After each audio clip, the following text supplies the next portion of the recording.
Wait, that's a dope ass arena.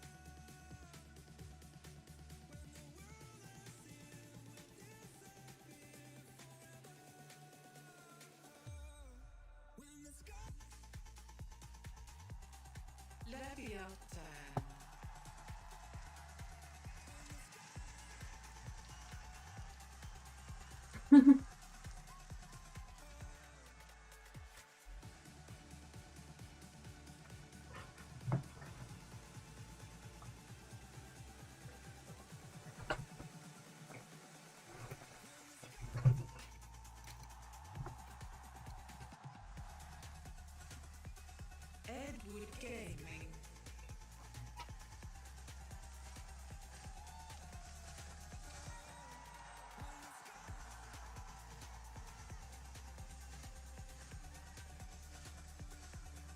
I feel like the other game should have gone first, no?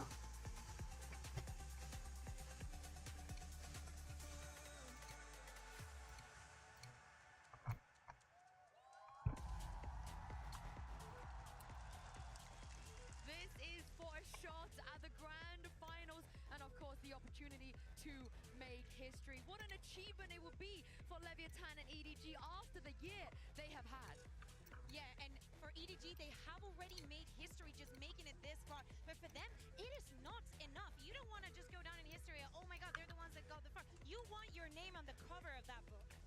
You don't just want to open the door, you want to be able to go through it yourself. That's what EDG, I think, are looking to do today. They've already got to this point, but now they're looking to go further. And how wide is this doorway now we're looking at the map?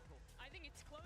Abyss. Choice if you're EDG here. You're either going to have to play that Ascent or the Icebox, neither of which map EDG has loved all that much, and both of which have looked super strong for Leviathan. They're undefeated on that Icebox thus far here. EDG also banned Sunset second round, which is a map they love to play, and go towards Abyss, which they have not played at all in Champions. They did play a bit in China. I'm telling you, Josh, this 3 days have definitely meant something for both of these teams, and the preparation is deeper than we think. Yes, Mimi, they have won every Icebox that they played, and they picked it every single time that they had the chance to do so in playoffs. But they've always Just fucking ban Icebox at this point. They are human in this map, and there is something about the head-to-head that we've been talking What is about. wrong with the neck? You do the suction cup thing? Absolutely. I think for EDG, a lot comes down to this Lotus that they have looked good on, but that Lev has also been really confident at. They changed off of that Neon back on to the Race, still playing the Breach Fade look, and looked honestly quite stellar in that series. But Josh, like you were mentioning earlier, EDG plays a super unique style on Lotus, a very CN comp with both that Clove and the Omen in the mix. It's quite unusual for a team like LEV. It's absolutely true. I think that's going to be a lot of focus of Lev's prep coming into this and anticipating that selection. We're going to start though with EDG on the attack side. So I'm looking towards Leviathan and how they play the defense. You're looking at Aspas getting the op in his hands because this is one of the maps that he actually pulls it out. And Lev's retakes are the best in the tournament. Of the teams remaining, they have 39% retake win rate, not just on Icebox, across all of their maps, which is extremely good even if EDG managed to take the site. EDG are playing the KO Sova comp, and I think they have looked good in their past games. They're being really disruptive once they get that. Oh, almost same team comp. I was like, absolutely key against Lev, getting ahead of those retakes, not letting Lev play into their set stuff. And I like that you point that out because actually I was watching Simon. He tends to hold his knife to deny the plant denial utility. So you'll see him hold his KO knife and throw it at the people who are up towards heaven on A to stop the shock darts, mollies, whatever it might be, and make sure they can get the plant down. They only plant in default spots because they always get it down first time. One of the reasons why I think Leviathan probably keeps speaking onto this map, even though it gets 90%.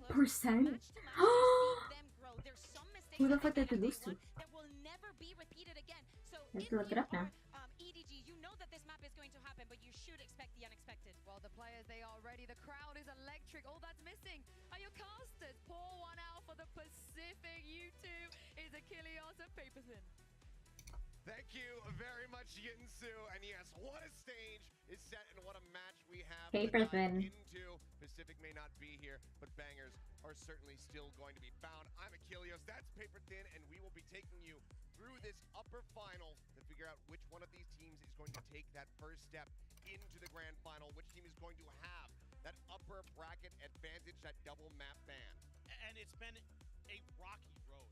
a winding path for both of these teams to get to this point. Wait, that looks so cool. What do you got? Oh shit. Internationally, Ooh. it's been a struggle until now. Wait, that was We've a got sick EDG, transition. who's had their best performance ever. I feel like that's on the stage, right? Where they usually put like the 3D map. A team that has players who've done it, that have lifted trophies, and they're looking to go once again to those grand finals. The barriers will drop, the crowd riled up. Let's go ahead and get ready to jump straight into this action. EDG on the attack. Should prove a treat. Already though, heavy forward presence here from the side of Leviathan, taking a lot of space in towards A. They're looking for this A push. That has been a lot of where EDG's attack-sided pistol rounds have gone on this map. It's going to be the spot out, and that's going to be the continued push forward here, trying to see if they can punish EDG, trying to retake that space. Instead, they're just going to be piecing out and getting the plant down, setting up for this post plant. Com's already got one. Yeah, gets the jump on. Wait, what? Where? Into garage, so nobody going to be taken down. Sova now out of the hands here. Oh, he was in spawn. Just finding an absolute monstrous headshot. Furthering that man advantage now. 5v3 for the retake. Left wrapping their way around 3-man approach rather from Snowman. Close hold from the side of EDG. Pop flash through the wall. The jump out. They're only able to find one as Simon will fall, and that's the cleanup as Smoggy dies. That was awful. We'll close out the opening pistol round. Just Wait, how did King get one or Calm get one? Yeah, I really like the ideas here. I'm assuming flank, and then Aspas, Snowman. In these pistol rounds before. Where was he looking? EDG loves to leave a player Oh, near their spawn. not Snowman. Attacker side on this map. Usually Oh shit. this time around, they leave nobody. He's gonna pay the price. They leave nobody. Ah, his name nobody. Blood through mid, able to clean out players one by one, and that's something Leviathan did very well against Team Heretics on this map as well. They're really good at dissecting you, finding that individual player, getting that quick kill, and pushing forward. Just two ghosts to try to utilize here from the side of EDG. Otherwise, classics abound, but on the opposite side, Yeah, oh, two outlaws. two outlaws in the mix here for Leviathan. Looking to do maximum damage where I feel possible. like I can barely hear it. Outlaw, so powerful. So many teams leaning into it Okay, there we go. against these ecos, but Kong Kong with that ghost in hand, looking to go on a bit of an explore. The mid two. Ooh. There's the first. Offers is off Yellow Kong though. Kong now storming his way up into kitchen. Does get pinged by that recon. The turret as well, noting him as Mazzino. Is able to drop nobody. Looks for another. Will have it. Simon gonna be taken down now. He just won. Oh, he's got it online. Another three-piece here for him. As Oh Kong my will deal god. the Oh blow. no. It's down, but Kong quick to swing out a window and deal the final blow. So fairly clean 2-0 start here for the side of LEV. Yeah, and they're able to scoop up that outlaw as well at the very end. So able to keep 4 guns over. 2 outlaws, a bulldog, and a phantom. And this is huge. Getting Mazzino online with just a ghost. Finding 3 big kills to get that all. You know, we only had a goal. What the fuck? Oh, they're gonna buy us like off now. Wait, JK. For Leviathan. They already had 2 outlaws. And they are looking really clean, really sharp here to start. From what we've seen, they have not been missing shots. And that's got to be a little bit scary for EDG. Trading starts there. Going to be cleared for EDG. Getting a little bit of info towards the A site. Something EDG has done really well in this event is get good reads on their opponent and be decisive when they can find a weakness in their opponent's formations. They're really, really good at punishing that. But right now, all they know is where Com has been, and that was towards the front of the A site as he slides back with Tex. Try to hold down the back angle. Give up a little bit of space to EDG. There is that Killjoy util towards the front of the A site. But they can pop to try to slow down this attack, buy a little bit extra time for this retake. And not only that, but they have that Reckoning online here from Mazzino. And there it is, immediately coming through. Oh. Not able to steady the aim. Doesn't manage to fall to Com. Finds time to kill, but nobody. Quick to trade. Now Chichu finds Mazzino. Harper dead on the back end. Man advantage found here for EDG, but look at the health bars. Chichu, nobody, both in tatters. 40 health between the two of them. Is Blight going to be landing here? Simon Speed, he's able to get the plant down, though. That had been anybody else. It could have been a catastrophe. And that's 3 players in one-shot range of these outlaws. That's so scary. And Aspas, he's holding one of them. Dash popped. Gets himself worked over in towards backside. King, however, able to find one. That's Simon now down to the ground. one of the few remaining healthy players as Tex gets a swap over onto the Vandal. Chichu, however, 5 HP still fighting. Does manage to trade one back. Smoggy trying to draw some attention. Nobody Nice. swings out. Tex gonna be taken down. Nice. And nobody. We got a Aspas out game. of back sight. A bit costly, but far from how bad it could have been. EDG will get their first round of the board. Aspas gonna Swing off. there from nobody, hitting some crisp shots. Take down a couple Leviathan players. Nice attempt here by Com, doing what he can, trying to use that Reckoning to his advantage. And they do a ton of damage. Leviathan gives themselves a great opportunity in this round. And EDG able to connect their shots when they needed to. Great anticipation there for nobody. Expecting Aspas around that angle. Was very well prepared. So okay, EDG able to get that round, able to prevent the bonus conversion for Leviathan. Already pressure on a Com, he gets out without taking any damage though. Yeah, I mean, wall set up to try to dissuade the push coming through into A main, but EDG just does not care about it at all. Disrespect the wall, they go pushing forward, and they're going to be rewarded with a kill as Tex does get taken down. Any and all utility that was set up here to defend this does not matter anymore. As EDG will storm their way forward, now just 2 players remaining here on the side of Leviathan who will have to swallow the pill of going for this save. These are just great reads from EDG, anticipating the posted up positions of Leviathan. Something I've been really, really impressed with this EDG team coming into this event is the way that they're anti-stratting their opponents, the way that they're understanding the formations that their opponents want to use and where positioning is going to happen. And that's got to go towards the players and the coaching staff, in particular Muggle Man. You know, Muggle Man? cast magic, but he sure has worked a lot for this team. He's been working it from behind the curtain. Who the fuck named themselves? Save their weapons here, but EDG carry. I don't know why I thought about Mega Man right now. As they go ahead and equalize the count 2-2.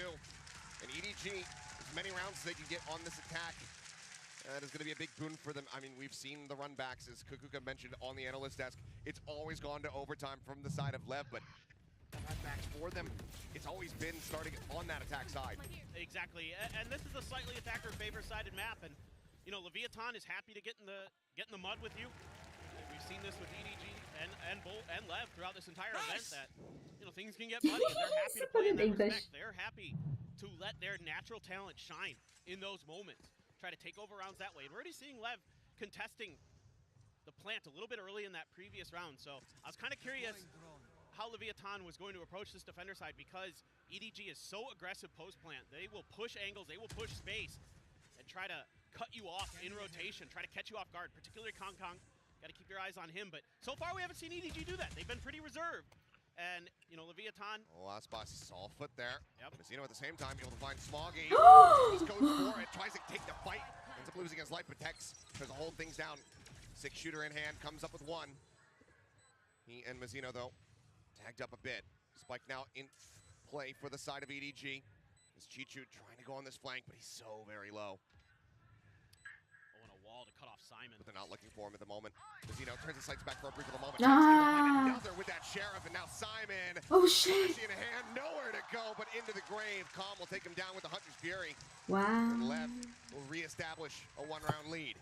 There's so many good things here. Yeah, they flashlight out. The aggressive take of space early gives them a lot of information and allows Tex to play a lot safer, to play further back off of the site so he can find those great angles.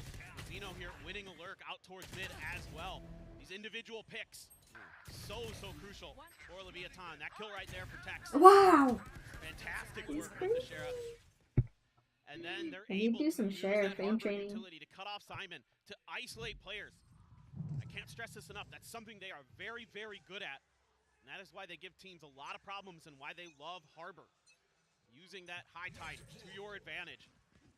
To be able to control the battle space in your favor. Something they do better than anybody else in the world right now. Look at the gamble stack, though, here from the side of LEV. 4 players set up on A. Just Tex alone. Wow. For the moment. Double lurk. Still over towards his A site, so EDG call. He heard the spike though. The spike drop. What kind of opposition they find. For now, it's just going to be a tap on the plant to see what they can draw out. But nobody is able to find one. Mazino going to be taken down. Oh, and Calm. Outlurked. Cheating forward. Eyes just turned over towards main. Chichu up onto the rafters, able to take him down. What a Oh pause. my god, called now by they don't EDG know, here. they don't know. That high tide Noise. Yeah. And here comes the strike. Plant now coming back. There's Aspas and Tex can turn their sights over to here. What the? Fight gonna Oh, go wait, not what? deep enough, but King makes up for that. Hunter's Fury now, trying to flush him out of Snowman, but Conga, he's the one out into the open. Immediately gets punished, and suddenly there's a man advantage here for the side of Lev. What? As nobody will get taken down, it is What? nothing but Chichu left. Nanoswarm's not even set up. And he won't have the opportunity, I don't think, but he finds a solid first opening kill. Spamming for it, but the counter spam it out. For now, Oh, he's trying to keep shit. them off with this one. The Nanoswarm, it does not ricochet the way that he wanted. He's trying to isolate and conquer, but King just continues to cheat out wider and wider. Finds the kill and Lev get up the 4. No, they threw. I mean, I thought this was going to be They a threw. good What round the here fuck? for EDG. Winning out on the lurk battle, getting that opening pick, and Leviathan I think they is should've just still gone able A. to turn that round on its head with some incredible shooting from King. Absolutely ridiculous stuff from Snowman. Those walls come up, and I mean, I like the way EDG plays this. They're like, we're going to call pause, we're going to wait for this high tide to go down, then we're going to go for the plant. Try to I think set up they for our planted post a plant. Kong bit trying too to get a little early. bit aggressive, gets caught out, and then King just starts hitting some nasty shots to take down the rest of EDG. Timeout is going to be called as well by the Chinese team. See if they can figure out how to correct this. One of the things that you need to do, one of the things that Team Heretics learned and was able to adjust with against Leviathan, play a bit more together. I'm seeing a lot of isolated fights here for EDG, and that's where Leviathan thrives. So you've got to make sure that those trades are available for the EDG team. But that's credit to Lev as well. They're really good with their timings. They're really good at understanding the map. For sure. And using Oh those my god, is controllers Lev gonna to fucking kinda win keep you off champs? balance, to keep you guessing where the players are going to be. Yeah, I mean, this map has always been scrappy for them throughout this tournament run. I mean, they haven't had a clean one since Crew back in Americas, but it's been 3 times played here at Champs, and it has always resulted in victory for the side of Lev. Seeing them already at 4 on the defending side, that is scary if you are EDG. No doubt, and certainly with some ults available, you know, it is a bit of an eco. You have to buy down to 3 sheriffs for EDG, but you've got some huge ults. Maybe you can swing this round into your favor. Maybe you can turn the tide against Leviathan. See what they want to do off the back of that timeout, or if they're just going to hold on to those ults for the next gun round. Spot on the Chichu, but not much that Leviathan can do off the back of it. Meanwhile, the other 3 members seemingly, this is the default that EDG wanted to run with on this map coming into it. It's going to be a tough map pool for EDG, no matter how you sliced it. I think they're going to have to play Leviathan on Icebox or Ascent or some other map early. And big change up though on the setup here from Tex. He's got the alarm bot and a nanoswarm set up in case EDG decides to go for that really deep sight control over towards Snowman. And that's understanding of the way that EDG likes to play, the way that they're going to get aggressive typically on post lane. We haven't really seen it much so far this map, but I like that you pointed that out. That's very good. A very good read here by Leviathan. Like spotted, Aspas just going to be dropping down off the top of screens. Not looking to give over any kind of easy kill here. Footsteps going to be heard. Aspas still sticking around. Double lurk forward. Oh my god, my back Sheriff's in hand itches. here for Chichu and Smoggy. There's Recon. Watch out, Calm. They know that there's going to be someone forward there in mid. Playing around tube.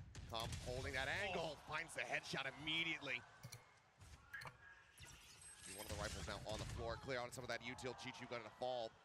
Aspas shutting it down, and now Simon rushing his way over towards his A side. Just 13 seconds remaining as Kong is trying to draw some attention, trying to open something up on the opposite side of the map, but Aspas, he'll be good to basically bring this round to a conclusion. Takes out Simon. Smoggy will get 1, but ultimately, Leviathan not falling to the thrifty. They move up now by 3. And the measured approach to this round by Leviathan, the bend but don't break attitude that they took. Imagine letting Aspas go though. Like I know that he wanted to be, but like imagine letting him. There was any contact over on the A side, I saw a couple players hightailing it over to bail out Aspas. And then EDG trying to play the map, trying to work it a little bit, sending players all over the place, but every step of the way, Leviathan able to handle it, able to account for EDG's movements. It helps when Aspas starting to heat up a bit as well. No doubt that he is going to be a force to be reckoned with throughout this event, but who is going to be the one that can step up if EDG is going to have a chance? Is it going to be Smoggy? Is it going to be Kong? Simon, nobody, Chichu, everybody's had their moments for them. Look at that, that drone tells all. Lev very convinced that this is going to be B, and they would be correct about that. Shots through the screen, and Kong does come away with a headshot there on the Tex. Doesn't need any damage himself as well. Now the man advantage set up here. Chichu still, however, still lurking over towards A, suspecting that there's going to be that forward push, that flank coming through to try to pressure out over towards Garage. Reckoning now, second one of the half. Trigger gets pulled there by Mazzino. Sun's starting to fly. Ospas up in hand, seeking a target so far. Smokes are keeping them all obfuscated. Kong able to find a second, but Mazzino takes out nobody. Mazzino takes out everyone. As Simon and Smoggy all fall to the wayside. Now, it's just Chichu left, and not for very long. Wait, are they throwing? No, I don't think they're throwing. I think maybe it could result in a I think round Lev's just victory so here, good on this map. Ultimately, Lev, it's just an explosion of death into the kill feed as they move up now by 4. Yeah, the confidence is flying for Leviathan. And I can see it not just in their shooting, but in the way that they're approaching the map. The whole round, I mean, that's just absolutely dirty, Mazzino. But the whole round, I've I was never watching. been so excited to watch, bro. I've never been so excited. I was pretty excited to watch too, Com. That was quite good. But really, when I'm looking at the map, I'm seeing all the players watching for that lurk from Chichu the whole time. Like, there's always somebody, whether it's Com or Mazzino or whoever, that's checking towards mid, checking towards tube to find where that lurking player may be. Some pressure, you're onto Ospas though. Sending out the op shot, trying to clear that. Recon dart does get pinged. Now lockdown going to be in play. Forward position, only one safe spot within the site itself.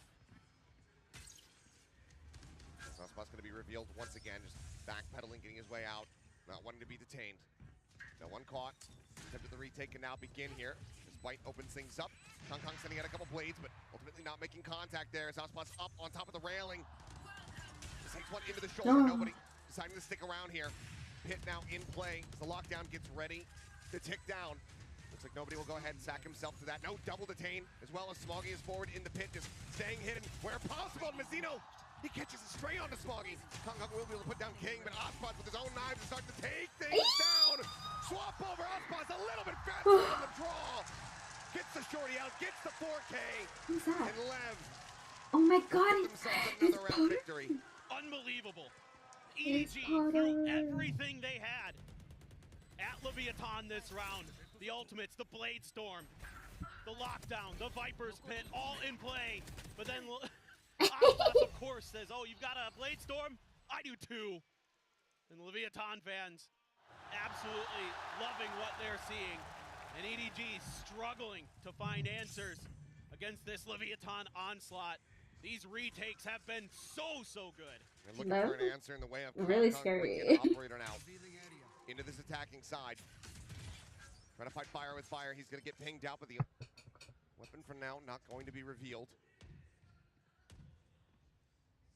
And this is something the desk was highlighting.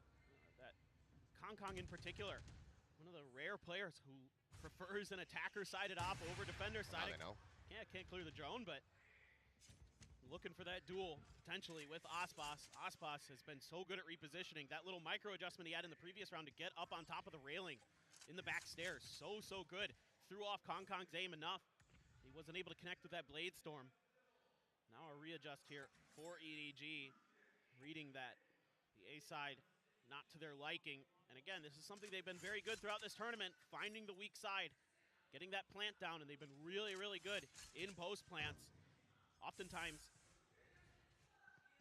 getting ahead of the curve, but this time around, again, they're taking just a little bit too long, and Leviathan is rotating in. They're going to be right here to try to contest. Ospas already with the op, up close and personal.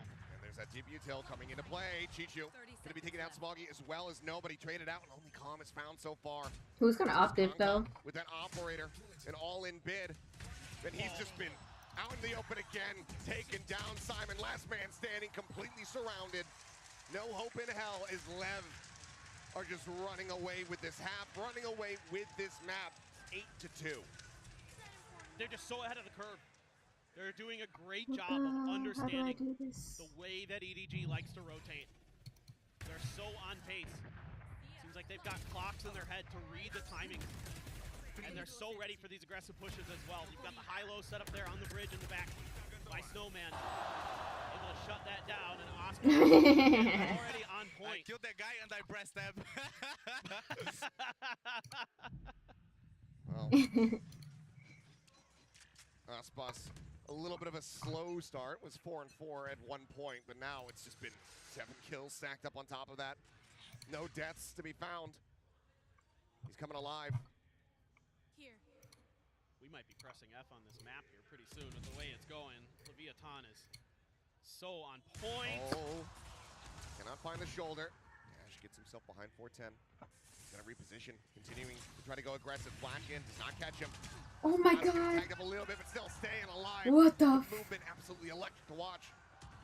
He's out to safety, and EDG still no closer to putting this spike on the floor. On the Messina floor. instantly has the reckoning to cover his comrade. Aspas is back on a hard angle, and Kong Kong is dead. Everything that Oh they my tried god, oh is my struck god. down. One after the other, they fall. Chichu up on top of pipes, now going to be revealed. Let's get a nice headshot there on the text, but there's still so much work to be done. One shot potential on a Mazzino, onto Aspas. If they can get into position, Kill the raid boss. Kill the raid boss. they're just locked in place, waiting out this util. The jiggle peek attempt. Pichu swings out, a little bit wider. Aspas not going to be fast enough to pull the trigger. Does not shut him out. King at the same time remaining diligent, just waiting, watching in case there's a rotation out below 2, but with time dwindled, with weapons needing to be retained, Chichu and Smoggy will just hold on to these guns if possible, but Leviathan can certainly chase forward if they want to. Seems like they will allow it. And it's so tough here for EDG to get good reads on the way Leviathan wants to play their defense. Because sometimes they're trying to contest the point of attack. Other times they're going to give that space up and play for the flood retakes. Mazzino has been absolutely unreal this half. He has been so on point with not just his util, but his shooting in particular. 14 kills, 4 deaths for Mazzino so far. Been leading the charge as that Harbor. Since round 1. Yeah, since the very first round. But now you got a Viper's Pit and a Hunter's Fury as well for Calm. Yes, you've got the other Hunter's Fury and a null command for Simon. But look how far back Calm is, and he's already going for that pick. There it is, opening it up. Knows that he's not in range of any kind of null command denies. Just looking for a tag, and will be rewarded with one on the very end as Smoggy gets taken low. Kong Kong trying to take some space. Mazzino dancing around the shot here from Aspas, going to be going wide. Wait, what is he? Ham's going to be eaten there. No, whatever. Still alive for now. Mazzino, however, going to be taken out. Simon able to find a stray headshot through the wall. Opens things up a little bit more here for EDG. This is going to be tough. There's only one player with full armor. He's still just been brought to a halt, though. Now the drone to check. King, if he just cheats forward a little bit more, he can just send out that pit. Oh, Completely shut this down. Looks like they'll save it for a retake attempt. Kong Kong able to find one. Push up into the smoke column. Going to be eliminated. Aspas, however, still standing. And still out for blood. Just he and Tex, though, to try to be the difference makers in this round and stop EDG from getting a third, but it seems like it will fall to the wayside. 9-3 curse, 9-3 curse. Will get taken out. Kong Kong will find 3 to get EDG a third round victory. It's 9-3 at the half. some signs of life for EDG at the very end. But 7 in a row for Leviathan is the story of this half. Absolutely dominant. It's going to be difficult now, switching over to the harder side of the map for EDG to try to come back in this one. It's going to have to be a hell of a defense for EDG, for the EDG faithful here in the audience. They are praying the curses are in fact real. But right now, LEV, they look absolutely impeccable. As we give the players a moment, let's go ahead and get ready to send it down to Jen, who's going to be standing by for a halftime interview. Hello everyone, Jen Lee down here with Coach Zeish of Carmine Corp. 카미코크의 제이시 코치 만나보도록 하겠습니다. 먼저 인스파이어 아레나에서 오늘 함께하게 됐는데요. 현장 분위기를 어떻게 느끼고 있는지부터 물어보도록 할게요. Welcome to Inspire Arena, Zeish. What did you think of the atmosphere here? I mean, it's insane. I already lived something like similar with KCX, with our own event, but seeing all of this type of people like in the stadium, I would have loved to qualify already, actually. 먼저 분위기가 너무 미쳤어가지고 지난번에 오프시즌 대회 때 프랑스에서 또 KC와 이런 대회를 했었는데 그때 분위기가 느껴지고 이런 분위기를 느끼니까 진짜 KC도 챔피언스에 왔어야 되는데 라는 생각이 들 정도라고 얘기를 하는데요. 이렇게 현장 분위기가 너무 뜨겁기 때문에 훨씬 선수들도 부담감을 크게 느낄 것 같습니다. 뭐 EDG 같은 경우에는 이렇게 높이 올라온 게 처음이고 또 레비아탄도 그동안 좀 흔들렸던 모습도 있었잖아요. 두 팀이 모두 여기까지 올 수 있던 건 아무래도 뒷심 그리고 버티는 힘이 아닐까 싶은데 좀 이렇게 부담감이 클 때 이렇게 버티는 힘, 이겨내는 힘은 어떻게 유지하면 좋을지 또 코치님께 물어보도록 할게요. EDG, they've never placed this high before. Leviathan had their ups and downs along the way. Both teams are here because they displayed huge amount of resilience. So in such a high pressure moment like this, how do you create and maintain that type of resilience? So my team is not the best example this year for like high pressure moments, but I would say that Damn! You I should think it's totally. more on like the momentum that you have in the tournament. Like you can work as much as you want during the year, but if you lose the momentum that you have in the tournament, you won't make it. So like I feel these teams, like this is why I said to you earlier, I feel like EDG might win it, even though like right now it's really tough for them. But like they have an aura around them, like really good momentum. So I feel that they're gonna make it. KC를 좀 참고할 수는 없겠지만 그래도 아무래도 이렇게 좀 큰 대회에서는 그동안 1년간의 흐름이 아니라 그때그때 흐름을 놓지 않는 게 중요하기 때문에 또 코치님께서도 EDG가 좀 이번 우승을 할 수 있을 것 같다고 얘기를 했는데 이런 흐름을 그때그때 놓지 않고 계속해서 이어가는 게 굉장히 중요하다고 얘기를 했습니다. 이렇게 해서 제이시 코치 만나봤습니다. Thank you, 제이시. Thank you for having me. Back to the game. Thank you very much. Some wise words there. We as Pacific casters, of course, know a thing or two about teams losing momentum in the tournament. It's all about maintaining it. Oh, see, though, Pyrex, if poor Lev can maintain Pyrex. the momentum from the first half, 9-3, as they now switch over onto the attacking side. The stage is set for this to be an absolute, just explosive closeout for them. And so far, you can see the experience advantage that Leviathan has. The pressure hasn't gotten to them. They're playing up to their full potential. Now we need to see if EDG can bounce back, can fight back. A lot of noise being made here by Lev, and EDG right around this corner. Nobody trying to hold the line here. A couple shots going to be going wide. He dances around that Sheriff, but Auspas eventually on the repeat is able to find his mark. Simon similarly taken down. HP going to be low on a couple players here on the side of Leviathan, so some damage opportunity still can be dealt here by EDG. Dr. to the back of sight. Take Chichu down to 22. The peek out from Kong. He's instantly dead. Chichu now trying to desperately hold as Smoggy swoops in from behind, comes to the rescue, finds him. Chichu now with three. Chichu! Gets the follow-up. Wait. And Smoggy's Come back. arrival could not have been timed better. He saves his comrade, keeps him in that round, as EDG will equalize the pistol round count. Unbelievable. Just when it looked like it may be curtained for EDG. Chichu is right there to stand up and open things up for the side of EDG. Oh my god. 22 health. And he's able to get it done. And he's gonna slam that desk in celebration. Muggle's like, What? you shouldn't have got there. How did Like, that happen? Well, What a you might not play. have the answer to that question, but for your EDG right now, you absolutely take those. just a little bit of Nobody got to be careful here, though. Oh, there's an hand, and they lined up for him. Basically a collapse with that Spectre Kong on the peek out, able to shut down King. Quick movements here from the side of EDG. Wanting as clean of a start to this half as they can possibly get, and right now it's looking like it may be flawless. Tex, of course, with that Sheriff in hand, does have to be respected. It's for reasons like that. Shock Dart going wide, looking to try to flush him out into the open. Chichu will peek right as the reload comes through. There's just going to be a Marshall left on the floor. Reloaded on the open? EDG, they start closing the gap, but now we move into the bonus here for them. Can they get that conversion? well, they're gonna try. They're gonna put the operator early into Kong's hands, it looks like. Cannon. He has to go big now. You can tell that they're feeling the pressure, but with some hot starts to this half, maybe, just maybe, EDG can turn things around. They're able to get a mishmash of guns into their hands, but can definitely do some damage. Some util dumped to clear the orb. But nobody very cognizant of it. Wasn't just immediately going for it, just stayed back, waiting to hear if that util was going to be coming his way. Doesn't get caught by anything. 0 point, however. Caught everybody. Yeah, catching damn near everyone on the side of Leviathan. And already Smoggy is pushed forward in garage in case there's a rotate out. So he's hoping that his teammates are going to be able to hold the line here. Dash now pop from Aspas. It's going to be noted by the drone.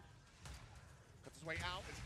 Oh, a brief little spot. Takes out Tex. A fantastic shot as they try to drive them back over towards Smoggy, but right now it looks like Lev are hard committed here towards his A site. Fragment down to try to slow the flood, but Calm already forward here, waiting. Round default, trying to see if they can spot out anything. Watch is going to be sent. A Cloudburst in, 0 point. Taking away whatever util they have left as they swing onto the No way! Now suddenly, Spike can be planted. No fucking way. Grab it, Smoggy. Strikes from behind. Spike down A. Interrupts the plant. Now 30 seconds left. they have to be pivoting back and forth. 180. Watching every single angle. They know that Smoggy is in behind them. Calm down to 7. The one to try to hold the line first. What? Smoggy catches King out into the open. Calm. Like to try to flush out that backside. Chichu just pulling back. Aspas trying to hold things down here. Time starting to tick. They swing. Oh my god. Both. The 4K Oh my god, we got a game. We got a game. The operator to be saved. EDG are on the right path to try to bring this map back to parity.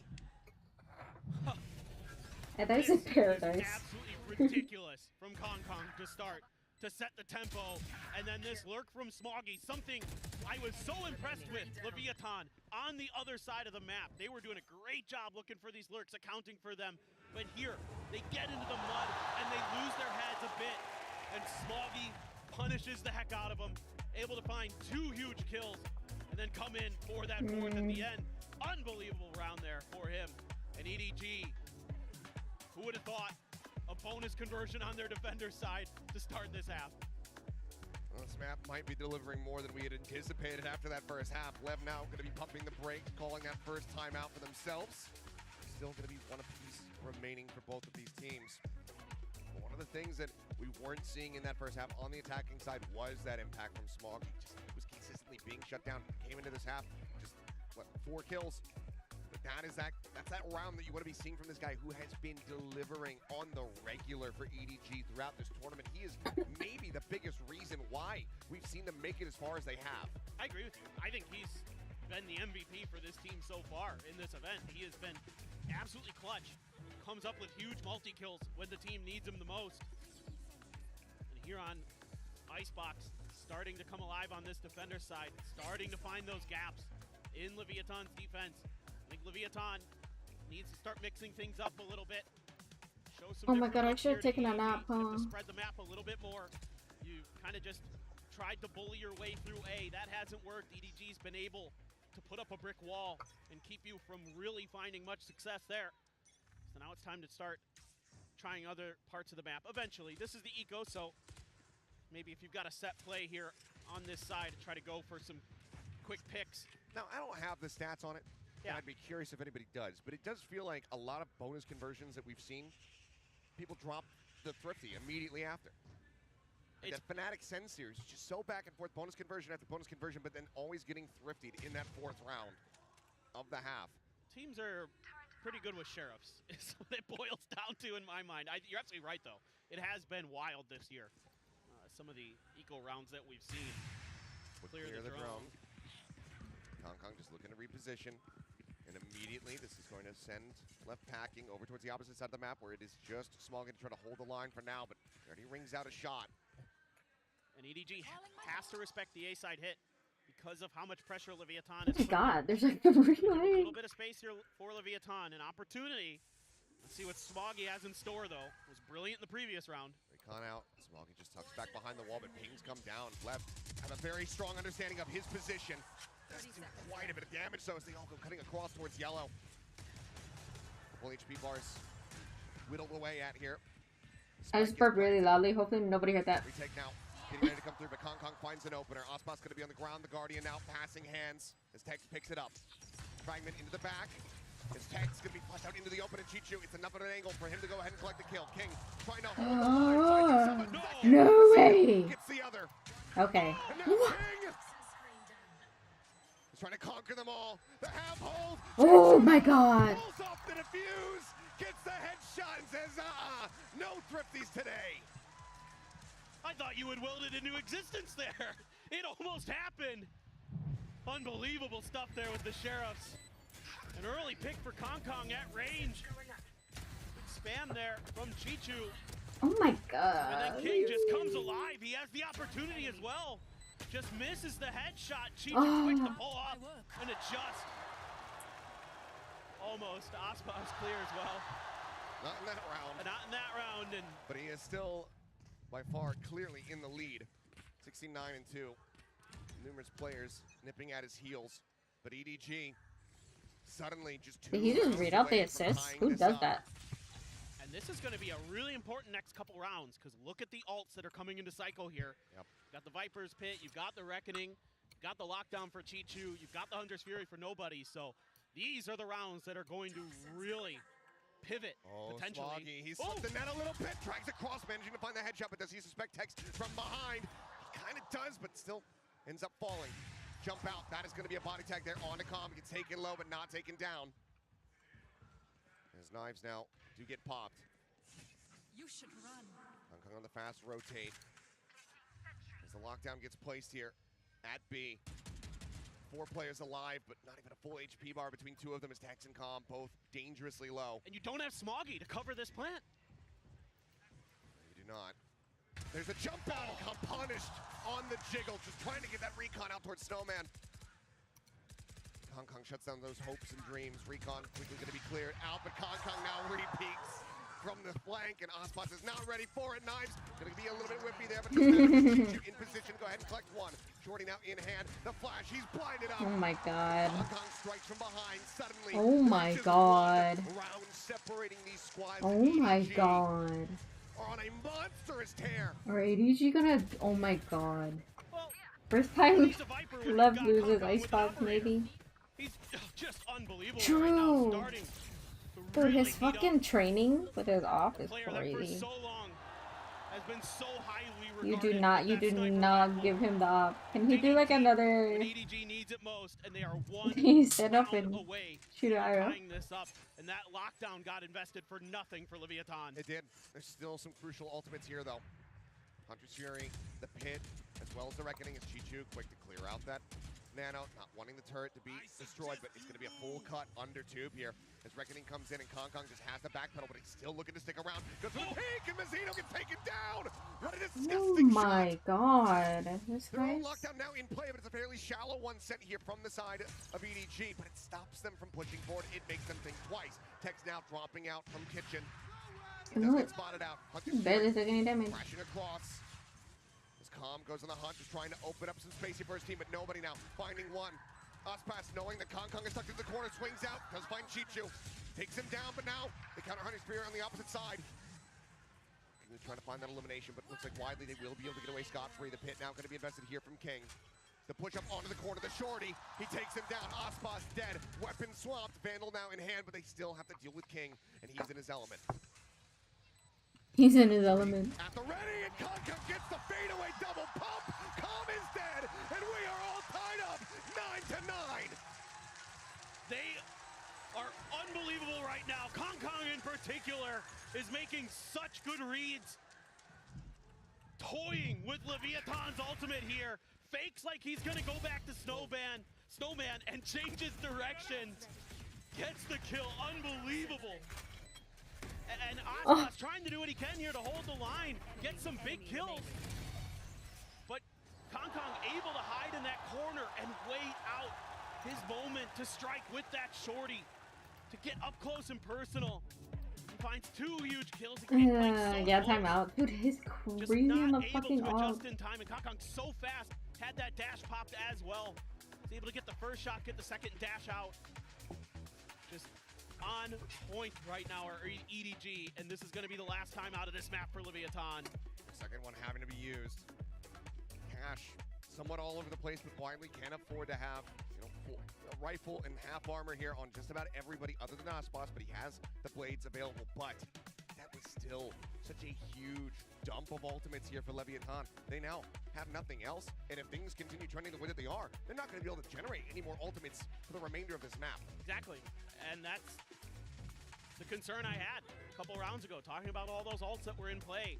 Leviathan used the lockdown on one, didn't work.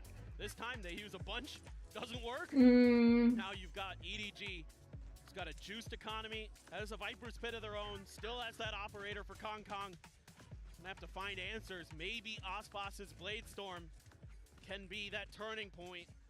He had a phenomenal round with it on the defender side, but now it is EDG's turn. They have done 7 rounds in a row themselves to match what Leviathan did previously. Can they keep this momentum up? Knives immediately have to be put away. Just wait out that null, though. As, I mean, there's not really any ambiguity here. Thrown. Doesn't quite get the spot there on the Smoggy. Maybe it turns back. Either way, he's still stagnant. Now strike, but oh my god! The flick from Ospas is absolutely disgusting. Smoggy now dead. The potential for that pit. Take it away, Ospas. Resurrected for a moment. Let's find two, Mazzino. Weapon in hand. Put to the good use. Chichu Simon both going to be taken down. Up here from Kong Kong, now last man standing. Dash at the ready, moves up into the cold, recovers the weapon, looks for a little bit more. My god, for a second I thought he had it. Shades of something, shades of Kong Kong blending together into one beautiful round, but in the end, it is Ospas that we have to focus on, because that was a disgusting way to break through. I am just so impressed with Ospas every time. It doesn't matter. I don't care how many times you've seen him do stuff like this. It never gets old. He is outrageously talented. Mazzino continues his hot streak on this map with a big double, and Kong Kong knows how close EDG was to maybe shutting the door on Leviathan. But now a breath of hope, a breath of fresh air for Leviathan as they try once again to scale towards this orb at the front of the A site. Immediately reinforcements for Simon and nobody. As everybody from EDG except Smoggy is here, and that knife, it's a lot of info. Trying to spam him out. Ospas will be countered as Simon does fall. 1 for 1 so far. Kong sticking around, lingering, gets rewarded for his patience. Finds one, Tex answering back. Gets rewarded for his patience. Still here in the hands of EDG. As they once again look to tie things up. Nano does not force him out, and given the funding right now, Now look at this, they're looking. Might just have to make the call to go for a save, but for now they're at least going to push around, see if Smoggy has lurked all the way forward. He's still hanging back outside of garage, though. This is great understanding now. Leviathan remembering what happened earlier in this half. Can they break through this line? Smoggy, the next jiggle, will spot one. Eee. Now he knows that they're starting to rotate out of the site. 30 seconds left. That's a great decision by Smoggy to not stick around and try to go for any extra damage. Just wait for the rest of the team. Confirm that they're going to come to B site before you call the reinforcements over. Play for your life. They opt to push into him, and there's still going to be 2 Nano set up on this B site here. Time ticking. Delay tools available. Smoggy, even if he just comes away with one, he might just be able to get both, though. They're rushing forward. They think that he's gone ahead and evacuated. Now he's trying. Oh my god. Spike, kill, Planter, absolutely dead. Time gone. Tex will find a final shot, but EDG will find themselves tied up once more. It's hard Bring to it play around the better than Rosie. Smoggy did right there. Such great understanding. Gains a ton of space, gains a ton of info. Doesn't give up his life, holding that angle towards spawn. Falls back, hides behind yellow, just plays ring around the Rosie. It catches Leviathan completely off guard. Should I use I don't Stroller know Blue? what you saw there, but it's amazing. Where the shock dart was coming from. Yeah, unreal stuff from him. Follow the paper trail back. And now 10 to 10. Again, economy disrupted on the side of Lev. Guardian Vandal in hand, a stinger there for Calm. King just with a classic, hoping he can pick up a weapon from a fallen opponent. Kong Kong immediately rotating, getting himself towards that back rafter, but Smoggy's been taken down, dealt with over here on B, but now Ospas traded out. Worry about down. The spear cut off. And just a little bit of an adjustment here from Leviathan. You're going to send Tex out on a counter lurk to deal with Smoggy early to buy you a little bit of extra space. And a great shot from Kong Kong, though. Just finds the timing. Tex not paying attention to Snowman. Ends up getting taken down, and now all that heavy hitting weaponry that Lev did have available has been left on the floor. A lurk, though, from Calm, but he's missed this. Nobody. He's in so deep. Oh my. Calm is not checking for this now. The swing getting ready to come through. Oh, thank God. Wait, who am I rooting for? I don't know. Nobody falls. I think Spike starts getting rotated back. I think I'm rooting for EDG. I don't know. Plant Vandal now This picked high up. tide. And suddenly this round becomes a lot more winnable for the side of Lev. This high tide in mid, I thought might give away the About to go script. online. Yeah. 30 The seconds orb take left. into the plant. Ult available here for Mazzino. He can just wait patiently, but no, he sends it early. Trying to see if there's anyone playing close. Even with Calm in that corner, no sound heard, just went for a gamble. Here from Chichu, Leg's going to be spotted. Calm as he brings out the shots. He will reveal his position, so now needs to tuck back. Hong Kong is in. Knife pulled. Gets the spot. King gets the shot. Takes him down. Chichu pushing forward. Tries to bail them out. 8 bullets remaining here in the mag. Mazzino running away, just slowly walking out. Time is dwindling, though. Chichu, when does he make the call? When does he try to go for the defuse? He's right above him. He's making noise. He spotted him for a brief little moment. He's trying to spam him out, and he will. But he just cannot get that defuse. Oh. Will scrape by. Thrifty. Thrifty victory presented by MasterCard to get themselves back into the lead now. Just MasterCard rounds away Thrifty. from closing this out, and for EDG, they're likely going to feel like they just got robbed. Yeah, but it's little changes that Leviathan makes in this round. Sending Tex out early onto Smoggy. It's a great punish. Even though Kong is able to find that kill the whole time, Calm is just pushing space. Great awareness again that somebody could have gotten into their spawn. Not sure if Calm barely heard nobody's footsteps or what. Still, really good understanding of the map. Leviathan there, able to find their way over to the site and hold on by just enough time. It's the similar opener here for Leviathan. Cascade with the snake bite. A lot of times they've been sending the drone out right away off the back of that cascade, but this time around, no drone just yet. Set up. Ah. We're taking even more space here, Kong and Smoggy. Some fairly aggressive positions. Of course, the dash can get Kong out to safety, but there's the drone. Spam through, smattering of damage going to be found onto Ospas and Calm. Here. Cascade to try to dissuade them. Smoggy now going to be noted in this forward position. He pulls back. Kong wanting to stick around, see if he can get a little punish. Takes a couple shots, but that shot will not connect. He's still looking for more. But now he's in a very committed position. Ospas gets up over the top. Going to be spotted out. Cloud bursts the recon. Looks to re-aggress. Kong is playing this on a knife's edge. He isn't spotting anything. Shock dart lobbed over towards him. Just cannot make those shots connect. But he's bought time. 30 seconds left. He's waited out the smokes. He's got the rest of his team here. At what point do they just call an audible to try to rotate out? Is it off the back of this pit? The On answer's gonna be no, 'cause audible? it doesn't exist anymore. Mazzino just swings in. Dang. Light spray across, and Smoggy is found. Fragment. Oh my God, King takes his head clean off. 10 seconds Plant now being used in a deeper position, and Chichu cannot line up the shots. Tex is gonna be noted in 2, but it doesn't matter because nobody. He's giving up the plot. They know where the last player is. They know that he's not in Giving up the position to do a plot. damn thing about this, and EDG may just be crumbling here, right in front of the finish line. Leviathan will get themselves up the map point. And Leviathan able to pause just enough there to get themselves situated, and some great shots through the smokes. This team really understands where EDG is trying to put pressure at. EDG loves to play you right at the edge of the smokes. They're going to try to find those opportunities, those moments to catch you off guard, to strike when you least expect it. But Leviathan gets ahead of the game in this round, finds some big kills to get through there, and they are 1 round away from taking their map pick of Icebox. What a comeback here. For EDG, I mean, already the last round wasn't the cleanest on the economy. Simon went into it, I believe, not having a weapon in hand. It's disgusting. Enemy remaining. King. Oh my God, Mazzino, that kill was so But now they huge. find themselves up to that point. Stunning kill, but I EDG 2 in take a it. row.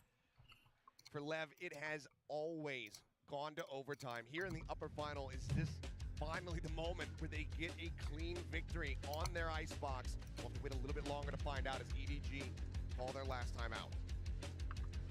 It's going to be very, very interesting. I think here for EDG, maybe play a little bit more for the retakes. You're getting shut down when you're trying to contest these plants so far. Might be time to show a bit of a different look. See what they want to do. Found it interesting though. I had a chance to talk with Mazzino real quick before the matches started today. And I asked him, how are you feeling about this? He said, good, yeah, we've got a lot of experience, kind of the typical things. And I said, but what about going up against EDG? They're a tough team. Things can get muddy. And he's like, that's okay. We love being in the mud. We love it. That's how we play, and that we love being in the mud perfectly. It has been muddy, it has been fast, it has been aggressive, but so far Leviathan is just a slight step ahead. But EDG has given them everything they can handle. They have final buy though. 4 half armors to the side of EDG. Bulldog Guardian in play. Can they manage to take this over to OT? Will LEV be bringing this? I don't want OT. Get everything teed up for Lotus. Let's see, is Kong changing up the playbook here a little bit. Pop flash over the top. Opts not to go for it though. Is Hunter's Fury going to be opened I think Matt wants too early to have an OT. Tagged, not killed. He's down to 45. He himself would love to have that Hunter's Fury. He just hasn't been able to get that final ult charge to have it available for him. That all felt like a bait to get that Hunter's Fury out of play. Nobody, wow, playing with fire around that corner. It's always been an absolute lunatic. That has not changed here in the upper final. But he so desperately wants that final charge. Don't do it. Have that no command. Oh, Kong trying to reposition. Taken down on top of 410. Being quick and clean with it. Smoggy now going to start to rotate over to try desperately to stop this push. Chichu. Has found maybe a bit of alert timing here. It's very far forward. There's nobody watching this. No one's watching it here for the moment. They're getting ready to go ahead and strike. All eyes focused on the site itself as nobody holding close. Finds the first. Hunter's Fury is available, but he's in such a force. Popping out. Chichu strikes. Oh my god. Cleans the boss plus Tex. Dead. The push up into the wall. King has been felled. Oh my god. 4 members will survive, and EDG are 1 step away from taking LEV into a 4th overtime on Icebox here at Champs. And this is just great awareness here, a great timeout from Muggle. To be ready for this Hunter's Fury, to find a way to bait it out. Bit of a misstep there from Kong, and you worried that it might be game over for this map. But damn, he's been the shit out of him. Nobody holds that off angle, right by the orb. It works a treat for EDG. Leviathan, 1 round to try to stop what has happened to them every time on this map at this event. And EDG looking to try and continue the script that we have seen so far here at Champs. They looked really good though. Lockdown available from Chichu. Tex just 1 away from his own. King similarly, the pit, just about to be at the ready. Well, the ults eventually did come back in the cycle because this dragged towards the finish line. Look at this, they're so aggressive here. Tex all on his own, potentially against 3 members of EDG. And they're looking to try to find a counter lurk. We saw that last time where that was Leviathan's response, was to send Tex out on his own. Chichu now trying to rotate, get himself into position so they can utilize that lockdown. Cascade coming through. Recon sent, but there's the lockdown now committed to. Plant will come in, and King will have the pit off the back of this one. But no, they interrupt. The Nano Swarm pop, they lob it in, and now LEV gonna have to make their exit. They've been held at bay for the moment. Is Hunter's Fury actually gonna be opened up here? No. From the side of nobody, just going fishing here, trying to spot out anybody that he can. Kong calls it back over towards the site, but the tags cannot be found now. The plant gonna be coming through, and the pit will be in play. A quick peek there from Casino, seeing nothing there because of the cove. Simon able to find 1. Tex gonna be dealt with. Ping's coming down on the flank, but Ozpos also felled. It's a 3v5. Raid boss down, raid boss down, raid boss down. Find 1. Nah, but the raid boss is down, so. Kong here flush against the pit, pushes up. What? As King and Calm both fall to the floor, and now it is all in Mazzino. But he's been spotted, dealt with. Oh my it god. cannot happen. LEV on Icebox here It goes hand in hand with overtime. It is just destiny that we're going to overtime. Every time these Vipers pits come down, EDG has such good ideas about how to clear them. And it's Kong Kong who has read the Leviathan script. Said, I know this game. And he just is anticipating. He saw the util come out from Kong. He has the script actually. He was so ready for them to be right underneath the rope at Nest. He for sure has the script. Kills. Unbelievable that we're doing it again. We are, and immediately EDG are using their overtime timeout. This attacking side, it was struggle street for them. Just the 3 rounds picked up. So Muggle, Haldon wanting to go ahead, get in the players' ears, and get a solid game strategy based on what they observed from Leviathan in the past on this map, as well as just in the map earlier during that first half. Yeah, I'm really curious about how Muggle is going to want to approach this, because Leviathan just had great reads, great adjustments. It was phenomenal. Muggle, like someone who King. Every step of the can't way, use it seemed magic? like he was understanding and matching what EDG wanted to do. So maybe you've got some set plays. Maybe you've got some ideas. Try to break open some space. Maybe a mid-push or something like that that we didn't really see much of from EDG to try to set the tempo here in this overtime. Try to see if you could flip the script against Leviathan. Oh, EDG timeout. Been in this situation a lot, as it turns out. Many times in this event, and yet they have come out on top every time. That they have. 3 for 3. Can they go 4 for 4? EDG is looking to put a blemish on that record here at Champions and take away their opponent's map pick. LEV though. Let's see what they have up their sleeves. Let's see what they anticipate from EDG after the timeout gets called. No glass cannon for either side. It's just going to be rifles, B rifles. And already looking some kind of B setup for EDG. Deep knife. See if they can clear a lot of space, get a lot of info on this B side. Okay, you see King. Field 1, but Mazzino, he's set up here for the trap, and now it's been sprung. Finds one, but Kong Kong able to trade it back out. Does take a little bit of damage, down to 77. 4 armor remaining. Some shots ringing out from Tex here, trying to catch a timing through that poison orb. That's not the worst trade there for EDG.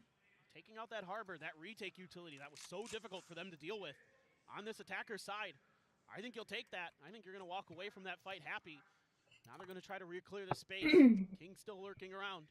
Pings are being spammed all over the place by EDG. Looking to see if there's going to be any attempt at a push out. They're trying to pause. They're trying to bait out I alert. do not want to map. Right now, Leviathan not giving Not any map space. What am I saying? I don't know. I did not want OT. Repositioning though. This is again just a bit of a bait setup here. Kong can swing out. Back yellow. Now presence is known, and Kong Kong is dead. And this time there can be no counter trade. EDG down a man. As Tex jumps his way back up into kitchen, just watching the exit. 30 seconds left. Watching this tube. And Aspas. Aspas. So far forward. Dash still at the ready. Footsteps gonna be heard. The jump out. And Aspas finds one. Simon's gonna be dealt with. Down A. If only Chichu needed to win that fight over in kitchen. Now all eyes are on him. Swings out and Tex takes him down. Now, with 12 seconds, it's overtime. There's no reason to not play for it, but Smoggy just does not have anything working for him. All odds against him. He'll get a snappy headshot, but that's about as good as it gets. EDG will drop this opening round. LEV counteracting, outdoing them at every twist and turn. No, I think Kong Kong through a little bit.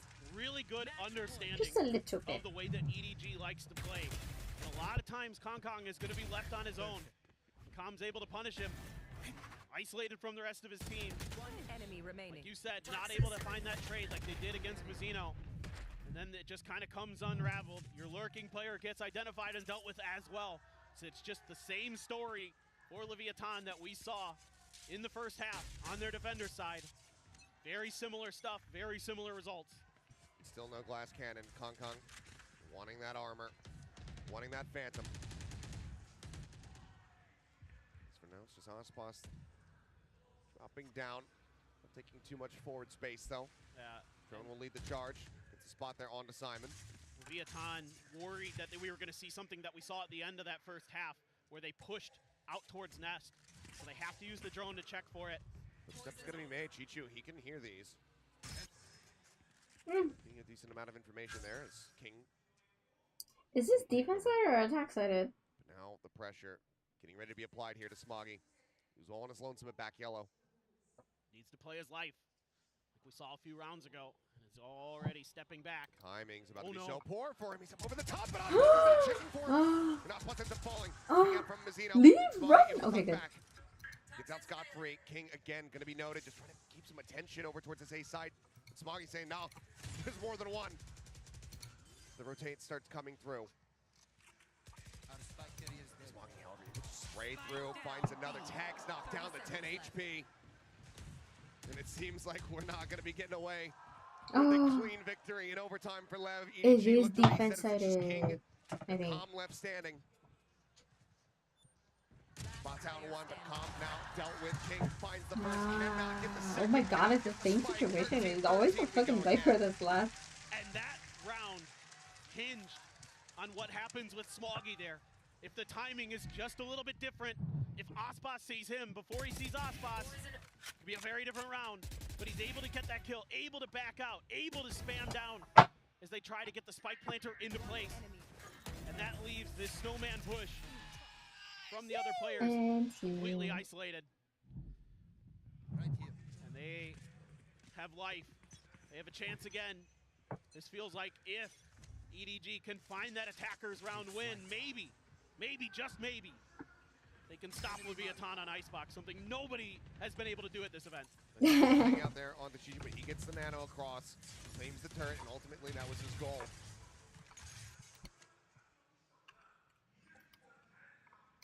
So for now, it's just going to be silent. It's a very different formation now for Leviathan, leaving Mazzino alone on B. King is going to be sliding forward to the front of A with Ospas and Tex to set up this crossfire. Calm gonna use a little bit of util to try to get some info, but EDG waiting this out. But look, the attention that it's drawing. Calm rotates back over here towards mid, doesn't see anything, will start working his way back to B. Two being watched. King hanging way back over towards the spawn. EDG is not giving up any information, leaving him guessing. So Leviathan is going to try to move through mid. Chichu spotting one, but there's a swing in. Mazzino cannot find the kill. Chichu strikes him down. 5-4 now as Ospas dashing away. Tex, however, holding close. Take Kong's head off, looks for a little bit more. Decides to tuck back. Turret going to be set up. Calm will find Chichu, flushing him out of mid. Gets a push there too. Simon going to be spotted here in the corner. Ospas readjusts. He'll take out nobody. Smoggy will be able to come up with two here for his squad, but Tex finds three, and EDG still cannot get that attack. It is defense sided, Once again, have map point. I like what EDG does here, to be honest. I think they do a good job of not giving much information over to Leviathan until they're ready to try to make their attack. Yeah, they'll lurk through mid, get spotted, but still, Chichu was able to win that fight. Hey, look at me. Look at me. That's a fucking big round. Let's go. Look at me. The players on site trading so well for each other. Ospas's reactions absolutely insane, as always. Now it's going to be Leviathan's turn to use their timeout for the overtime to try to end this. They had another timeout? They have an opportunity. Both teams have been incredibly good on their defender side. Stop farting next to me. Go somewhere else and fart.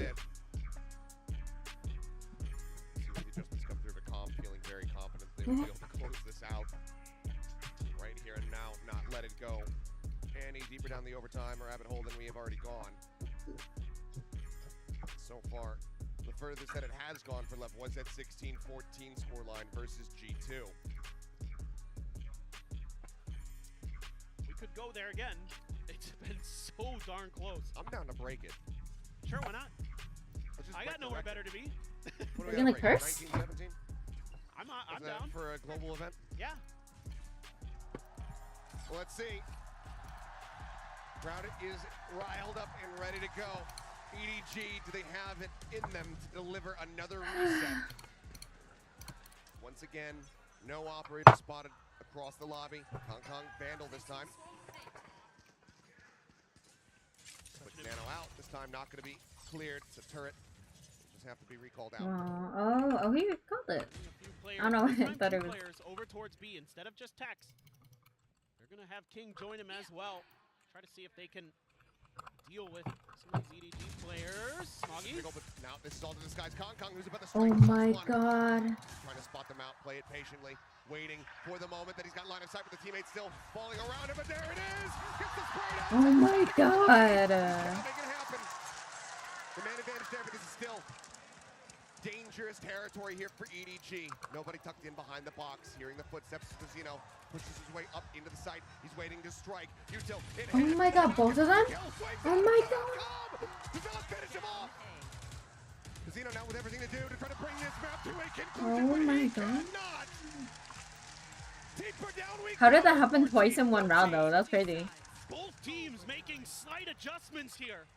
Leviathan adding an extra player to that layer to try to take control of the lurk of EDG. And instead, they sneak Kong around right behind them. Kong the lurker now. LEV. Unbelievable stuff there. They're so willing to take risks, our EDG, and you can see the frustration from the Leviathan coaching staff. And we go again. GG go next. Some spam down the middle. Whoever wins in attack, I think wins. Anticipating this push, sees a I bunch think it of is EDG. defense sided. I don't know why they said it was attack sided. As he realized it, well now he will. And Kong has made his way up over the top. Calm still in a position to be punished, so it does get whittled away at down to 89 overall with the armor. See, this is one of those rounds I was looking for from EDG. We haven't seen much of this early.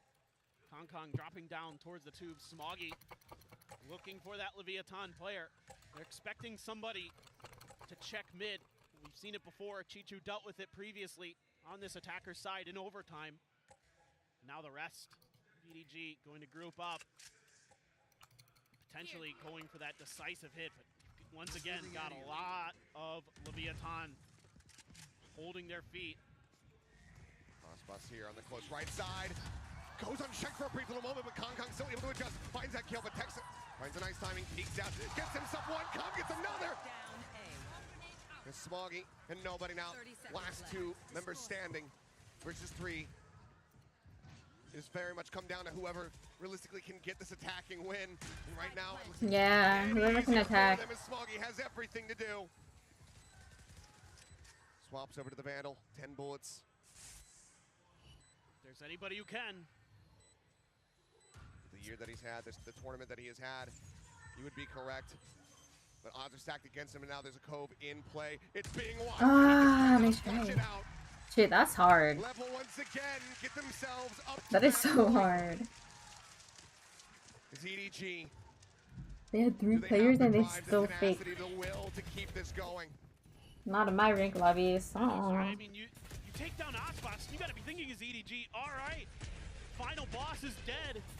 Let's storm on. Final boss, not the raid boss. So well. Let's go, let's go. You like that? You like that, Ian?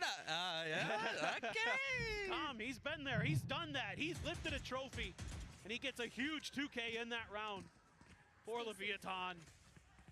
Unbelievable stuff there, but just the way that Leviathan staggers their defenses so effectively. EDG does it great too, though. Both teams. EDG. Oh. Losing out on an opening player. Osbox wise to it. Deals with nobody. Thrown to lead forward here. Simon nearly punished. They force the dash back. This A site is being conquered. Smoggy just disrespecting the nano. Slides across. Tries to get himself tucked here. Kong approaching from behind, but this time it's being watched. The turret is set up there to go ahead and reinforce Texas' position. Smoggy flushed out. LEV have been adapting on the fly. The pop flash sent Simon only going to be good for one. Oh my Chichu god. has been taken out. 10 HP from Kong. With not a hope in hell. 4 players to try to work through. Oh, NT. Thank you. Once again, LEV pushed to the limit on They almost beat them. once again, they get the win. On Icebox. Is written in stone for Leviathan here at Champions 2024. Every time on Icebox, it's overtime, and every time, it's Leviathan. Leviathan. The series far from over. EDG, they have their map pick of Lotus coming up next. We'll see if they can tie up this set, take us the distance, give us that map 3, or if LEV will be gliding their way forward into the grand final.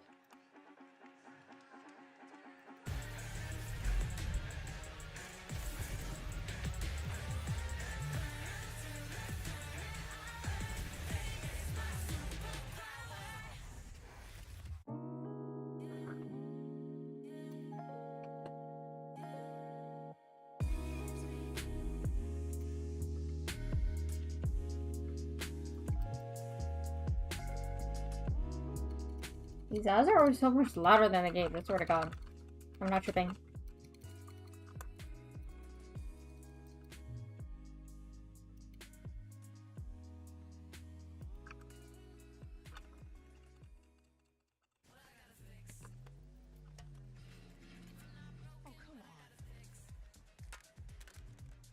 Trade in any phone in any condition guaranteed and get $800 off the new Galaxy Z Fold 6.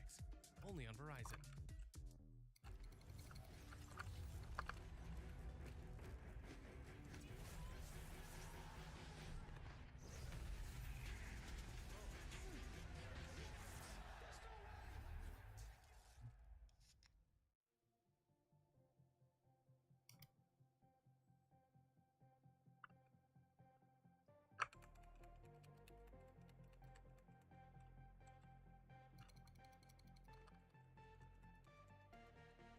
Ooh, I want to make ramen.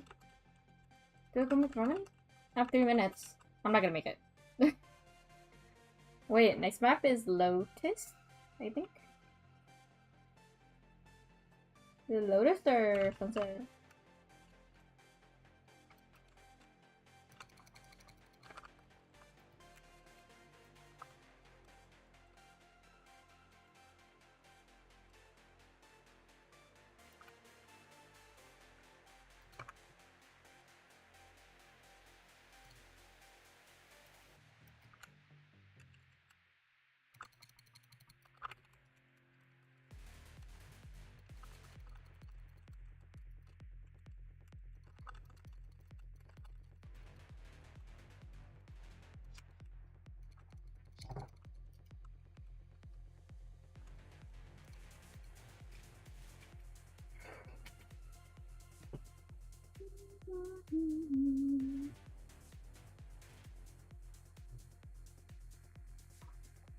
Where'd you go?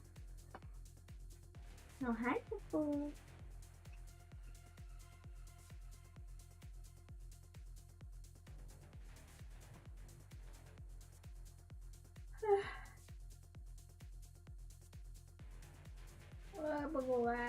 Ooh. This is not good. It's first game and I'm already tired.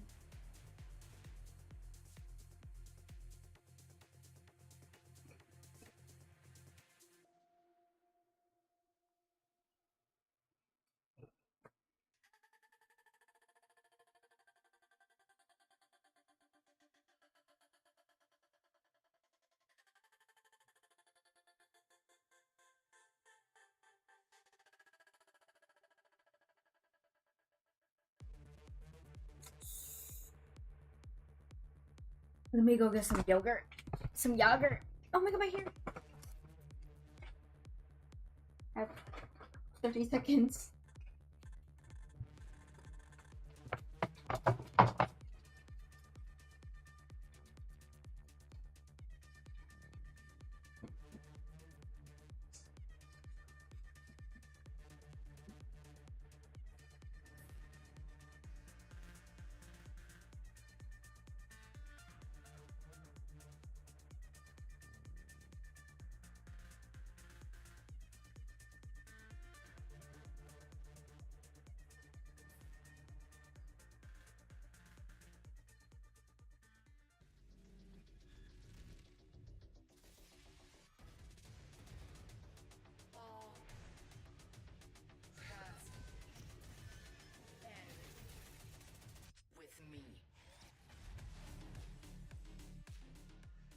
I'm standing here on stage right now with Itapata of Leviathan.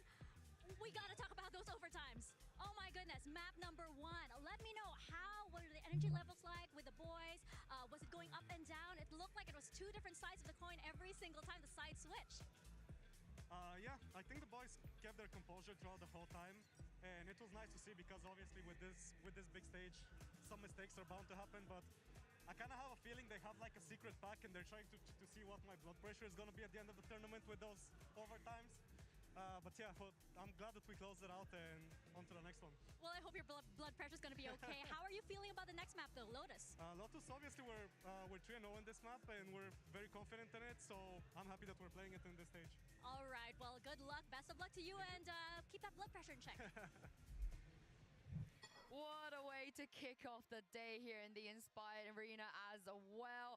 Leviathan, they are 1-0 up against EDG after an incredible Icebox. The fans are having fun as well here, and I am back here on the desk with Kokuka, Sideshow, and a very special guest, Coach Alex. Welcome. Hello.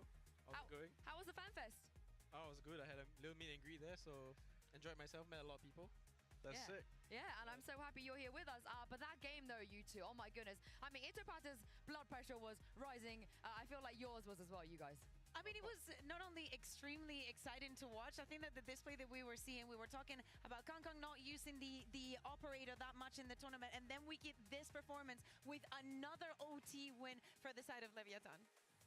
It's actually ridiculous that they keep going to overtime, but they keep winning as well. They are the best team in the world on this map, but like by such a thin margin against every single team. I thought it was going to be over until the pistol round turnaround from EDG. Then they went on a run. Yeah, Alex, did you think we were going to get a 16-14 map when it was 9-3? No, I thought as soon as pistol round was 5v2, something like that, and they turned it around. I thought at 5v2, I thought it was over. I really thought it was over. Oh, for EDG, you thought LEV was definitely I thought 13-3. I mean, you have experience with EDG. I heard that, you know, even though you guys were knocked out the tournament, the boys went home, you guys still made an effort to scrim them before their Sentinels game. We did. You want to know anything about it? Yeah. Let us know. Give us the insight. Honestly, I think they were playing really, really confident in scrims. We didn't play Icebox, so wasn't expecting this performance. But the maps that we scrimmed them on, they were extremely confident. They took us on fights very, very confidently. They beat us. They beat our ass in the scrim. So, how would you compare this version of EDG to the previous versions? In sense of the roster? Yeah, well, in terms of like their performance recently, like, do you think their form is better? Oh, for sure. I think I don't know why, but when Simon came in, activated Kangkang. It seems like what Simon does is he just protects Kangkang, make sure that he has all the utility going towards him, and because of that, you know, the guy is confident. He's taking fights like super confidently, as you can see. Honestly, I thought in Icebox, you know, it's hard to op against Harbor Viper. And he was finding little angles to kill people on. We didn't see that in like for the whole year. Yeah. Kangkang, he really put the performance of his life into that one. But it's time for our Verizon high-speed moment from Leviathan in round 8. Kokuka, talk me through this. I mean, basically one of the keys of Leviathan having such a good first performance is this kind of this. Fuck, I was trying to find my phone for like 5 minutes. It was up here. We saw Mazino that used 3 ultimates in the first half of the game, and And he's breaking the tempo, not allowing EDG to even get ready to play this postman was what enabled such a good first half for them. What's crazy too is they needed this level of a first half actually, because EDG just ran it back. It really did look like they were struggling against the Kangkang operator, which I wasn't expecting him to do very much of on Icebox. I said that they wouldn't be an op-v-op battle because they op on different maps.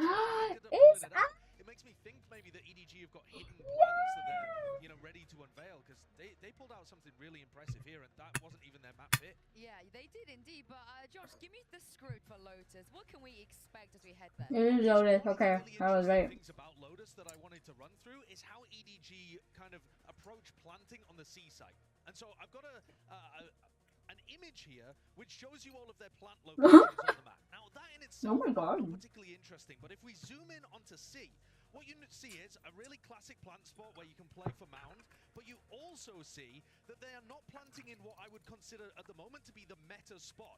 And the reason for that, I think, is because EDG do not have good protocols at clearing out waterfall.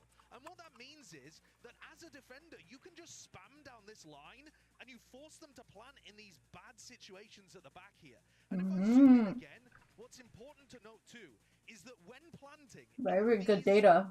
Hiding from the spam at waterfall, EDG have not won a single post plant.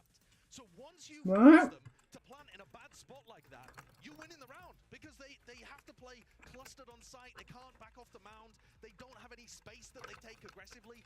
I need to see that fixed. Finally, some good like analyst info. From the EDG head coach Muggle ahead of Lotus. Muggle. Hey guys, I'm here now on stage with EDG Muggle and Luna, of course, to help with some translation. Now, Muggle, I think a lot of eyebrows were raised when they saw that you guys let Leviathan pick Icebox, especially since they're known to dominate on that map. How did you guys prepare for this, especially with that showing? 就是我们大概知道他们那个队伍的整体玩法是比较依赖选手，就是选手的 I 大脑 think what 发 he's 挥 saying 然 is, 后 fuck it, they only get one, you 会 know? 做得更加整体性一点。然后 We only 今 get the 天 one. 你说他们，我感觉是土一他们发挥的太好了。 Actually, we know that they're gonna play. Their play style is more depends on the individual power and instinct reaction. But I think they play too well on map 1. And how do you feel about Lotus now? 我觉得图2应该能赢，然后拖到图3的话，我们应该能 They 赢。 chose Lotus. I think we can win map 2, and if we get to the map 3, we can crush them. Oh, that is very exciting indeed. I guess we hope we're going into a map 3. Good luck out there. If they want to get to Abyss, we have to go through Lotus first. And of course, they run the Clove Omen stuff. Alex, do you have any experience against that? What do you make of that comp? Experience? Very bad experience. Oh no. Oh no. We got destroyed by them. Yeah. I mean, I'm not sure. You know, we had a team that runs no Sentinel, and when we ran a Sentinel, they destroyed us without one. I think you're gonna see Smoggy take a lot of fights because it's hard to hold things with Clove. And what I think they do very well is with the way they defend C. They like to play 2 people in C and they make it very hard for you to enter. What the fuck? Why by is it just so holding slow? entrance. So if What the fuck? we see like Is it I think lagging? we have to be ready for that. You know what I mean? Is it me? If you could teasing us, I Yeah. Okay, it's not just me.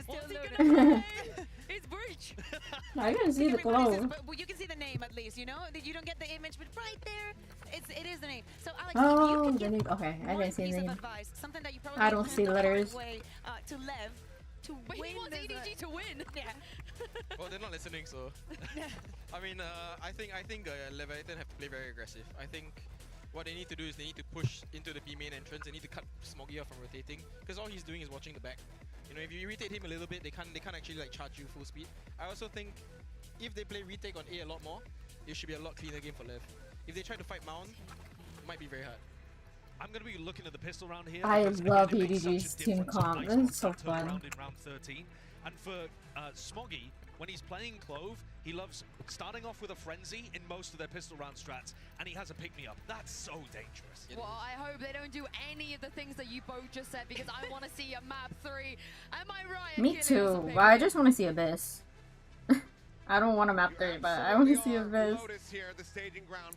To see whether or not EDG will be able to take us to that third and final map to still have that opportunity to go into the grand final as that favorited team, as that squad that has the map ban advantage, or if it's going to be Leviathan taking that next step towards getting another trophy for Calm, for Aspas.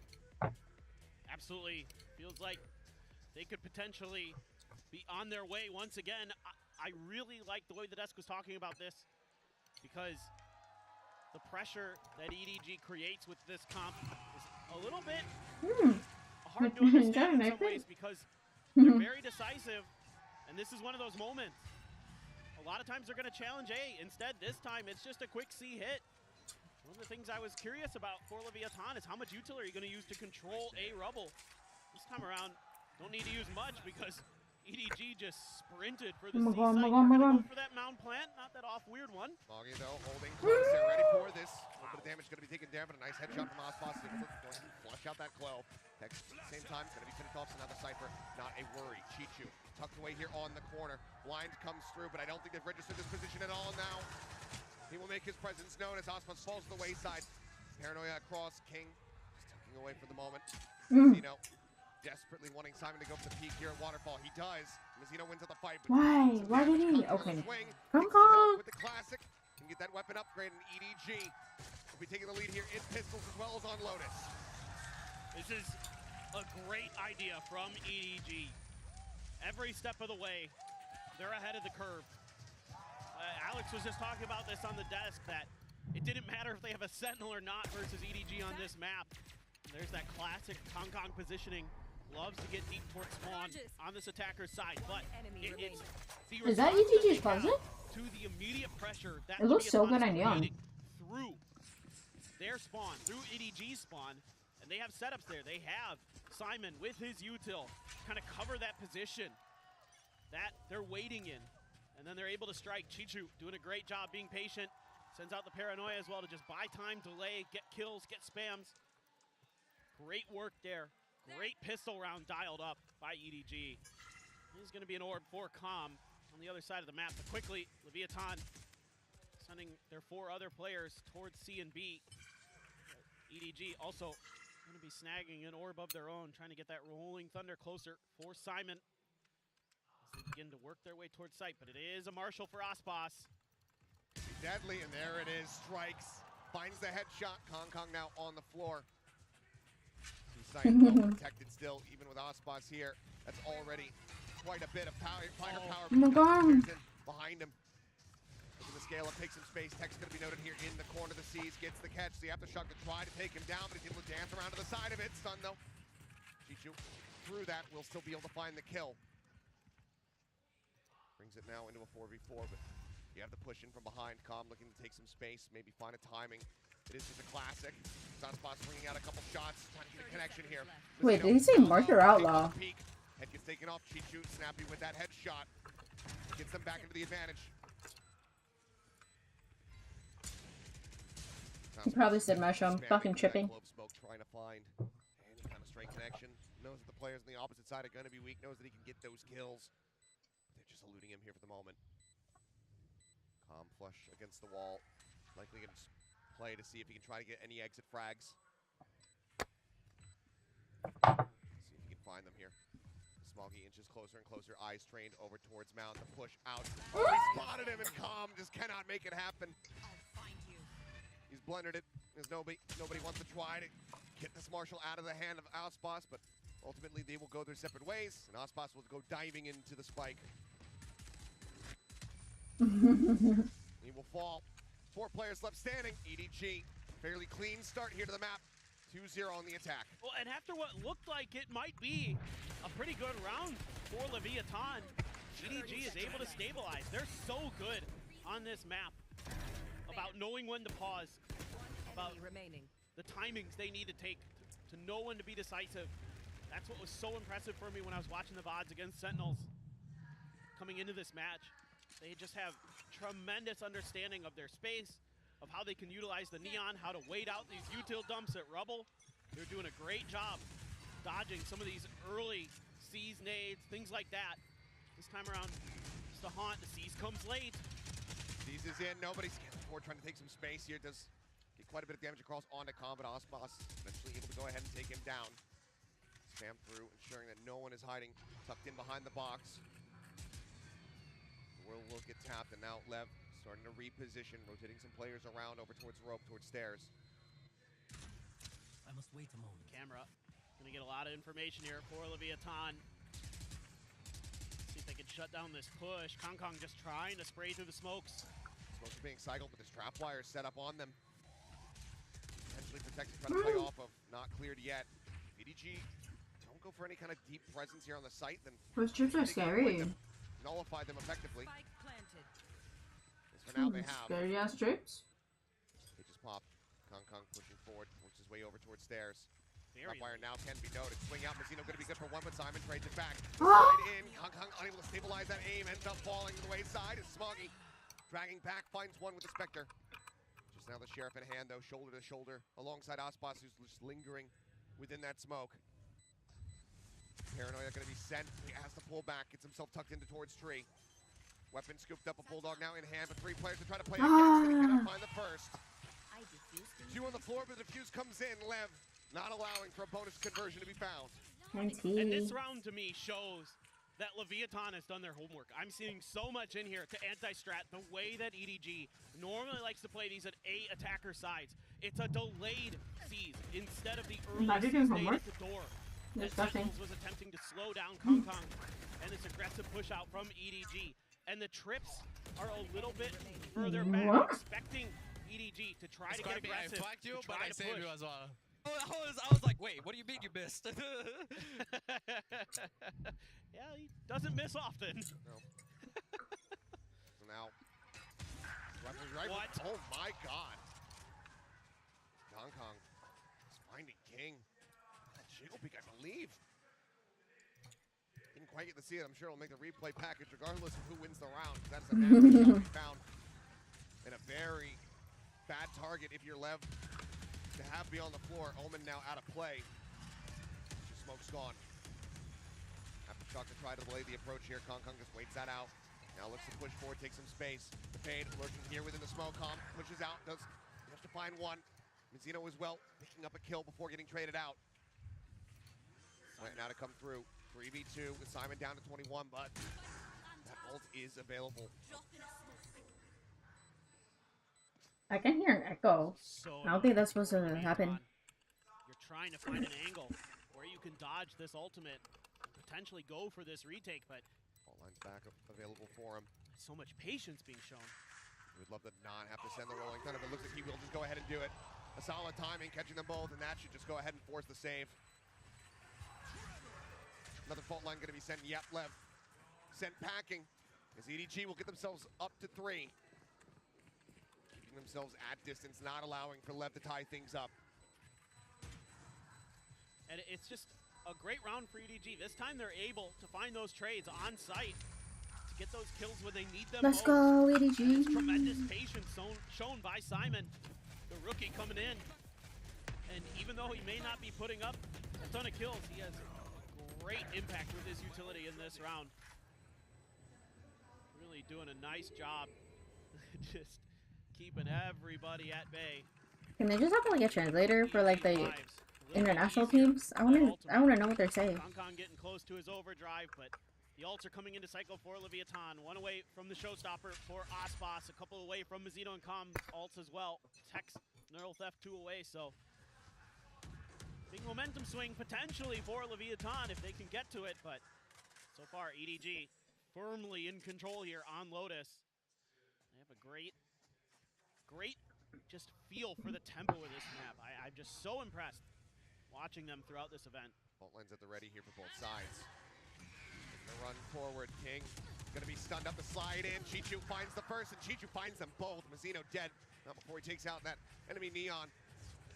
But EDG, once again, fantastic position with a man advantage as that plant gets ready to come through. Simon, go ahead and get ready to set this one up.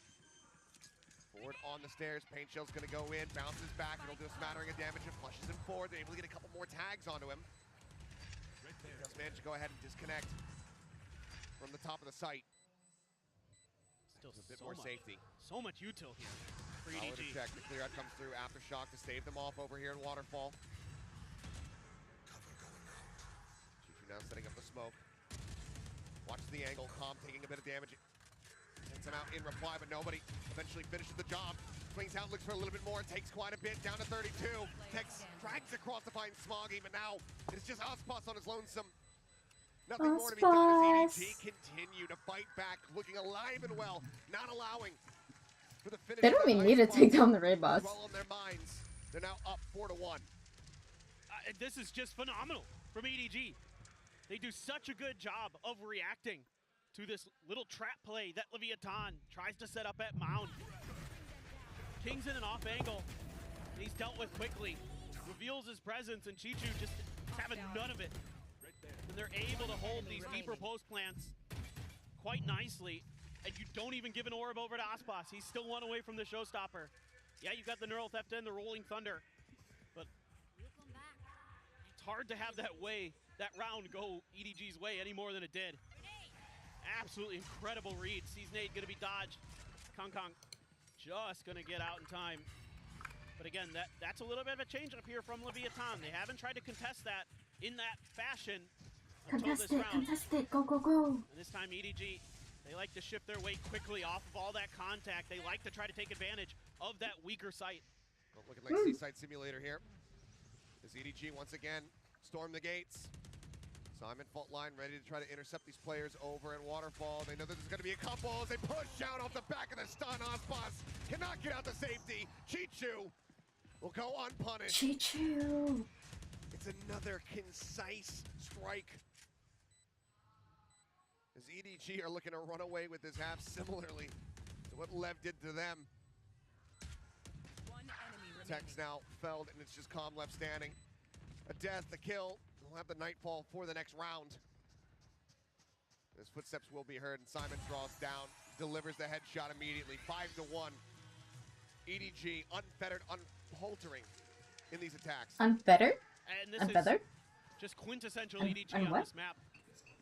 Sometimes if you give them that early season aid, that util dump towards Rubble, they'll immediately shift over to the other side because they know that you've probably got at least 3 players on that A site and that they have C site relatively free, especially with the speed of that Neon.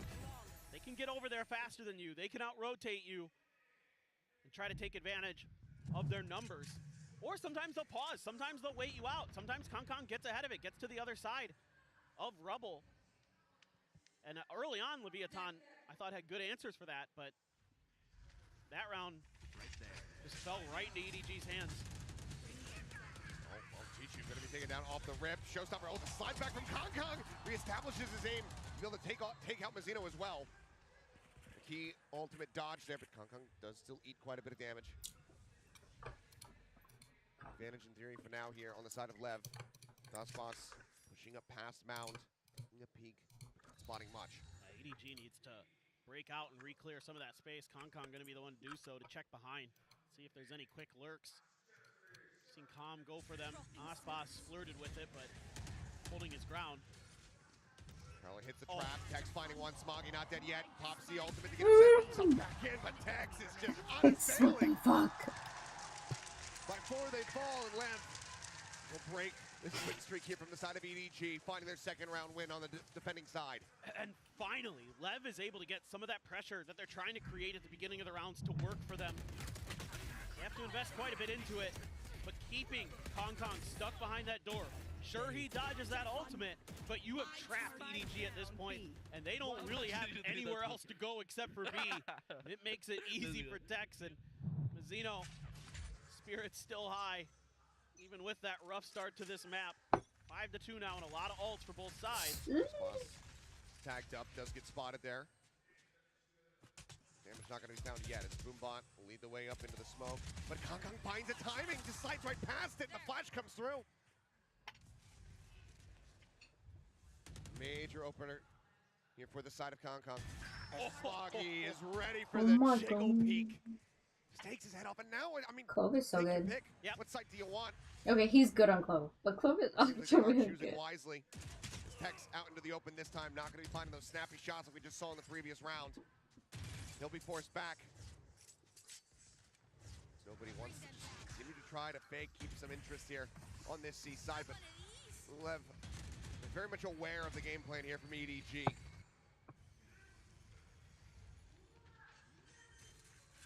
Have that rolling thunder. You can maybe just find that one pick of Leviathan. You might be able to get that ult to go. Man, it feels like that's still going to be a major commitment. That is so hard. Mazzino are both down so very low on health. Oh, it's going to be really difficult to put it mildly. This angle, though. He's going to go for it. It catches onto multiple players. Go away. Managed to find the avoid here. On the phone line, the counteract. They managed to find the stun. Chichu trades him back. Tex now going to be dealt with. And EDG are not allowing for Lev to creep their way back in. They're wow, a breach stun? Stop that, are you kidding me? We were shooting, then he stopped. It's so close. Yeah, just what is he looking at? Back to Simon's utility. And another thing Alex was talking about. You saw that eyebrow raise. He's got to respect you. Like, damn. Yeah. Clean shot. No doubt. But that rolling thunder invested there with the paranoia to try to clear it, and I thought that Leviathan gave themselves a chance, but the shot's just not quite connected. This is a long overdue timeout. Finish it in time before the response comes through from EDG. Able to get the stuns of their own and slow things down enough. Keep Leviathan at bay, and Leviathan now I wanted Heretics and Sen to be in the finals, and one of them to be eliminated today. Yeah, it's defender side of Lotus. Yeah, it's difficult to play this side of the map, but can't let this run out of control anymore. Certainly not. We're down by 4 rounds. EDG at least wanting maybe like 1, 2 more to feel super comfortable before the side swap. Lev did not want to give that to him. There's an opportunity still to run this back and bring this to parity, make it a 6-6 half. He needs to start right now. By the most part here from oh my Lev. god, Daily's about to reset. Healthy. They have 3 ultimates. Wait, did I finish it? There is still that stinger in Fuck, the hands now I of need to Mazzino. check. There's a lot to work with for Lev, and they're going to try to gamble towards A, see if they can deal with this Rubble control that EDG likes to take. I mean, you got everything but the Cypher.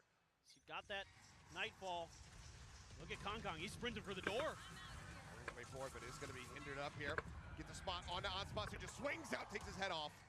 He's up for the challenge. He wins it out. Stinger finds value. Simon going to take it down. Nobody now trying to survive here. Back Rubble alongside Chichu, but Chichu finds a headshot to put down Calm, but now all the advantages here in the hands. I fucking hate Chichu. Why is he so good?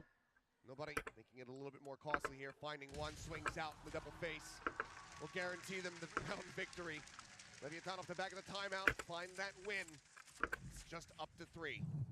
And it's just that extra layer that you have with that ultimate available for Leviathan that gives you the ability to contest this space a little bit more freely. That was sexy. More and they're able to do it. So I like that they're showing Yeah, please kiss. You know, it looks like it might just be kind of that standard util dump, and that's going to bring a timeout from What? EDG right after that round. Already? Muggle already saying, I don't want to see that kind of thing happen again. We need to find different ways to deal with this Rubble control. That's crazy. All right, well, effectively back-to-back here. There's the team swap around, but yet clearly I don't think they should have timed out yet. staff You only get like, not happy you only with get how that round 2. went, but also maybe noticing some things about how LEV are playing this out that they feel like, okay, well, we need to bring this to the players' attention now. Otherwise, we're going to let LEV back into this half. Either way, minor pause in the action. We'll see what the adjustments look like, what they have identified. Ults online here. Simon just 2 away from having that next Rolling Thunder. But I think the most interesting thing that we're seeing from EDG right now is that Chichu has 12 kills, 4 deaths. Everybody else on EDG, 5. Everyone's getting the 5 kills? participation award, but Chichu is getting the gold star right now. I know, Chichu's fucking interesting to insane. note, Simon already has 10 assists. Yeah. 9 rounds in, the man's averaging over an assist per round with that breach util. He's doing a phenomenal job. Landing those stuns, landing those blinds. Rolling Thunder to buy them, even though he doesn't get any assists from that, he gets a Rolling Thunder that gives them a guaranteed round win. He's doing a lot of great things on that breach. Sure. Look at that, just running backwards to avoid the flash. TP over. Just a fake TP actually coming back. They go charge my phone. Just trying to avoid that util. They did this a lot against Sentinels where they'd show presence at Rubble and then either back off or send Kong deep to where nobody's standing right now. And then just kind of wait things out. But there's no util to speak of. Now, wonder if Leviathan might be able to find a way to play for retake a bit more, especially with this Nightfall coming in. Gonna have to be the choice. Did just barely clip there on the comm. Gonna be audioless here for the moment, but already a lot of players in position. The final 2 getting ready to join, working their way through the spawn, and nobody's gonna be taken down off the rip, trying to scale forward, trying to get himself over towards drop. He ends up getting punished, and Kong is stricken by the Prowler, has his head taken off. Neural Theft now comes into play.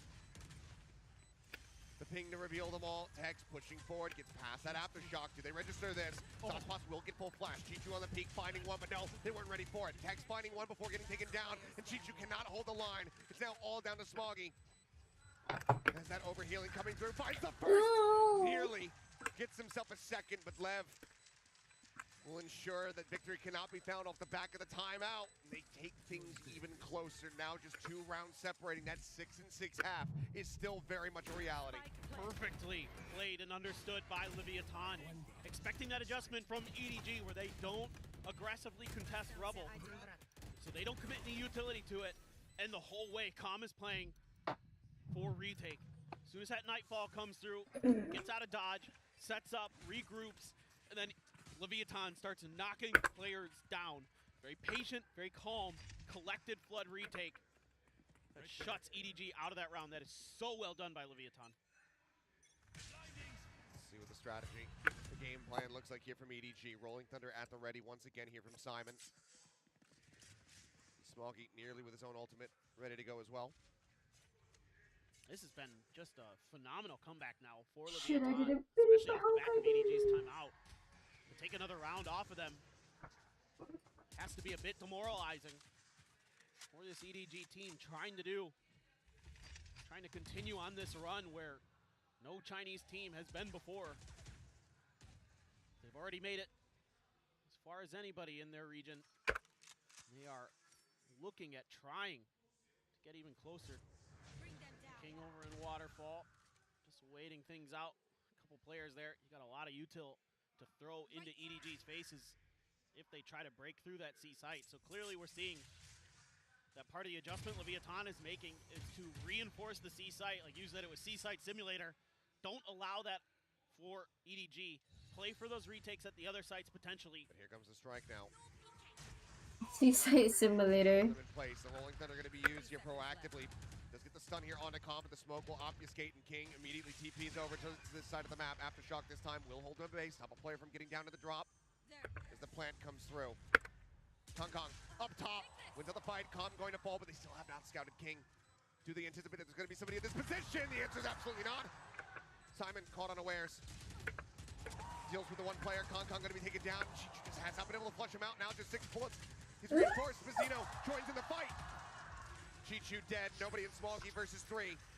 King tagged up. Smoggy stunned for the moment. Forced away. Some spray across. Mazzino getting tagged. Tap onto the spike. Looking for the counter spray through. And they managed to find them both. Smoggy just stuffs Tex and EDG. I need to see that again. Now up to 7. Breaking this run back from Lev. But still 7 and 5. Lev will take that considering how this map started. What an absolutely wild round for both teams. I mean, the fact that Kong gets so deep there and gets a kill leads to King's position not being anticipated by the side of Simon. He dies. They're able to reinforce his position, give themselves a numbers advantage, but just spraying through the smoke. I thought Leviathan had it, and I think the coaches did too. You see both of those bullet traces coming out of that smoke. You know where they are. And yet still somehow EDG is able to get those shots to land. Unbelievable. A Judge, a Spectre in hand here for Leviathan as we go into the final round of this half. EDG looking for that 8th round victory. Only 2 ultimates in play are on EDG side. Chichu with the TP. Smoggy with the not dead yet. Paint shells from hotspots will try to slow things up as the Suns come. Not dead yet. To reroute. Slides around, but now comes over here towards water. Cannot transition over onto that second player. Mazzino scoops up the Vandal. Immediately finds value, but cannot get that Rolling Thunder through. But look at the HP bars. Damage has been dealt. Comp spotted on the swing out. Goes for the fight, but Smoggy wins it out. Bolt is online and out as Tex all is lonesome. They're all so very low. Can he divide and conquer? Dodges the smokes. Smoggy dead. Alt now going to be popped. He slides back, he's just keeping him inside. Tex deals with the other, but Smoggy swings back out from the same angle, finds a third, and EDG will finish the opening half 8-4. What a play here for Kong. Just times the end of that stun so nicely. Yeah, Mazzino able to answer back quite nicely, but EDG plays with such ferocity on these executes. They're so well coordinated, just in lockstep with each other. They're able to take Mazzino out before he's able to get his ultimate to go. Fantastic stuff. I'm out? Oh no. What am I saying in top time?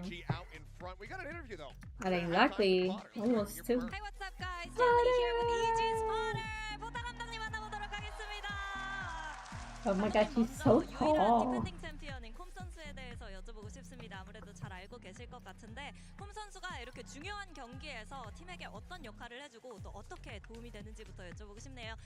Potter, hello. Now I want to ask you about Kom, the sole defending Isn't Potter champion Korean? here in Champions. So what does he bring to the table when it comes to big matches like this? You know, he just really controls the awareness and the tone in the team. You know, communication is such a huge part of the pace and just understanding when you're gonna fight and things like this. But Corbin's awareness is just next level, and you know he just pulls his teammates up to where he's at, and so it helps with the flow state for all the players. 확실히 좀 상황을 인지하는 걸 많이 도와주면서 리더십을 보여준다고 하는데요. 왜냐면 이런 경기에 있어서 좀 흐름을 읽고 페이스를 조절하는 데 있어서 좀 팀원 간의 커뮤니케이션이 굉장히 중요한데 콤 선수가 그걸 잘 픽업을 해내가지고 잘 팀원을 이끌어가고 또 팀이 어떤 게 부족한지에 대해서 제각자 각각 말을 해주면서 스스로 인지하면서 팀을 리드해가는 그런 능력이 굉장히 출중하다고 얘기를 합니다. 그러면 또 포도 감독님 한국에 오랜만이라고 얘기를 하셨는데 여기 포도 감독님 팬들이 진짜 많거든요. She is 한국 Korean. 팬들에게 한마디 부탁해보도록 하겠습니다. You have a huge Korean fan base here, super Potter fans everywhere. So anything you'd like to say to our Korean fans in Korean? 안녕하세요. 소주 너무 맛있어요. What? What'd she say? Soju did very good. Okay. Well, thank you, Potter, and back to Lotus we go. Somebody translate. Back to Lotus we go, indeed. Lovely to hear from Potter. Lovely to see the fans show that love as well. Let's go ahead, though. Focus back into the game. Sheriff in hand for Osbos and Tex. Looking like some frenzies here from Smoggy and Kong, so maybe a bit of a pacey hit as they start off this defense. But EDG for now, up by 4 rounds. And this is the exact same scoreline that Leviathan faced the last time they played this map. It was a 4-8 on their defender side. They switched to attackers. They went 9-2 against Heretics. Absolutely closing the door on them. Are they going to be able to do the same here against EDG and close the door on this match? Or will it be a continuation? Are we going to be able to see that Abyss? I really want to see that Abyss. I'm not going to lie. I really want to see that Abyss. From EDG. It's heck to watch, but it is. They're running double doubles on Abyss. Just for now. Lev just cutting some noise, playing out patiently. Nobody going for a bit of a jiggle peek. Now spotting him. Tucks back away before Osbos is able to line up the shot. A couple wall banks. As Kong gets himself situated here. Over by Tree. Break of the door. Pivot comes through. At the moment, it's only Simon who's playing this position. There's a flash and a fault line to try to slow him up. But a lot of the relay tools have already been burned here from the side of EDG. No relay bolt, no C's. Kong playing forward, sees the reveal, but doesn't swing fast enough to actually find the punish. Sticks around, really much. Now the pivot comes through. Tex taking some space, pushing his way through upper. See BDG read this one because Chi-Chi's going to be the first one to try to my God. sliding forward. He's able to find one. Smoggy similarly finding value off the frenzy. Kong kneeling with a third. Smoggy cleans it up. Holy shit. The defuse will come in. What the fuck? They will find both pistols here on Lotus. and these are these decisive Kong. that EDG is so good at. Once the button to go is pressed, everybody is on board, and Kong comes flying in on the Neon. Poor Com just trying to do what he can. He's sort of ready for it, but it's so hard to adjust for that Neon. And then everybody's swooping in from every angle. They've got Leviathan. In his best Neon impersonation. He's like, well, that's his job.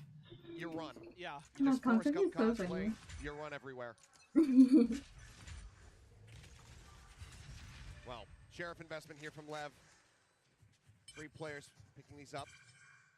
Tap the orb to try to see if they get anything to peek out. Oh, I hate the echo. They couldn't. So now Mazzino on decent pace to try to get that Rolling Thunder online, but Simon situated behind the box, has that fault line ready to go. Any noise, any The echo's contact. so loud he's gonna be though. sending it. Prowler comes through. We'll swing onto the corner. A bit of damage going to be done, and now Smoggy able to isolate. Oh my god. Pick them all apart. The aftershock to flush them right back out into the open as well. Now Tex just sat here, wondering what the hell happened on the other side of the door. The slide through the side back. It's fancy footwork. And Kong will collect. EDG flawlessly close out the anti-eagle. What the fuck was that themselves up to movement? 10. Man, What the Kong fuck? is so good on Neon. I The know, way that he's he's able to crazy. utilize that movement and speed. Wait, I need to see that Time again. and time Look. again, he Oh does a shit, lot oh of shit, little oh things shit. where he gets out of the way of utility. Oh. Yep. Oh. The man just is The man, the myth, the unstoppable. legend. He's gliding on water with Neon. Just ridiculous. But he's Now we so go into the good bonus.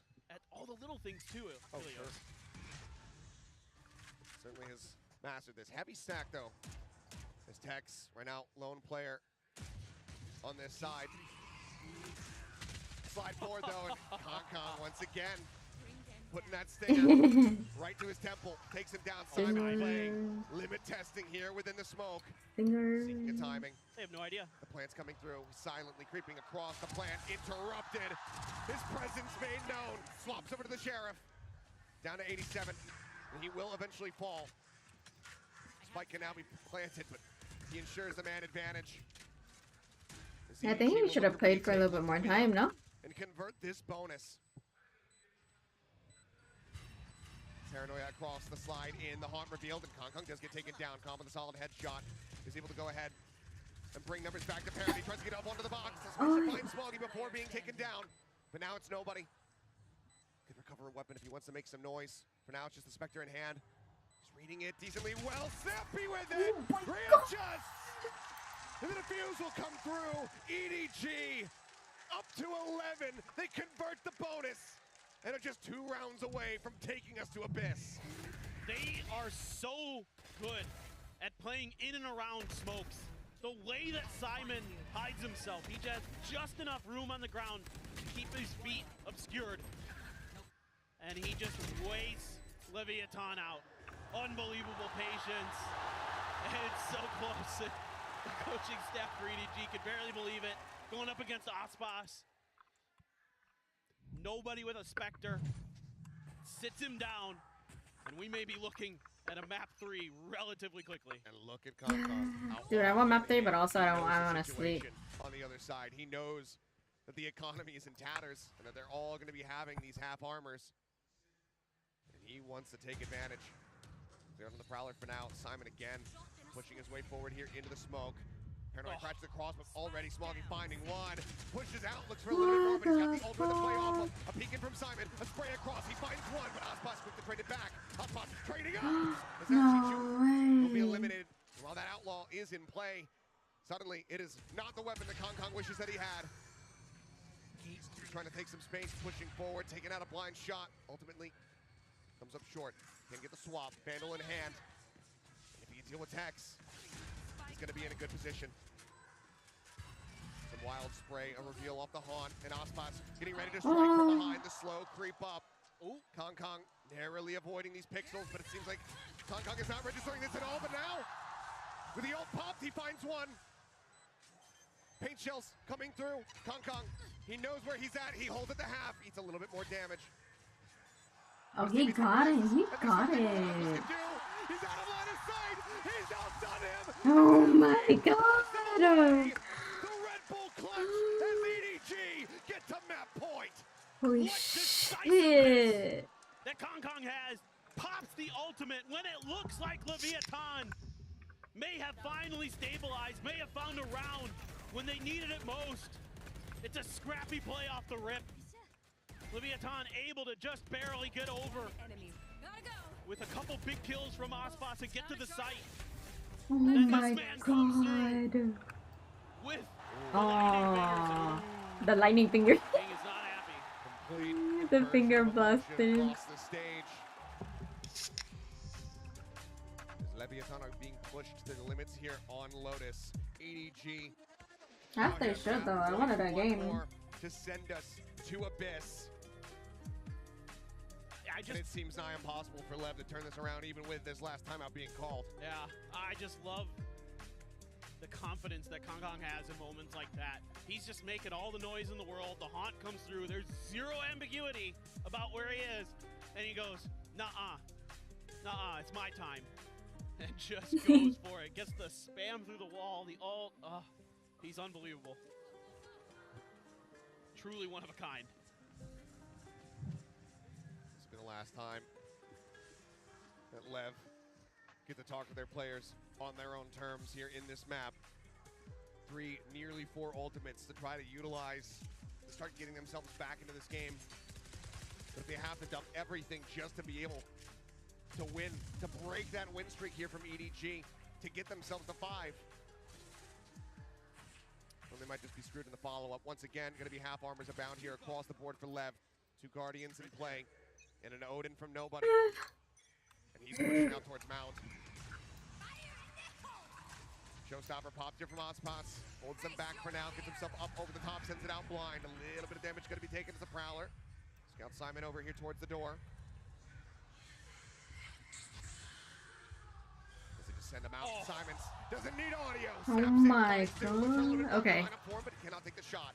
But still, damage is done. Parity is found, a 3v3.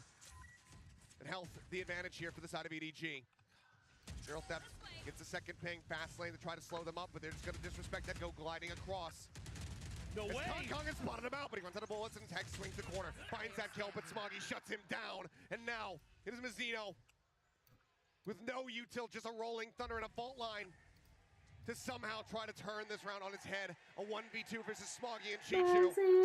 The two lobby leaders. He knows that this is not a great position. NT. Smoggy gets the final Oh kill. my god, you think EDG? Oh my god. In a monstrous way. Not dissuaded by losing out in overtime on Icebox. They come back in fully confident, fully geared up on Lotus. And now we go to Abyss. Not missing a step the whole Yeah, way through. Abyss, I am so ready for this third map. It is going to be incredible.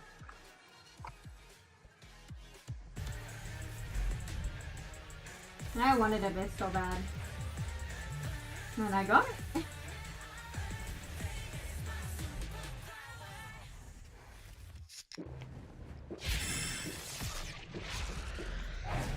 Red Bull gives you wings. Red Bull gives you wings.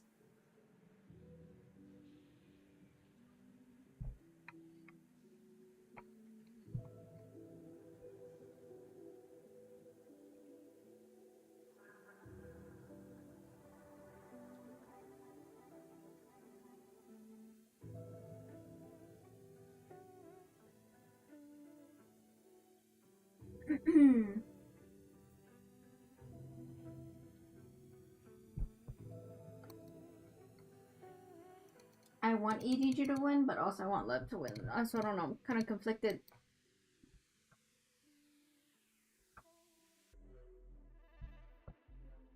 Oh my god, it's Potter!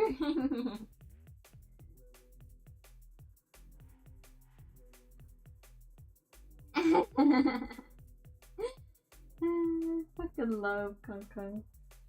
He's so funny.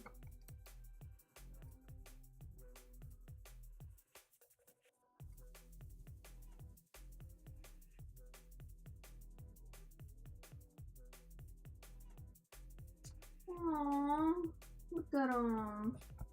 Okay, wait, hold up. Let me go get some water.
就是因为我们图一遭受了比较大的困难，然后但是这场胜利，其实我们赛前也预料到我们是大概率获胜的，但是没想到我们输在我们的自选图，所以现在我感觉像是那种劫后余生的感觉。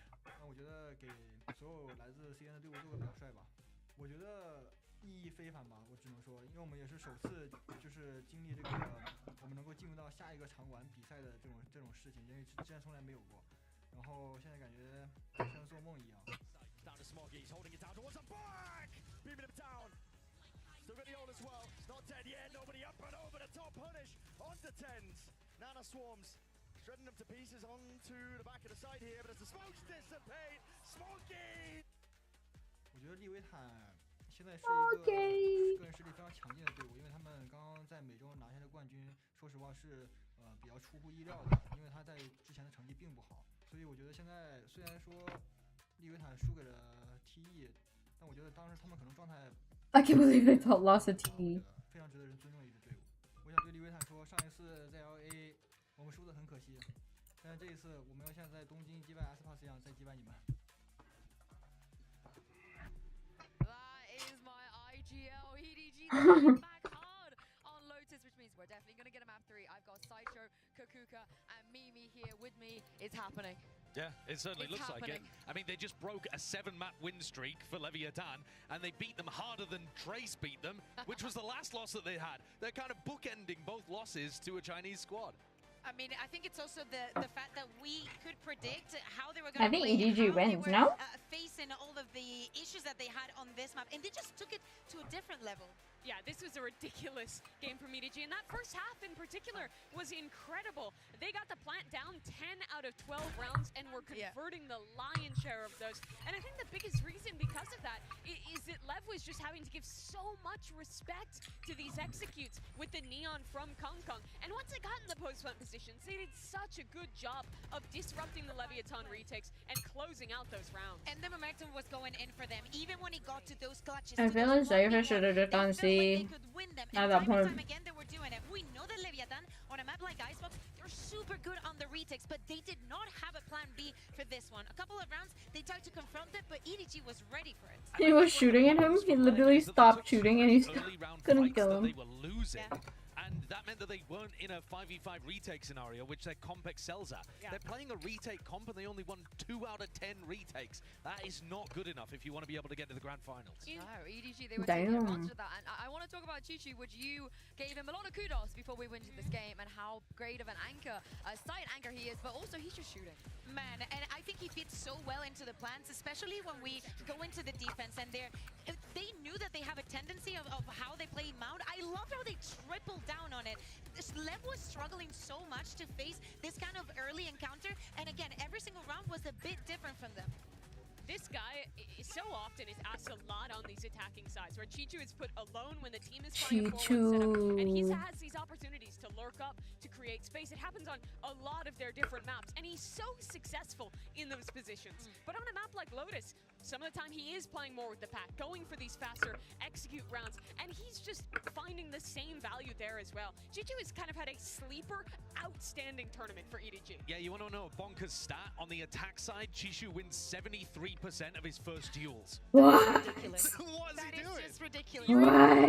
Kong Kong is on the team and he can afford like every single first kill, but he is still that successful. Yeah, literally, you have to pick your poison. Do you go into the heavier side and fight Kong Kong on the Neon, or do you go and try and take a peek elsewhere and you're going up against Chichu? They're just so good at getting these first kills. Leviathan did not win a single 4v5 this map. Yeah, they were just shooting back. It's time, though, for the HyperX reflex moment of the match, and this came from EDG in their pistol round. Yeah, exactly. We were given props to them and what they were doing, how they were able to stay in the map. But what they did here with this Francis made no sense. So disruptive, so quick, and of course a beautiful win for them.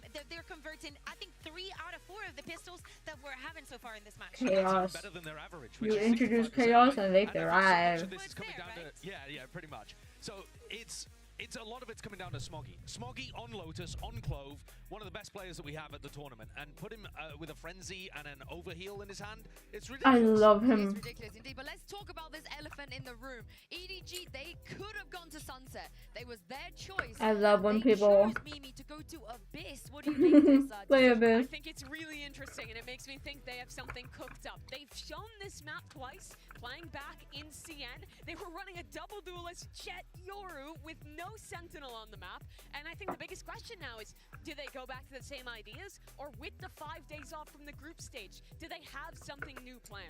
Even if they do have something new planned, when you opt into a map that you're not sure that you've got like good match results on, I think that's a tacit admittal that you're the underdog in the game. Sure. I think they've deliberately gone for a gamble map 3 to try to knock Leviathan off. And Lev are sneaky good here. They're 2-0 on the map. They've got some very big wins against other teams that are good here, like G2.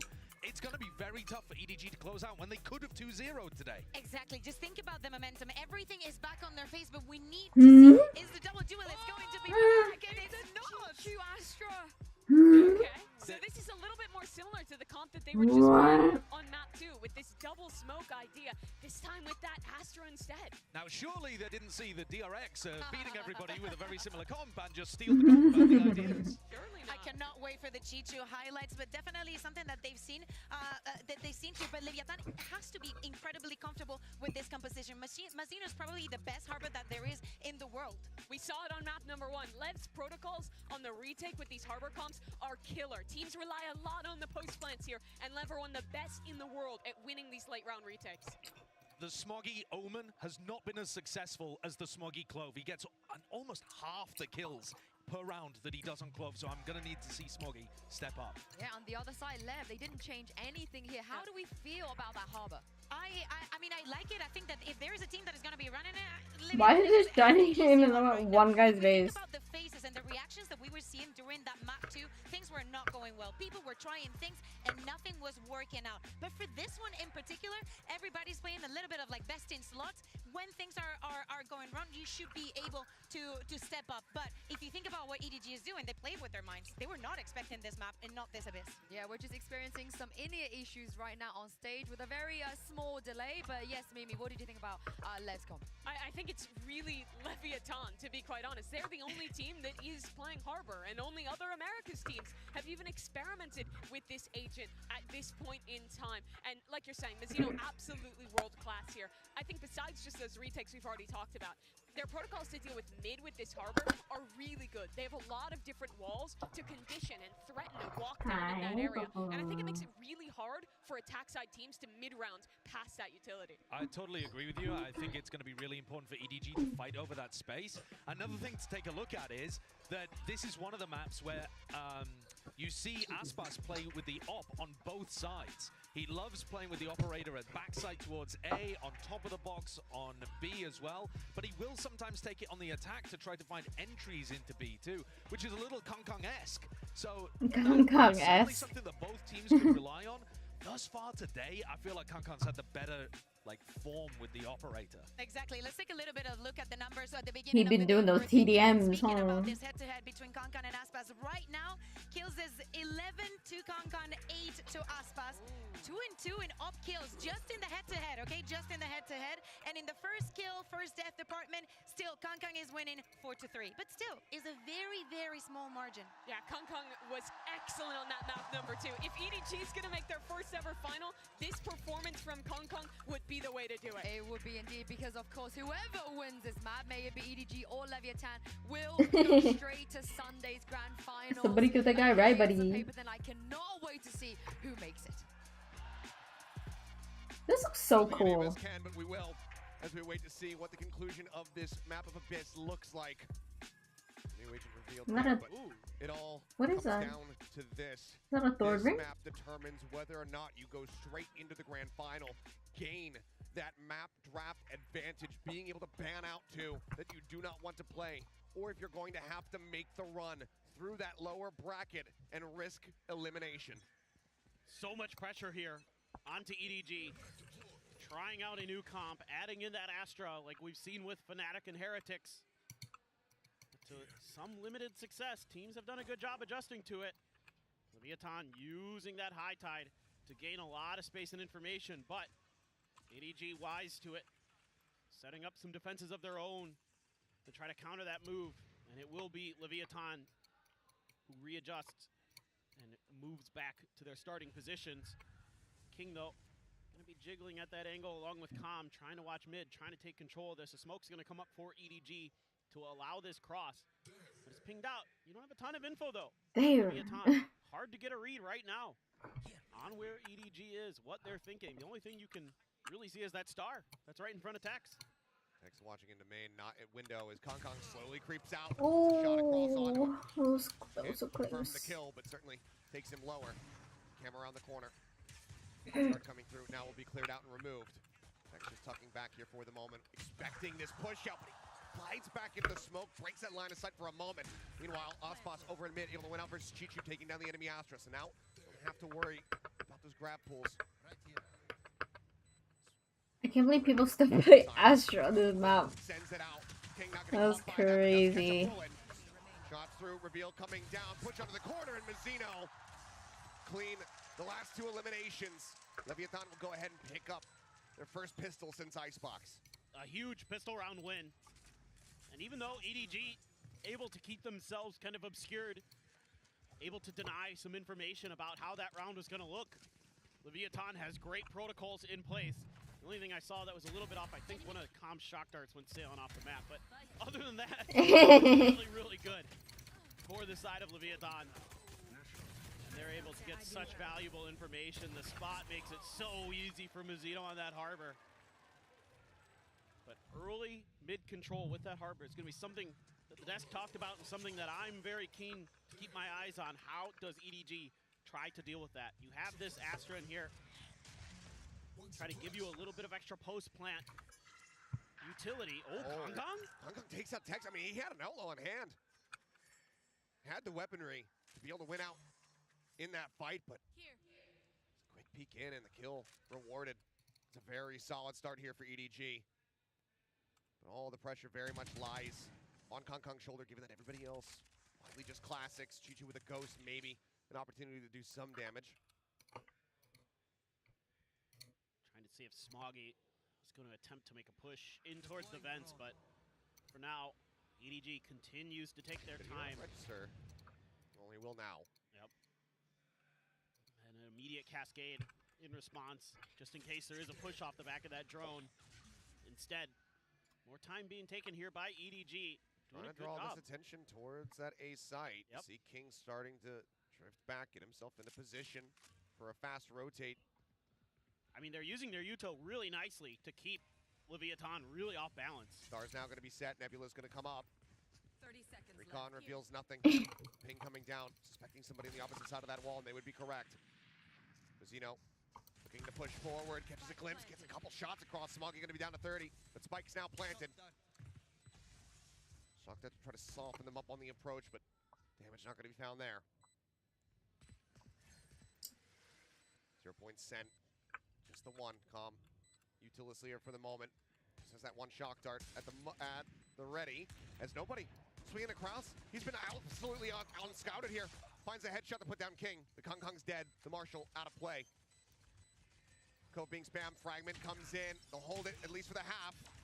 Not sure if EDG realizes that it's been taken that far, but will it matter? Chichu now last one standing. Gets swung on. And the fuse can't come through. But my God, what a costly round here. Just 2 players left standing. As Ospas and Mazzino will be able to carry over an Outlaw and a Bulldog. And this is where some of that effort that EDG puts into the beginning of the round to keep Leviathan off balance pays off. And they're able to get into those post-plant positions, able to sneak nobody underneath the nose of that recon dart, right behind the box on site. And that gives him a free kill. That gives that extra layer to this defense that makes it so difficult for Leviathan. Yes, they get the win, but it's a very costly one for sure. The bonus looking rather weak for the side of Leviathan, just that Outlaw and the Bulldog. Another Sheriff in there. See, they want to try to go a bit aggressive here. It's going to be Paranoia out, but Kong swung out ahead of it. Does not get caught. Puts quite a bit of damage down as Kong backpedaling, falls to 22. The opening fight very much goes the way of EDG. Nobody. Set up here for a lineup. Making sure that he's right on the edge. Just curious about Viaton's answer to this. It's going to be that drone going around the edge of the map. Going out wide, gets the tag on the one, looking for a concuss on the close left side. Trapwire going to be cleared out, but the reveal is good enough for Tex to go ahead and find the shots. He takes out Kong Kong. One player dead, the first step taken. Calm. Recon right into the head of Smoggy, but Smoggy just turns his sights up towards heaven, managing to find that kill. Oh. Now Smoggy up over the top, collecting 3 and out. Nice. Just off spots left standing. And Chichu at half armor. It's a one-tap potential on the body, just not quite there. See if Ospas can make this a little bit more He's meaningful not. inside of EDG. Seem like they're very well poised to get this round win. Not The gonna keep it. anti-bonus. He's not gonna keep it. Don't do it. Just not much. Don't do it. And he's going to be able to do it at this point. No. Get a vandal and dip. Doing a great job here, anticipating the early pressure. Gun going to be snagged for Yeah, Ospas on the way out. nice. And will sprint over into mid. Gets himself out. Nobody counter-rotating over to try to get a punish there, so we'll hold on to the weapon. I've got a gun. EDG Expected. find their first round win here on Abyss. Yeah, just solid patience from EDG, a team that just showed. Oh my god. All I over the just. place. They're explosive. They're really taking their time on Abyss. Really trying to work the map.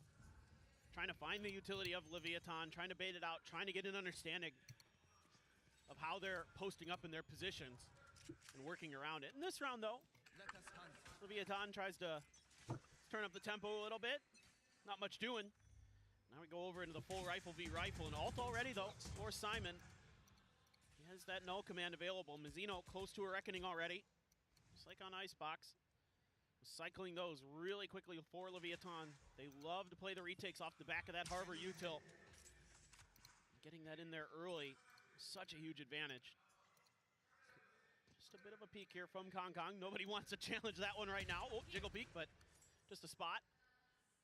And a change of direction for EDG, but mid-left, widely uncontested by both sides. And I think it's going to be more difficult for EDG Fuck in so many mid. different I ways. hate mid. Take that mid control. You're going to have to rely on those scrappy fights, on those numbers advantages that you're trying to create here by showing presence on both sides of the map to get these plants down and get into your post plants. Well, they're basically just trying to replace the Sentinel with the additional smoke. Take information away to try to get the advantage there, but Ospas dead right before he drops down off the top of the box. Rainbow's down. Gets a little bit of damage across, but not too much to be found there as Fragment. Calm not going to be caught. Spam, however, not quite in line, but as he readjusts, final couple bullets ring out and nobody will be taken down. 4v4 for the retake as Lev try to establish a further lead here. See what the post plant looks like here for the side of EDG. Tucker flying through. Tiny amount of damage here onto Smoggy. Widely untouched. Quick tap in. Some wild spray across. Kong Kong willing to maybe give his life, but it's actually going to be Simon who ends up falling. Paranoia now going to be sent out. There's the Harbor. Ultimate coming into play. 2 players left standing. Stun. Getting ready to connect here on the Chichu. Smoggy tries to hold them back. They're just being pushed and prodded at every single twist and turn. Oh my god. That. Oh. Refused to be held. Oh, okay, he got it. He hella got it. Wait a minute. Over a second to spare as They threw that. the lead now up 3-1. Yeah, I love the patience that Leviathan shows. No, they threw Early that. Cascade to give them a little bit of breathing room to scale towards the front of the site. And then they're baiting out that gravity well, using that time to spam those tight angles towards the attacker's side. And then you can use that, again, use this Harbor util to isolate fights, to cut players off. Y'all needed, baby. Dude, We got a little, little Noribon going in here, eh? Yeah. The Noribon? But still, it's just great ideas from Leviathan, understanding the win cons of this EDG comp and using it against them. Oh. Well, okay. I was going to say some wall bang shots there on Ospas. The Tex just gets rid of Kong Kong. Vandal now on the floor. Nobody nearby to try to recover that. Say no one nearby to try to recover that. Now the neural dash is going to be coming through as well. So EDG say, okay, we have to up the tempo maybe a little bit, but now there's a drone on the opposite side, so they have to pull back. Space now being taken as Ospas goes on a big rotate. Working his way over towards mid with that outlaw in hand. Oh, Look at this util is just chewing up EDG. They've taken so much damage trying to get through. Great response from Leviathan. And this is such a rough position now. Everybody's HP bars in tatters, just Smoggy at full. Fragment into the back. They're going to try to make a go of this one. This Chichu up over the top, cannot find the first target. Mazzino strikes him down, finds himself a second. Spike cannot be planted. And it's just one after the other. As LEV will flawlessly get themselves a 4th round victory. And Leviathan just playing back far enough that close pop flash that Simon tries to send out doesn't really matter. And they're able to just hold their positions, throw some util of their own to delay, leave a player tucked in up towards heaven. And King just finds a great timing there to step down. Once Calm and Mazzino are in the thick of it, King just swoops in, gets a kill of his own. The timing, the coordination, absolutely brilliant from Leviathan. A lot of ults for EDG. Both teams having their Hunter's Fury. Hong Kong with that Blade Storm. EDG's creative with the Blade Storm on this map. Sure, a lot of you have seen that Smoggy highlight clip, but Tex just says no. Yeah, just sprints over top of the fragment. Seems like they don't anticipate this red. Smoggy's positioned until that very last moment. Tex does get caught off guard as Chichu comes bouncing across the way. Zeno still sat here. Backside. Grabwell pulling him around the corner. This King will fall. Swing back through. Mazzino going to be good for one last. But now suddenly it's Calm. Left alone. Hunter's Fury in his back pocket. But does he pull the trigger on this? And do they read this at all? Sound. He's about to find a timing. Ooh. He cuts the noise. The jump across. He just catches a glimpse of nobody. But nobody's taking his time. And it seems like EDG have absolutely no idea. Calm finds the first one with util in hand. You can't be doing. You fucking rotate all around everything. Oh my god. Okay, that's good. That's good. That's good. It's because he has his Hunter's Fury that nobody reacts like that. He doesn't want to stick the plant because he's afraid of the Hunter's Fury. So nobody pops right around that corner. Calm doesn't anticipate that. Gets caught with util in hand. What a scrappy round from both teams, and oh man. Yeah, they're mad. Coaches very frustrated with that. Calm had a really good opportunity. Had he been just a little bit more prepared for that quick movement from nobody, might have been able to get that round. Not a bad idea. Here's the Hunter's Fury. Well, there's the Hunter's Fury. Nobody getting tagged, and this time Calm will find some revenge. Damn. Take off this round and try to keep EDG Sova did. at arm's length distance. Cosmic Divide, cutting the side apart. The drone from Calm about to come through, spotting them out.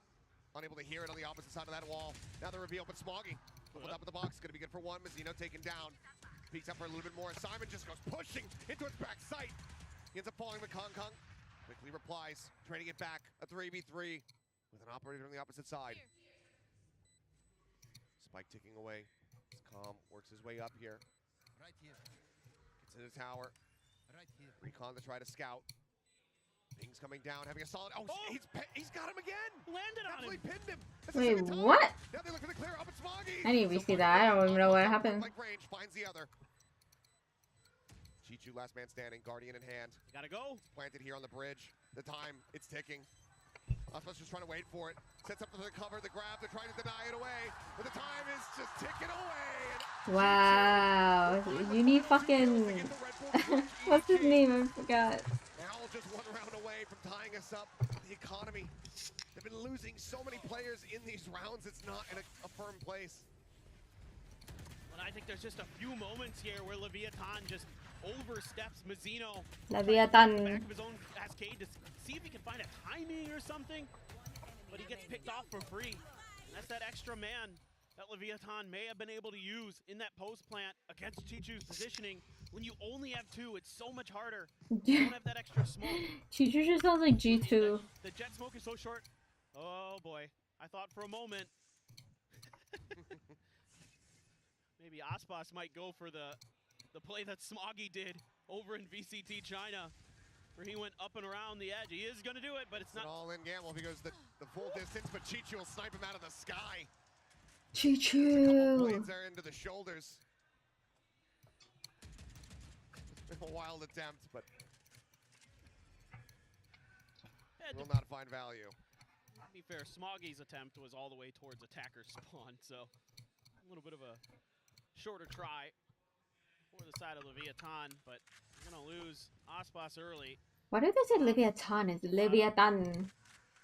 Info off that recon dart, even though it doesn't land. A couple bullets came out at it, so they know there's a couple there. EDG this time wisely waiting out this util dump that happened the last time they threw that flash through that high tide. Reckoning here though. Base gonna be taken, but King able to find one. The drop there from Cobb right before the paranoid crashes across. He catches a glimpse and Oh my god. IDD. That's just so easier on the top. On how things started, EDG now. In my humble opinion. Here into main, did they actually try to play for this? Again, economy not in a great spot. Chichu noted there. Right there. Time going to be ticking. Hope gets ready to expire. Recon up over the top.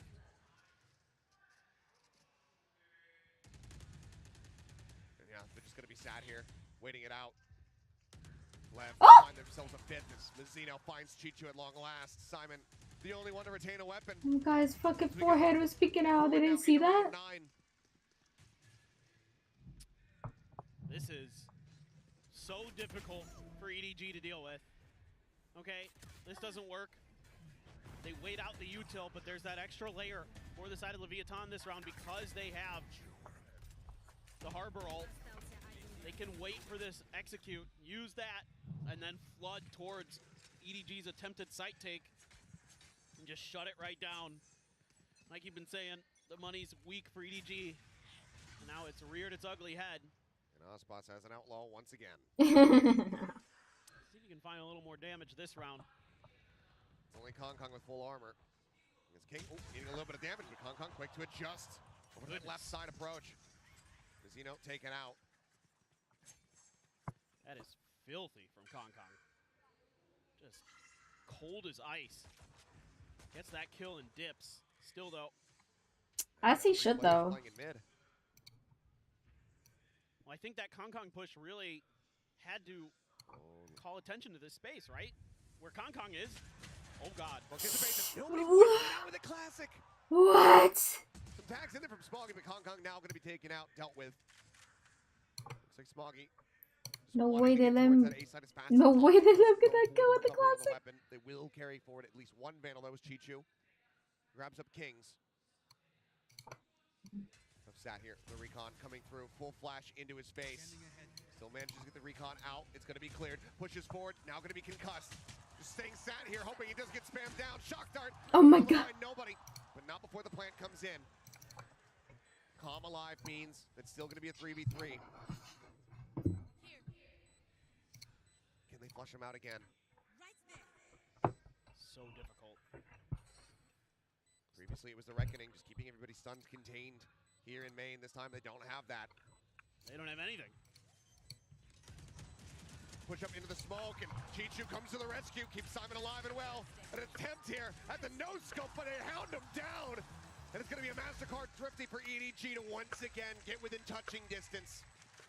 One round away from tying us up. And all it takes is a push out from Kong. Gets that one kill and immediately ducks back.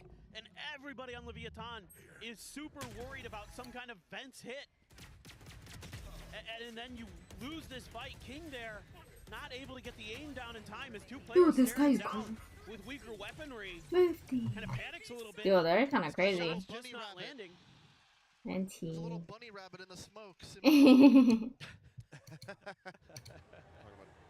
just frantically, feverishly jumping as he just tried to elude that spray. EDG though will be calling a timeout despite the thrifty coming through, wanting to apply an overall grander strategy here for the team in these last 3 rounds to be played out in this half. Well, I mean, if I'm Itopata, I think I'm just saying, like, look, you guys need to calm down. Like, don't overreact to some of their stuff. They're not being ultra aggressive for the most part. Wait their hits out. Set up those crossfires and those utility combos that have been shutting rounds out away from EDG. A little bit of patience. And then I think they're okay for the rest of this half. Still, though, this has been a great back and forth between these two teams. So much fight. You also have to be I concerned agree. now about EDG having a couple huge ultimates available. That Cosmic Divide and the Hunter's Fury. Also Smoggy with his ult. Apparently saw that a while ago. Didn't really get to talk about it, but he just TP'd behind Leviathan and they had no idea. So things like that you have to be concerned about. Pacey mid-take coming through, but already some pings down from Kong Kong. As for now, Kong he's playing Kong. Ring Around the Rosie with that drone, avoiding detection. In the meantime, the peek out. Wow. So cognizant of it after all, as King finds the timing to go ahead and take him down. Outspots now. And he Lurking dips. forward as the drone will be sent. We'll find the jet. That was the same push out more or less that Leviathan did on their pistol round. And EDG was so ready for it. This time they're just kind of lost in the sauce. I'm a bit surprised that Kong Kong didn't expect somebody to be coming through that angle. Gets caught completely off guard. It's painful for EDG to say the least. Got lost in sauce. Constantly been trying to tie things up here on this map, but just haven't been able to make it happen. Let's just continue. Just stay one step ahead. Hunter's Fury now gonna be sent out. As nobody's just blind fishing. And nothing bites. Blind fishing. 30 seconds left. Oh, the echo is so annoying. Dwindling for EDG. This has to be quick, and there can't be much resistance if they're going to get this plant down. 20 seconds is Calm ready for it. Out of line of sight of that dart. Eats a bit from the fragment. To try to reposition the swing out, and Hotspot's not going to be good for it. Simon does manage to find the kill, but Calm still here. Spike now on the floor. Off the side of the map for a brief little moment, but the round is already over. They need to do nothing more but sit back and stay alive. Some damage will be dealt. I know he ran in The final vestiges of like these that rounds, the when he economy was being built up tagged. for Leviathan, but that round win still eluding EDG. 6-6 now, the best that they can hope for, as they still have these ultimates to try to utilize, but Lev keeps himself out in front. They just felt very off balance Oh, the and whole way through he- on that round. Every idea mostly got read. Beautiful, guys. Nice round. Oh my god, it's from the man himself. Absolutely beautiful. Aspas surprisingly at the bottom of the scoreboard, but Leviathan still His ahead voice in sounds the so line. weird though. Why does he sound like that? So despite a little bit of struggle from their superstar, everybody else on Leviathan stepping up nicely. And it's a really great team effort. This time they throw that same high tide out, and that's going to force EDG to have to hold back and respect and use some utility to clear this, because they have no idea if somebody could have snuck into that spot again. They have to use this drone to check that. That's such a great exchange for Leviathan in terms of util. You use a high tide, which comes back up eventually, versus that drone, which does not. Okay. Slow approach here from EDG. It's keeping things quiet now. More player approach over towards B. He's coming down, nobody. Say, excuse me. Gets situated here for the lineup. Can they try to spot it? Low command opened up from Simon. As they stomp their way forward here into the site, Plant can come through unhindered. Texas spraying through that smoke. Kong Kong just trying to stay quiet. Sat up top. As nobody sprays up in towards heaven and actually does manage to find a kill there on a King. Paranoia now not available for the retake. Jiggle peeking, and the Kong Kong clearly spotted out. Ponytail maybe giving him away either way. He gets tagged. Oh, now he still gets one. Damn. Gets a headshot there on Holy the text. fuck. Dodges out the shock dart. Re-peeks, finds another. I would never repeat, dude. That shit is scary. As Calm has to reposition, but Chichu is ready to strike, intercepting these rotations, these exits. He's now stuck. He will fall. But EDG will once again close that gap a little bit more as they seek that 6-6 half. And I like a lot of what Leviathan is doing in the beginning of this round, but they sort of gamble that EDG is going to go mid. I saw a couple different players holding at vents, holding at top mid, but not watching mid directly. They were waiting around corners to see if EDG would poke through. They didn't have anybody on B site proper to watch for that. And then when EDG gets the plant down, King just kind of out there, gets spammed down for free. Kong finds another one as Leviathan's trying to get settled to go for a retake. So Leviathan just... No, Kong's just crazy. Like, you need to take him down. They couldn't complete what they had tried to do off the rip. And EDG finds that one narrow gap. And here comes that Cosmic Divide to try to give themselves the ability to plant towards that bridge. Flash sent Kong working his way in towards the back. Does he actually want to push this one? The answer's going to be yes. He lands right in behind Tex. Already though, Messi coming through. Is Zeno going to be taken down? But Kong finding two. The Hunter's Fury is absolutely monstrous. Now into a 2v2. Spike not yet planted the drone. Working his way across, spotting them both out. Looking for the shots. Shock dart lobbed in. Nobody slides forward. Planting out, ready to come in. King, just a Bucky in hand on the far side of the smoke. And if nobody pushes up, we'd almost certainly be a dead man. Recon comes in, the jump across, the spray down! Chichu, nobody together! Chichu! We'll get EDG tied up at 6 to 6 and a half. What a series, what a map.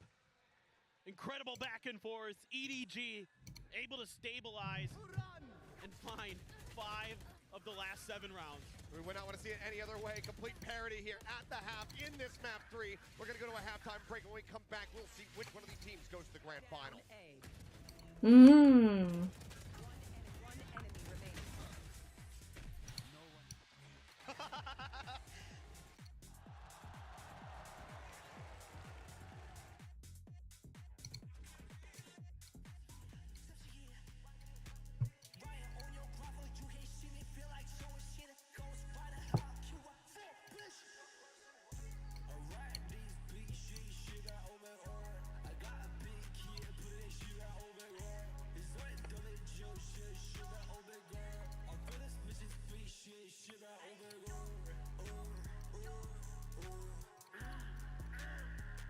What the fuck is this song? Why is it so disturbing?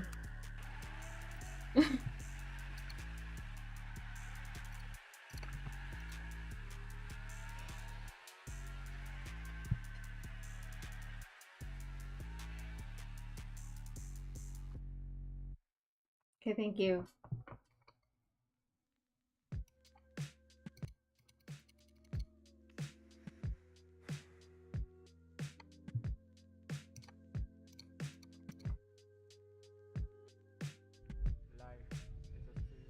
Showstopper out in the crowd. Pumps some t-shirts up here for the awaiting fans, but what we're really awaiting is seeing which one of these teams is going to make it into that grand final. 6 and 6 at the half. Anybody's game, anybody's match. Could very well all come down to this next and final pistol. I think it's defense-sided though. Is that EDG is running a Sentinel-less comp. And this defender's side is going to be very tricky. It's very difficult to keep information, to keep mid-control, something that Leviathan's comp excels at. They have so much ability with the Sova, with the Cypher, and with the Harbor to make your life a nightmare for understanding where and how. True, I see no Sentinel, I lurk. And what is going to be the response from EDG? A lot of teams have struggled to adapt to teams that have good mid control, so their answer is to stack up players and just watch for it with pistols. Actually, that's a pretty good idea. Side of LEV letting them know, yes, we are in fact here. And they're all going to cut their way towards this B site where it's just Simon here for the moment. Smoggy not far off. It's just a classic at hand. Ball coming up. Recon going to be sent. Quickly cleared out, but Simon widely just has to backpedal now. Entry comes in, Ospas taking space, confirming that back site is going to be cleared out. The plant can now be made. Tex, once again, Sheriff in hand, good for one. This Ospas looks for a little bit more, but ultimately will be felled. Simon finding that kill. As he traded back to interrupt. A 3v3 for now. The spike not in play quite just yet. 0 point connecting on the 2. Hold coming through, Chichi rerouting, getting his way up in towards heaven. Star set up another wall coming through, and Simon bumping over to the Ghost is able to find one, but King. Wow, LEV. They're tied with the pistols. Here on Abyss. I love the way that Leviathan shows you so much patience, taking their time before they get the spike down to make sure that EDG isn't going to try to find a timing while one player is busy trying to get the spike planted. They wait that out, they find their opportunity with this high tide. So good. Let's go. What? But really, it's the timing there from King. The whole time when it became 3v3, watching King to see what he does with that deep post plant position, and they use that high tide to scale him up to find that angle that EDG is not ready for.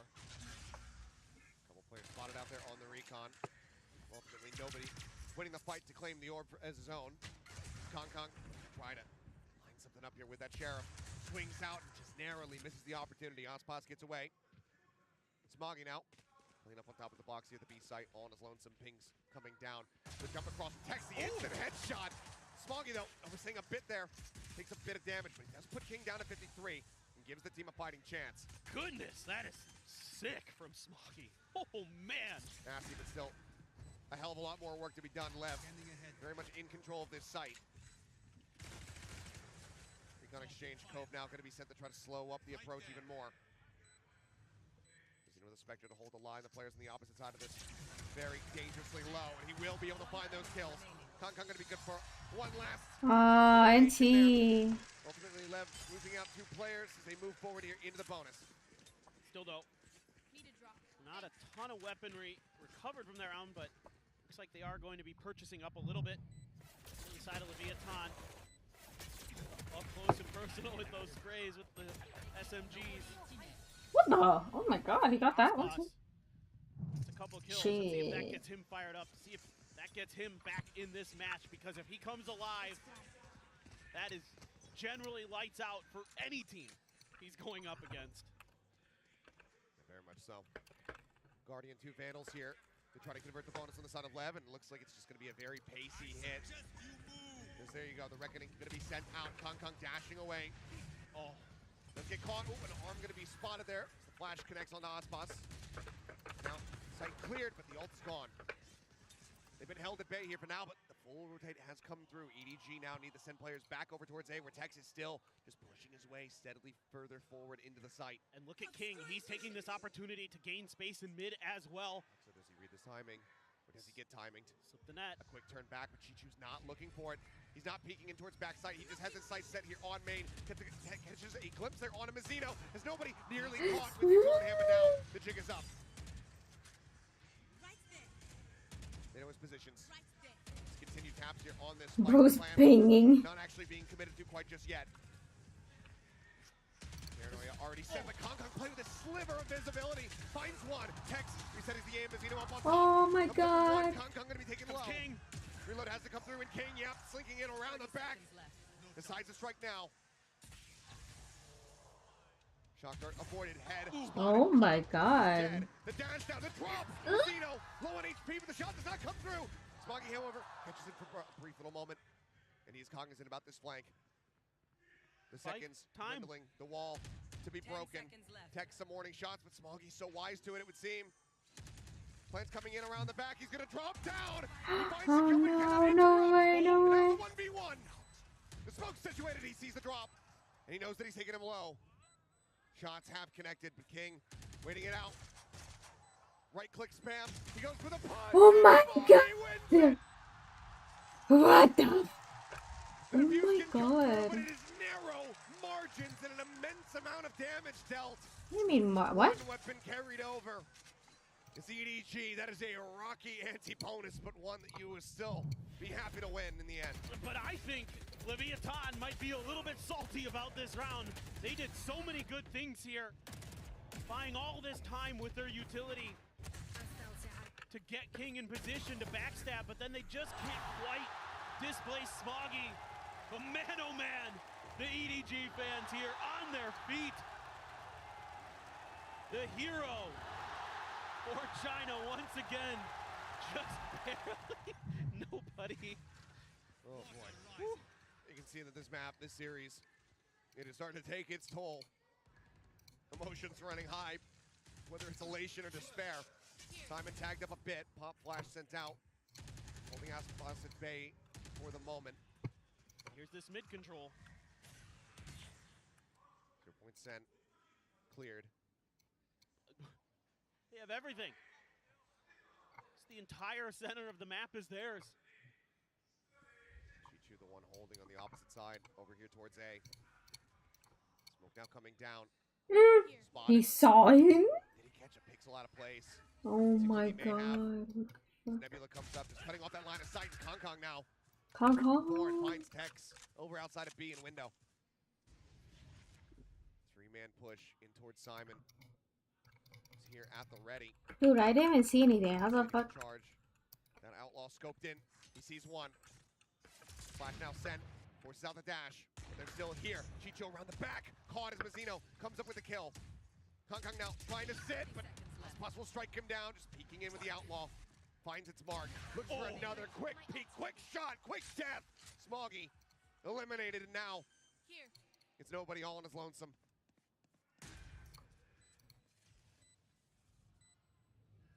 So difficult. Just about the full kit here, but Calm the first that he has to clear, but now sights turn. Oh my god. Aspas. A 4K is LEV. Stretch the lead now by 2 rounds. And this whole ground set up to enable Aspas to do damage up close and personal with this outlaw. And they need to get him fired up. I don't mind EDG's response to all this mid-space being taken by Leviathan. It's just Leviathan is crisper. They're cleaner in their reactions. The angles being held are tricky for Leviathan to deal with, but they do. And it's because of players like Aspas that they're able to get away with that. Blade Storm popped by Kong, and he's going right up mid. Aspas has his blades too, but hasn't popped them yet. Just the outlaw in hand. Watching for top mid aggression. Making plenty of noise though. Kong hearing this, wants to go for the peek. Spots Tex out first, but King with the counter swing will be able to take him down. No further damage to be found. Aspas still protected. Aspas protected? What the fuck is they trying to protect? Why are they protecting the raid boss? Time to back up his teammates. Wanting that orb, the Hunter's Fury would be at the ready. So he will just respect the players on the opposite side, so ultimately doesn't go for it. 3 players here playing around mid as Jiggle peek from Simon. I don't think he spotted him out. What the? Easy serve up for Aspas, who looks for that second shot, drops down, breaks that line of sight. Man. Chichu pushing forward. Out of A main, should give them enough information. You know it's inevitably going to be a B hit, but it's just nobody in Smoggy to try to slow things up with the sheriffs. They're just picking them apart. It's like taking a petal off a flower, piece by piece. Oh my god. Wow. Okay, but he had a pistol. That's just Smoggy. Been their hero time and time again, but this time pulling off a thrifty. Seems like a bridge too far, especially as Chichu, his only backup, has been taken away from him. Will eventually find the shot, but does get ping revealed down to 38 as they just spray through the box. Keep forgetting that every fucking wall in this game is just made out of paper. Humanly possible. And ultimately, even some additional kills, some damage dealt, it won't mean too much because the economy on the opposite side is going to be quite healthy. Maybe stop a snowball here, but Calm dead, but the time's just not there. He'll make a go of it. He'll look for a little bit more blood. But in the end, this spike is going to detonate.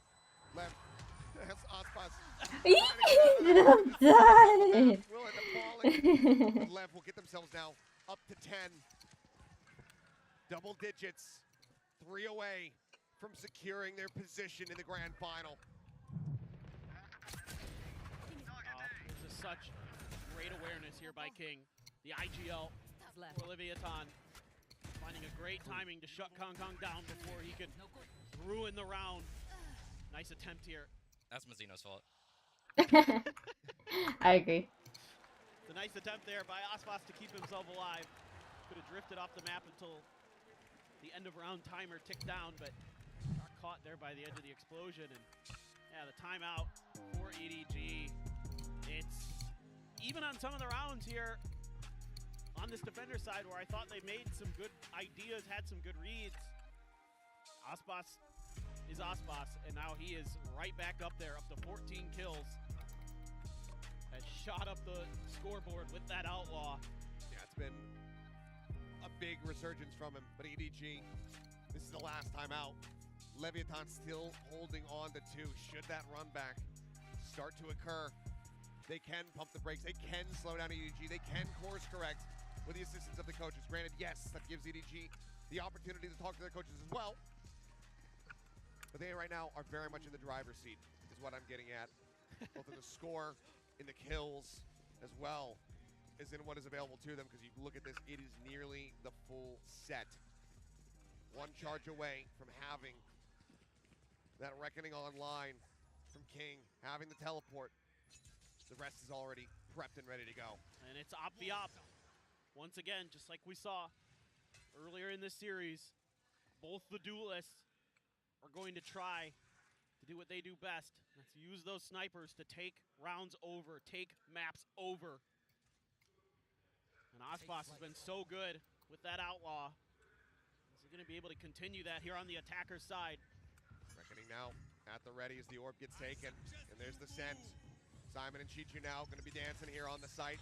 I want Kong Kong on the op, please. Pop into the astral form from Chichu, ends up getting stunned up. Swings back out, catches a glimpse here. Kong doesn't end up getting taken down, and Chichu somehow reestablishes the aim. Yes! Simon dropping out of tower. Yeah, Takes out King, and suddenly, Chichu.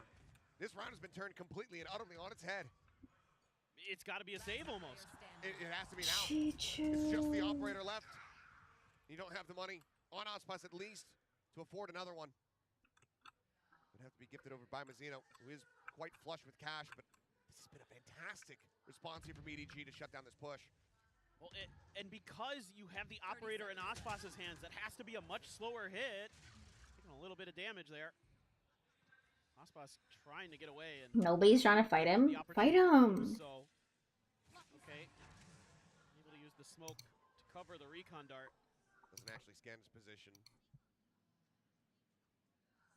Just give it the money. I mean, do you want to swing out and try to go for this one? Yeah, you absolutely do, especially when you hit the headshot and the op goes wide.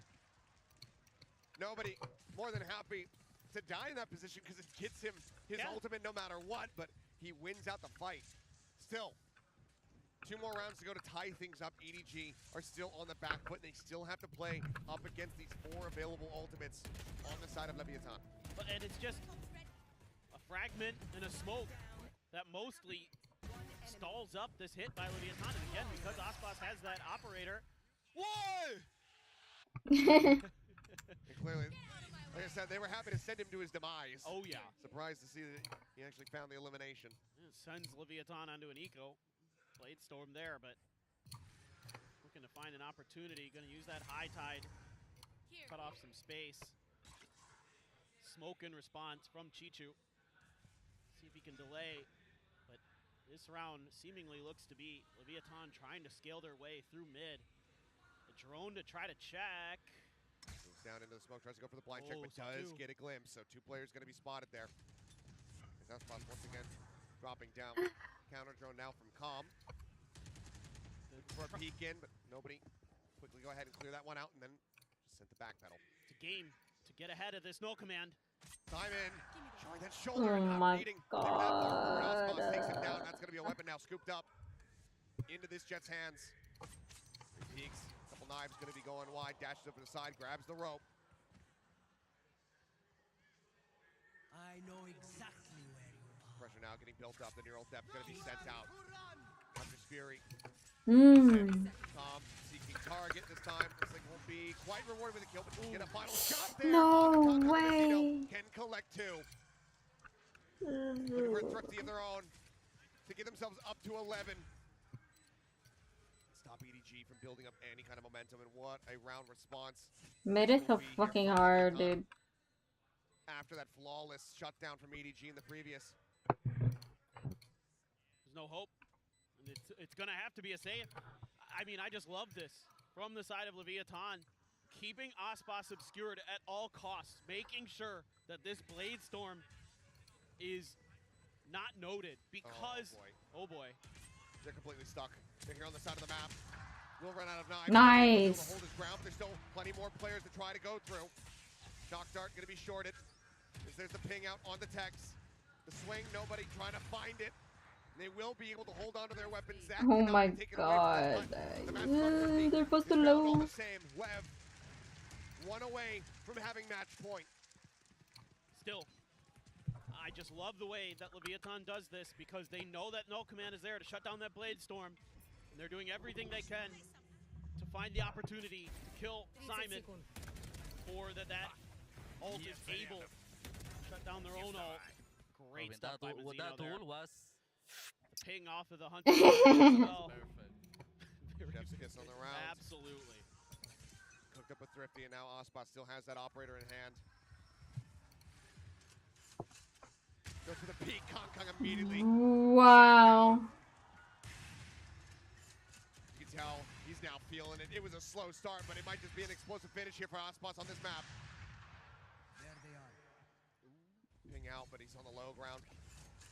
No chance to find that punish.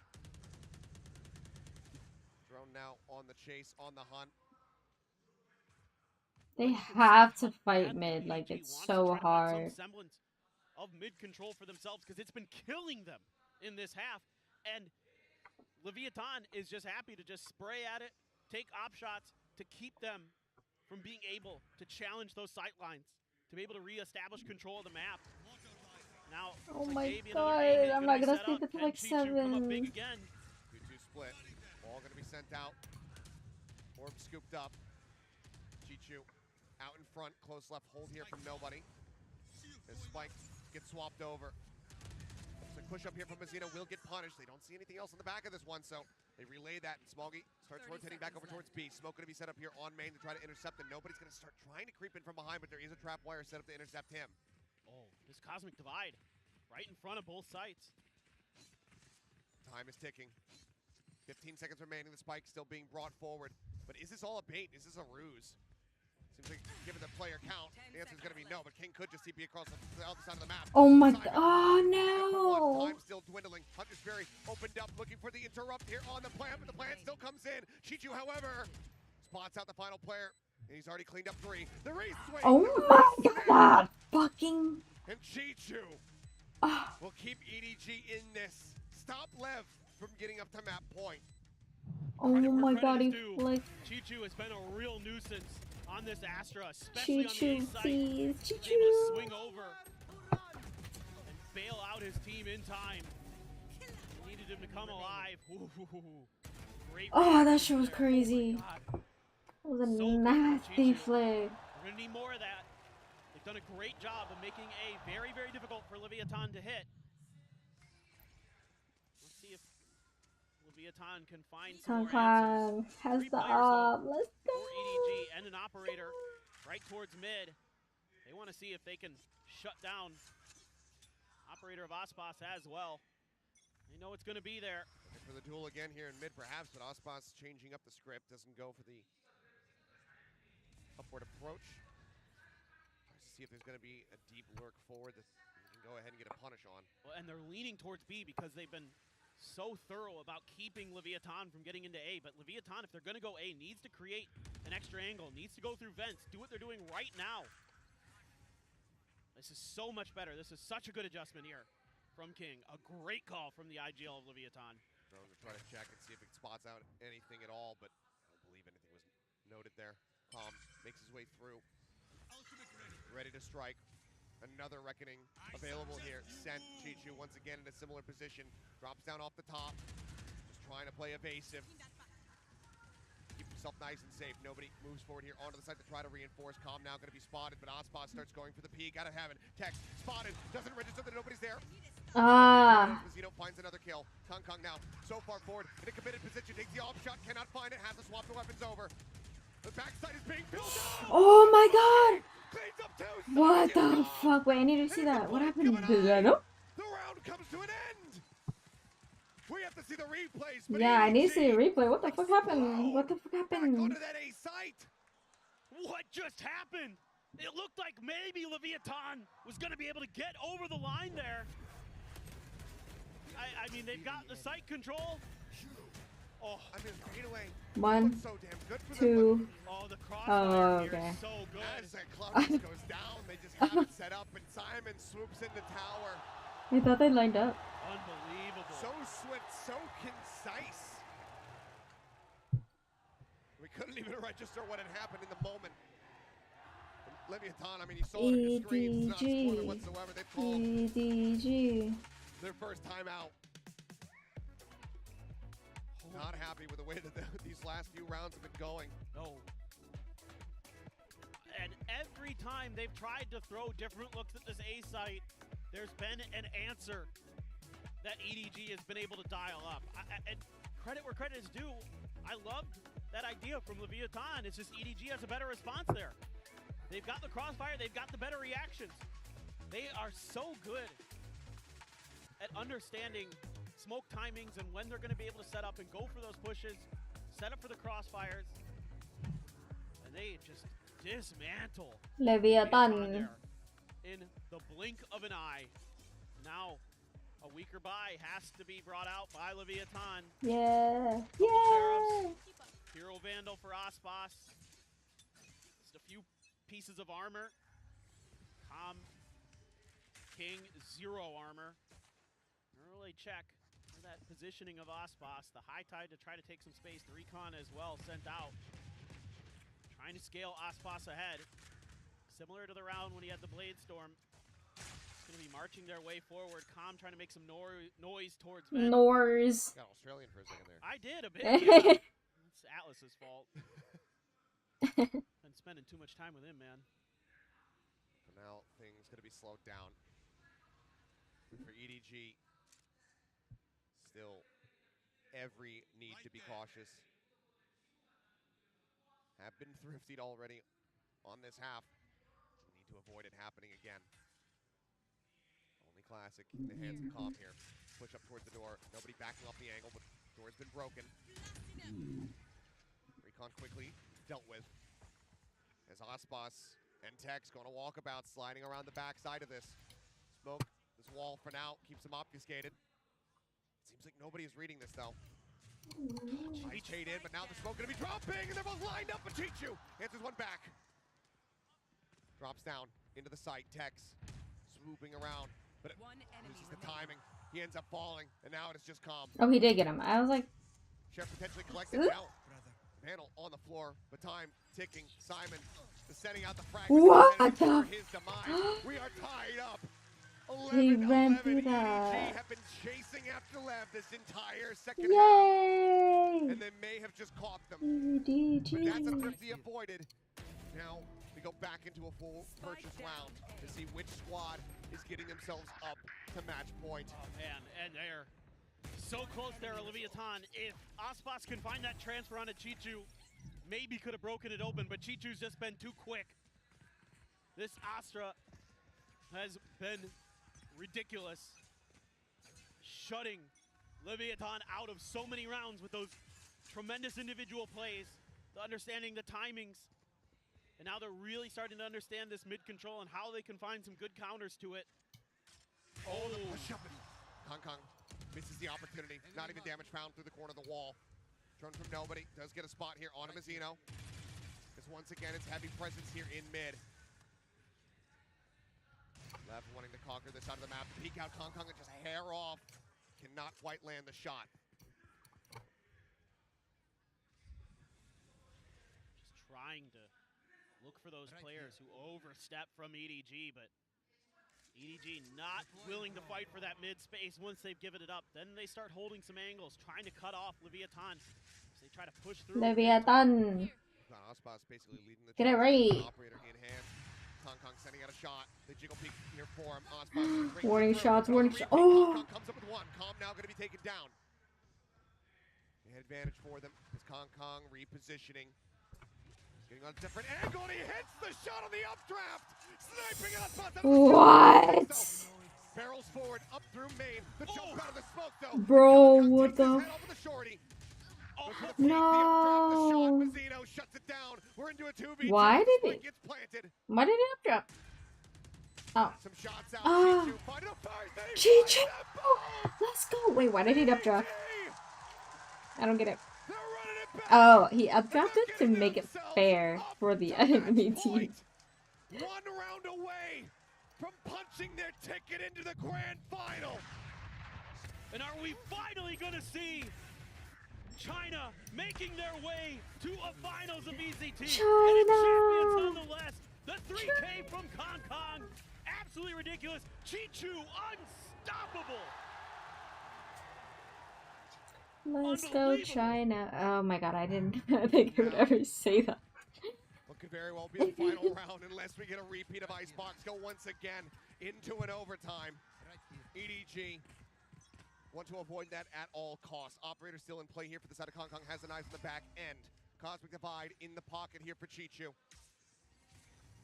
Hunter's Fury at the ready. Mazzino once again 1 away from a reckoning. They keep trying it and it keeps not really working. Maybe this round will be different. Gonna give him the orb here. See if they can set up for this. Simon Smoggy on this B site. Reckoning sent, full attention paid here to this site. Simon setting up the pop flash and trying to sway to try to slow things up. Hunter's Fury from Com crashing across. But Simon gets the 90-degree turn and takes his head clean off. Man advantage now here in the hands of EDG. They look to bring this to a finish. Paranoia held from King Tex.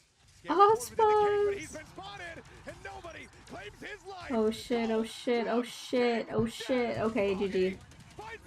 Oh my god. What? 13 to 11. It is history continuing to be made. EDG actually won? What the fuck? Beyond our expectations, further than they have ever been before. This is the EDG we have been waiting for. For years, this team has shown us glimpses of brilliance, but 2024 may very well be the year of this squad. Unbelievable back and forth. Overtime on Icebox, a dominant Lotus. And then no, even Icebox was way too close for comfort. Abyss, that EDG finds their composure, finds their form, finds that extra gear, and takes Leviathan down and sends them to the lower finals. That second trophy for Com, for Aspas, a little bit further. Out of reach, but still obtainable. That history can still be made. They could still lift it yet again, but it will once again for Com have to be through that lower bracket. For EDG though, what a year. The up and downs for them, always at the top of the range, never finding success at the global tournaments until we get here to champions. And as the old adage goes, it is not about how you start, it is absolutely about how you finish. And already that sounds a little wrong, but I'll give it to you. At Madrid are wiped away. That slate is clean. Washed away. This team has defied expectations to get here, to be at this point. A change up, a change of coaches. Oh my Simon god. comes into the squad, and this is the best version of them we have ever seen. And it is every player stepping up from time to time for this squad. It's not just Kong Kong, you're seeing Smoggy, Chi-Chu, Nobody, Simon, such a tremendous role player. Everybody on this squad has had their moment. Tremendous role player. And they could very well do it. They could very well be the champions here in 2024. They can. And with the form that they've been showing, the prep that they've been bringing into their matches to be able to get these counter strats done and having that double ban advantage, we could very well be looking at this squad in 2 days' time, lifting the Champions Trophy here at the Inspire Arena. I'm thrilled with how this match played out. Just absolutely stunning. Both teams playing their hearts out. It just is, like you said, EDG I think has really good prep right now. I'm so impressed with Muggle. Muggle? I said before, oh, man that's can't the cast coach's spells, but name. he can sure work magic. Oh my god, I'm Muggle. Simon across the series, sure. He might not be fragging as hard as some of the other players, but that util is always on point. He is always setting up the rest of his teammates for I think for success. Muggle, I just think of like can't use magic. His breach is insane. What's it from? What movie's from? The Fantastic Beast? Something Fantastic Beast? What an incredible ride here for EDG. As you can see, the coaching staff finally relieved, finally being able to believe that they were capable of it, that they were going to be able to get this done. Belief is reality now. What an absolutely insane set between these two squads. So grateful that this ended up going the distance. So grateful that we got to see that Abyss and that EDG are now in that grand final. It has been a wild ride, and I could not be happier to have guided you guys through this series and to have this man right here alongside me. Believe it or not, we do like each other. Believe it or not. A little bipolar in that regard. A little bit at times, yeah. No. I mean, truly a pleasure to be here. A pleasure to have this event in our home turf of Seoul, where Pacific is. Just absolutely. Oh, I thought he was Korean for a second. Tremendous to work with. This is just a treat to be here at this Inspire Arena in front of these fans. Yeah. Couldn't ask for more. Yep, could not ask for more. That's our final cast of this season. We'll see you guys in the analyst desk and whatnot throughout the weekend, but I'm just glad it got to 3. We got that crazy overtime on Icebox. It was a fantastic cherry on top to be able to round out being up here in the casting booth. But man, I cannot wait to see what happens in the rest of these sets in that grand final. Because, I mean, of course, this is just the start of the day. We still have a whole other series. Oh my god, there's a whole other series. Sentinels. Heretics getting ready to clash. The stakes are going to be even higher there to see who is going to be able to survive. Because, you know, it could just be the end of EMEA. Yeah. Or it could be half of the Americas teams going home. Half? That doesn't count. I mean, can you imagine if it's Leviathan versus Sentinels? Americas versus Americas? But Heretics has been looking so good this event. They're so strong. They hit these strides, and they absolutely just start running teams over. But Sentinels, man, they keep impressing me. They keep finding ways to dig deeper. When things look like they might be done, when Sentinels look like they might be out of it, they find another level. They find another gear, and they start taking teams down. So anything's possible. I think that's going to be another banger 3-map series. Oh, for sure. And I mean, of course, we talk about, you know, Calm and Aspas seeking that second trophy here for the side of LEV because they just played, but Sasi is very much in that same boat. He's looking for that second champs trophy. Sentinels, the only squad that could get that second trophy here within the 2024 season as well. And we'll see if they're going to be able to do that. But you saw the man himself running out onto the stage, getting ready for his interview. The fans, so emotional. So many fans came over from China today, and it's got me a little choked up too, man. It's so awesome to see this team just continue to grind. So much adversity they've had to face. So many doubters. They've had me, I'm a doubter. Against them, and they have proved them wrong. They have shut them up, and they are in the finals. Finally, EDG has done it. Finally. Just been consistently breaking and bending expectations. But that does it for myself and Paper Thin. Thank you guys so much. We're going to go ahead and send it down to the stage and hear from Kong. And we have our grand finalist. Let's go. Give it up for EDG's Kong. Is that backwards? That was backwards. 승리 축하드립니다. EDG가 결승에 진출합니다. 좀 믿기시는지부터 물어보고 싶어요. 지금 이 순간 믿기시나요? Now congratulations, Kong EDG in the grand finals. Can you believe it? Does it feel real to you? 现在 EDG 已经进入到了总决赛，这对你来说像真的吗？你觉得这一切？怎么说呢？就刚刚赢下的一瞬间，我人都是恍惚的，我感觉好像一切都是在做梦一样。但是事实就是我们进入了总决赛嘛，所以说我觉得我们值得。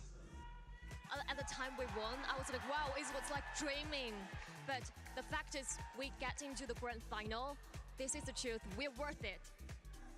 꿈을 꾸는 것 같고 여전히 믿기 Oh, that was horrible translation. I'm so 바뀌지 sorry. 않는 사실은 우리가 정말 열심히 했고 우리가 결승에 진출할 충분한 가치가 있다는 사실이라는 거라고 얘기를 하는데요.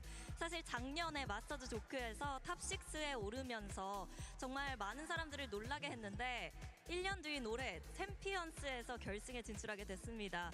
좀 이렇게 빨리 팀이 결승에 진출하고 빨리 가까워질지 알고 있었는지 믿고 있었는지도 물어보고 싶네요. Just last year at Masters Tokyo, we really put CN on the map by placing in top 6.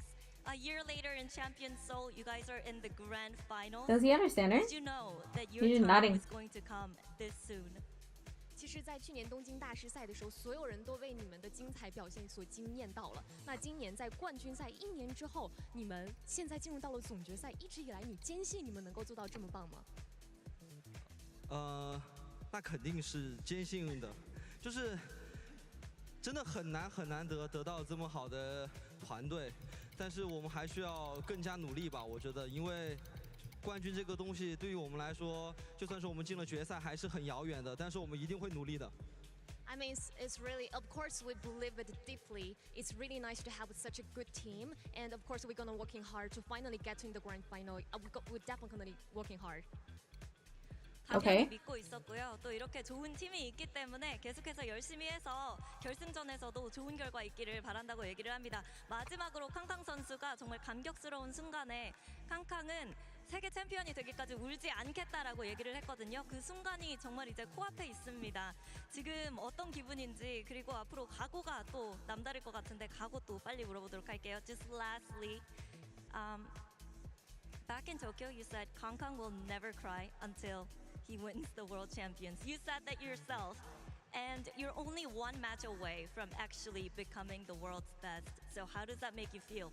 其实，在东京的时候，你说过不拿到冠军我是不会哭的。那现在我们距离拿到冠军只有1步之遥。那如果真的拿到，现在会是什么样的？我现在什么感觉吗？我太帅了 ！I'm so feeling amazing right now, so dope right now. 기분이 진짜 너무 Okay, they need a better translator. She's like not bringing the vibe at all. 결승에 진출하게 된 EDG의 캉캉 선수 만나봤습니다. Thank you, 캉캉. Good luck in the grand finals. I'm gonna.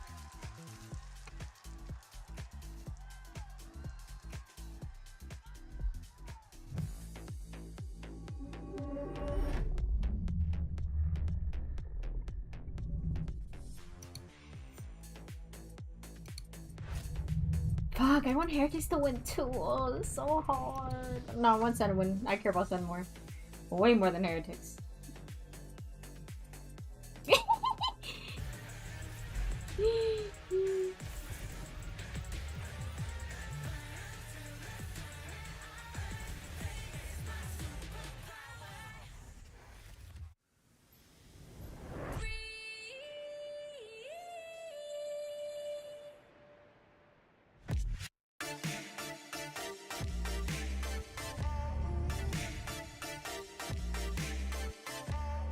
Oh, so loud. Okay, let me BRB.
now we're in the pressure, and Sentinels is usually good at doing the lower bracket runs. So Zelfus. going into every match with 110%. 110. No, I want 150. I want 200%. Alpha finds him. Second though, can the man become a monster? It looks like he might be able to. 3 in this round. He needs 4. And where does he wait? Where does he guess? Oh. Closes 50 HP. Paint shell to the left. He looks. Oh. I forgot that. I forgot that happened. Heretics has actually been kind of a wild card for me. It'll still be a fun match to play them. We beat them back in Madrid when they had a sub, and I know they got finals in Shanghai with the sub as well. So them having their full roster here, I had a lot of expectations for them. I didn't expect us or them to be in the lower final or leading into the lower final. Same. In the upper final. So it's kind of a different, scenario, but nonetheless, it's still going to be a fun game against them. You heard it there from Zelsis, and of course we mentioned in terms of the different players stepping in different global events, but Miniboo, he is here. He will get to play against Zekken today. Yeah, and that's so cool because they've actually had very similar styles. They're both people that were in full-time studying at the same time as playing. Yeah, it's ridiculous. When Zekken first... Why does he look so different? He was a high schooler at the time. He looks like a baby. Years old when he made his debut at his first international event, and that's been the exact same story for Miniboo this year. Not getting to play with his team when they went on the run at Shanghai. They look like watch from home while finishing his studies, and now showing up here and proving himself on that international stage. And it's all about sacrifice, right? You sacrifice your time, you go for your passion, but you do not want to give up on the rest of your life. The amount of stress that this has to put you in, to see them both here performing in the big stage with the performance individually that they're having, it's mind-blowing. They have very different styles too. Miniboo is sacrificial, Zekken is farming those first kills. He's got a 61% success rate on the entries.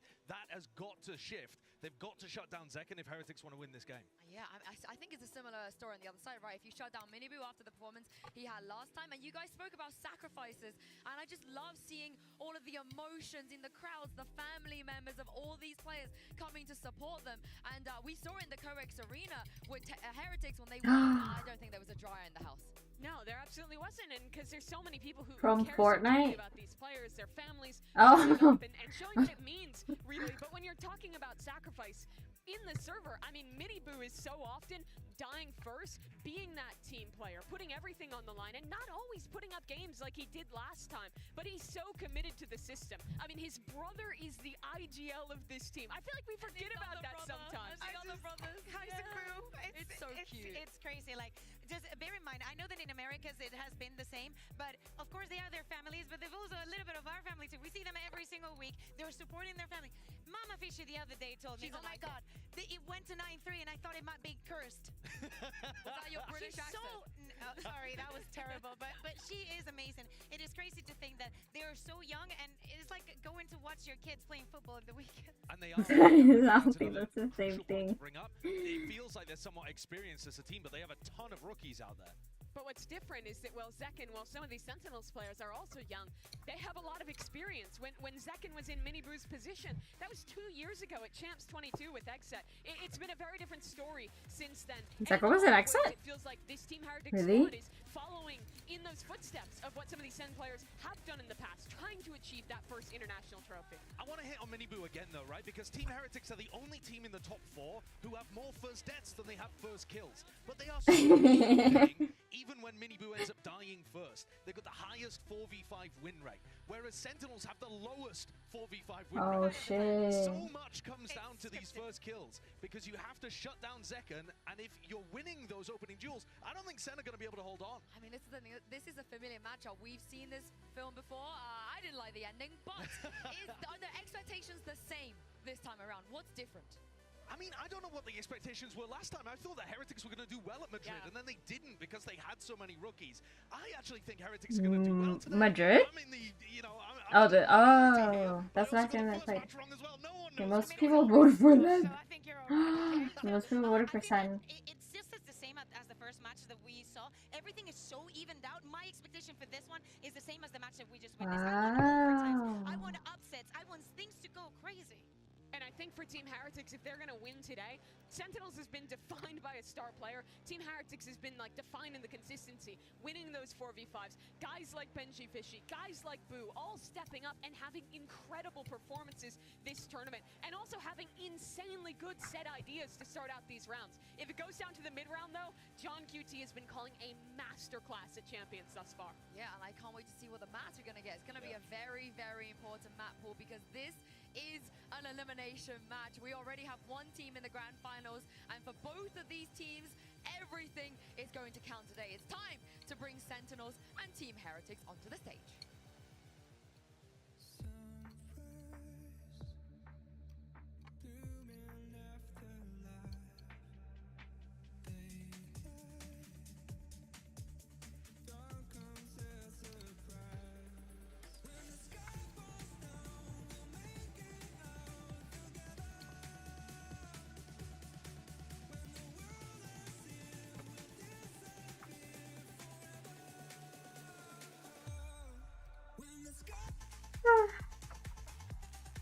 Sentinels. By the wedge, but no. Oh, that's so nice of them to do.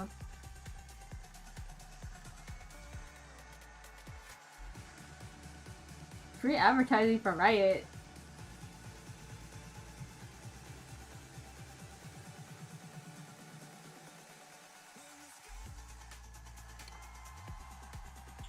They all have it. Oh my god, this is so cute! This is so cute!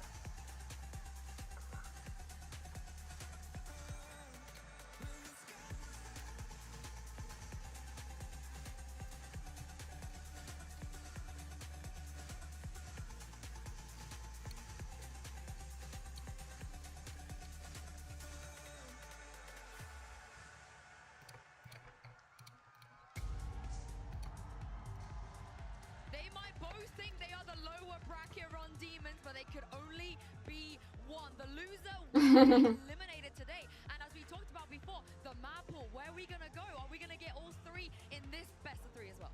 Oh, wow. This is very different than what we could have been expected. Two of the maps that we actually saw in this encounter at the beginning of the year are going to be the first bans. Yeah, it's really interesting, I think, especially to see that Abyss coming through as the final map. We're yet to see that one coming out from Sen, and for Team Heretics, even there, like, not showing that as a massive strength.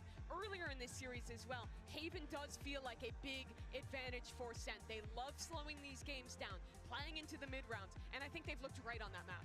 Yeah, I agree. I think that both of the Vetoes, they've taken out maps that they can both play well. They're just trying to target their opponents. So it's left you with some unknowns here in Haven and Abyss. I think Sen could 2-0 this. At the same time, if Heretics come out and they've got a great game plan on the first couple maps, I don't think it's that easy. The hat buff is spreading.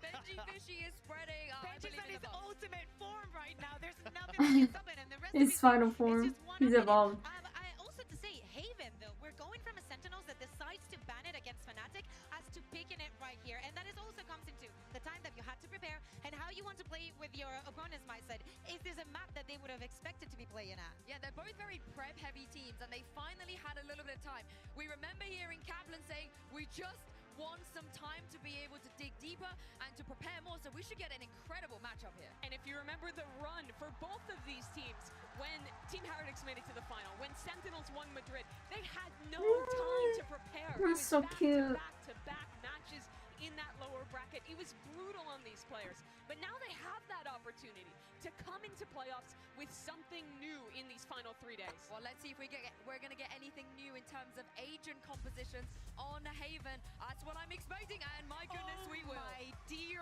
Lord, What? this is a complete revamp of the ideas that we had. We had not seen Heretics play on this map. Wait.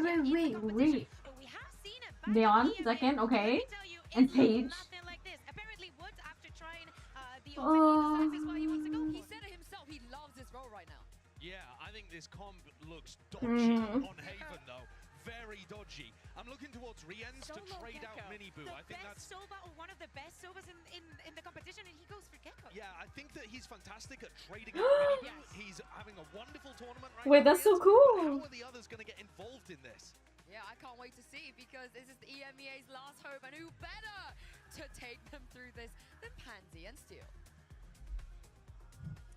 Thank you so much. The analyst desk there breaking everything down, teeing us up for an exceptional series. And I told you before, and I'll tell you again, it is time to lock in a familiar yet blank page here, Josh. Nothing is given anymore. Oh my god, I'm so tired. But now that veto, we have to pay a dividend. Where is your mind going? The eye test alone, Sentinels won the veto. What did Heretics cook up in the days off? But we're seeing that right now. They had like 3 days off. I don't know. We're seeing the Sage pick on attack of Haven. They switch up there, not on their comfy agents of Benji, Cypher, Rian, Sova. That's a switch up. So is it going to work out? The last change they did was Lotus. They changed their comps coming into this. They changed who's on which. That looks so cool. I think the first one was the smoothest. The Lotus. They pick up the Haven. They know it's going to be played. They do a massive switch up. They need to get the first 6 rounds here. It needs to be defined. Yeah, this legacy is now tantalizingly close for both of these sides, and it's survival here. Sentinels on the defending side, Heretics on the attack. The comp switch up is something to note, and it's pacey. Straight towards B, we've got a plant from the offset, and I think that's going to be in play, denied. The breach util going to keep that in place and put Boo's body on the line.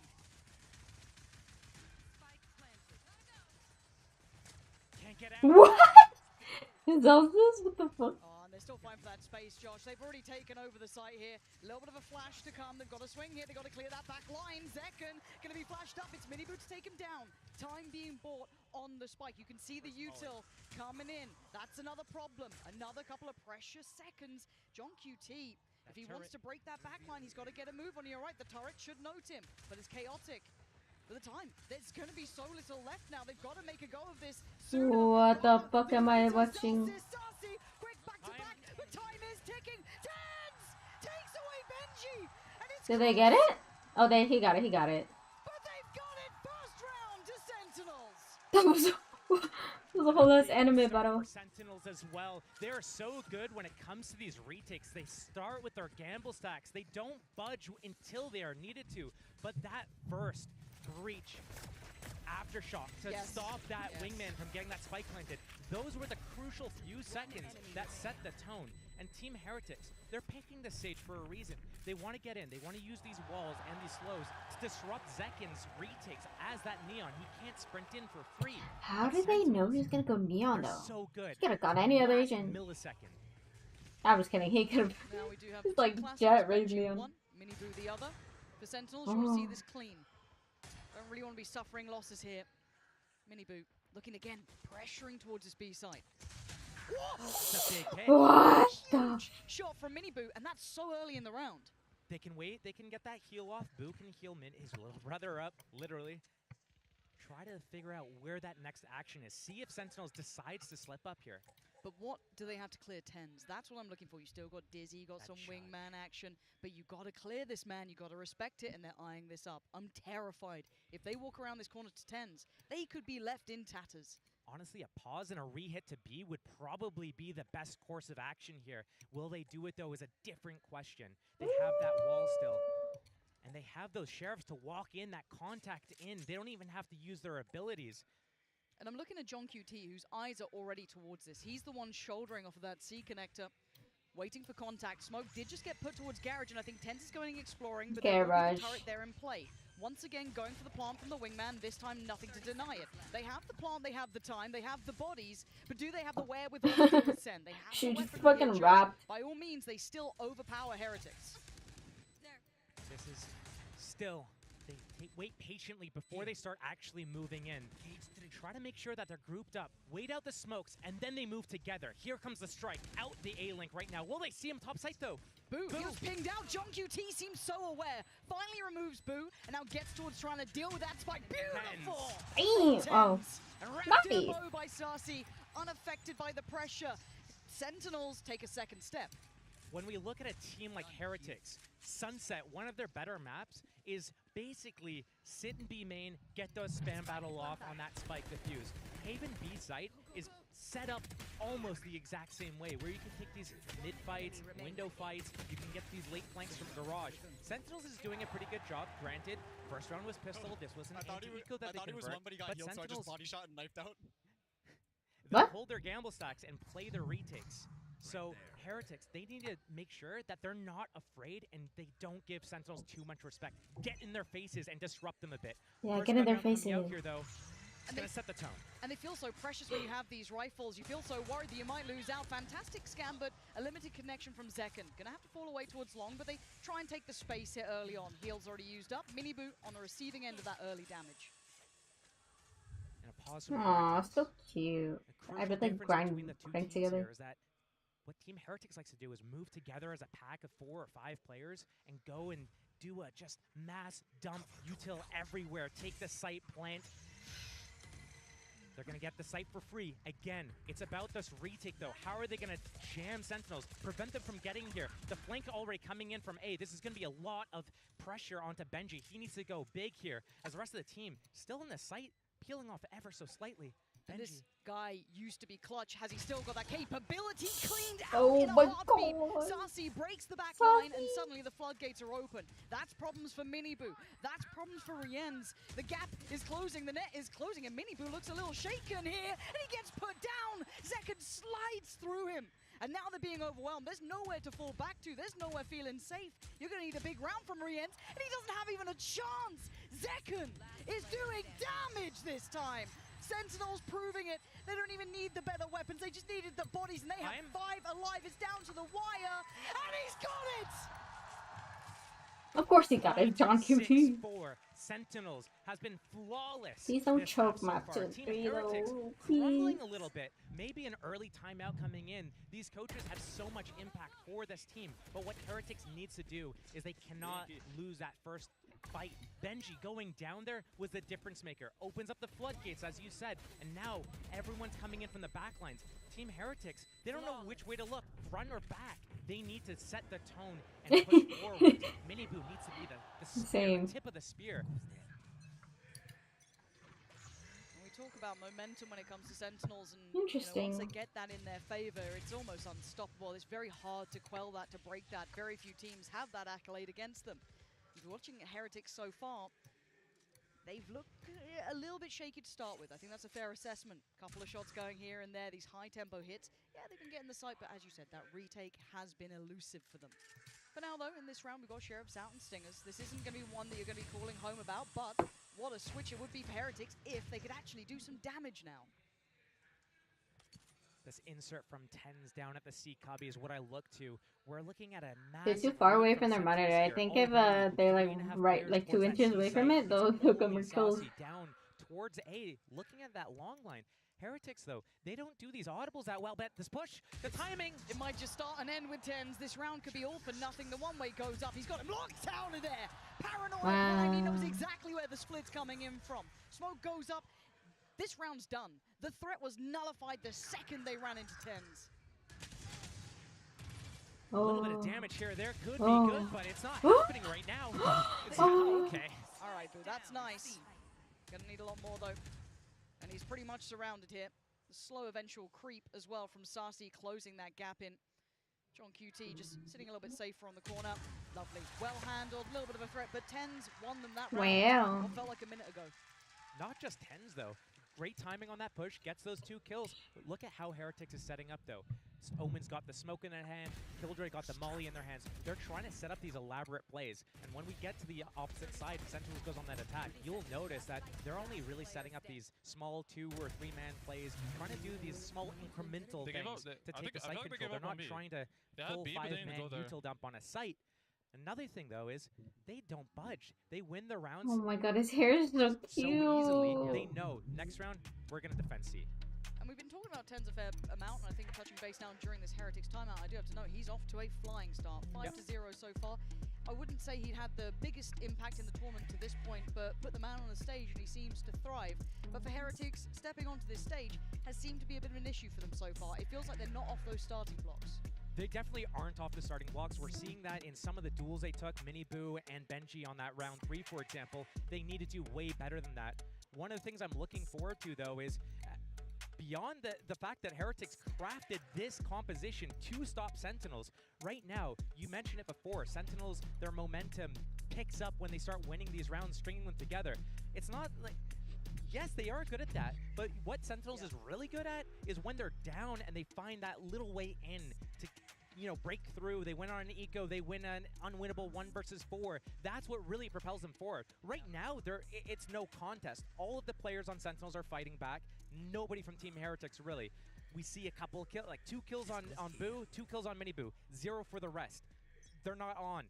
Maybe this timeout was used just to calm them down a bit. Maybe. Oh, excuse me? Okay.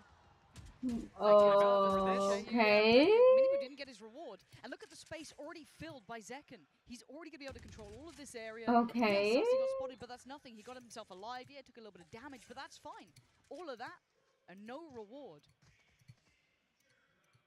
Sentinels probably just happy where they are, waiting for Team Heretics to come back into them. Tens, once he sees that C hit's coming, he's probably going to back off and wait for that triple flank to come. It's Killjoy here. There's no tripwire. It's just the turret and the alarm bot. Easily bypassable, but Heretics just going to walk into a free site, and it's all on that flank. And how is Heretics going to press forwards and deal with that retake? Are they going to sit back, get split from different directions, or are they going to get in their faces right now? Benji already in garage here. They need to reinforce the spawn and the garage lines and get ready to push forwards, but Sentinels actually opts not to go for that flank. They're coming all through spawn. This thrash from Rians, that's what I look to. Yeah, huge ult could start this off. Them Heretics are desperate for a round here. The paranoia goes in, and as does Zekken. Contained, captured, oh no. Rian's looking for a little bit more timing here. Invest Mosh towards CT. Woot finds Tens. They've divided, and maybe they've conquered. Beautiful from Rian's on the follow-up. This is much better, much more composed. Breaking down Sentinels bit by bit, and suddenly only one man left alive is Zelsis. Clean work there, Josh. You take away all the names, take away the HUD from this round and round 1, round 3. I wouldn't even think it's the same team. Team Heretics looked completely revamped this round. They took a timeout. They go for the early fight with that safe ball up at A main. They don't get it. They walk off the C site, but it's how they deal with this retake coming in. The way that they use that thrash on that timing, the mosh to follow up, and they're fighting together, and they're reinforcing each other, pivoting from that garage tunnel to help garage help spawn flood.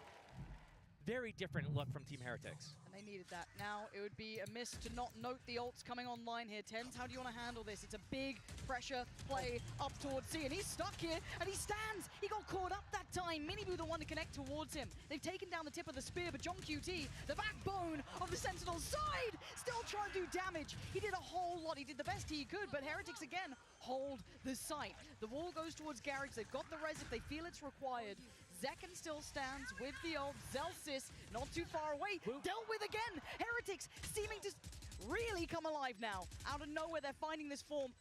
This C site seeming to be maybe what they were looking for. The ult as well. I mean, Sassy better swing on this one. It's basically on him. They can't make the most of the ult that just came through. Not sure if that was the right investment here from Zelsis. One to the right, 2 down long. They're giving him no quarter, no chance. Zelsis can try as he might, but he's surrounded. There's no fight that he can truly win here. The bigger picture, that spike that's ticking away. I mean, there's no fight that he could truly win. Needs to do the dance, and he's doing it well, buying precious time for Benji, who's standing and waiting. Heretics have found an answer. They found a cure for their ills. Back-to-back hits on that C site, and Tens, he had the good stall with the paranoia, but misses his chance, his opportunity on Minibu, who actually catches him paranoid. Barely saw him at the edge of that paranoia. And once that floodgate was open, it's all on John QT. If he can get more than one there, different story. But because he goes down, I mean, that's just such a big investment from Sentinels using that Rolling Thunder, not coming out with the round. Team Heretics crawling back round by round.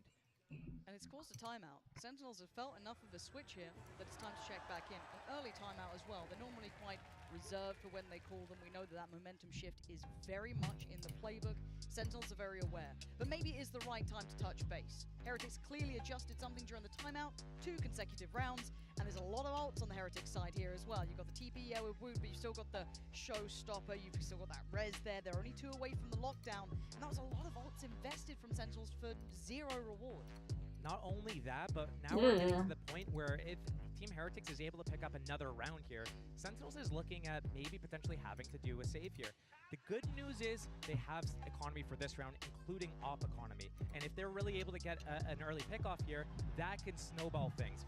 Res in play main They're team gonna Heretics up? pick up their Oh, loss 10's gonna quicker. up. But right Yeah. now, I mean, I could definitely see a pace change Where's from my Team Heretics thingy? here. We've seen them go quick towards B. They have that Omen ultimate. They have that showstopper. That's what I look to here. Are they going to go fast again? Really keep the pressure on right now off the back of the momentum of these 2 rounds?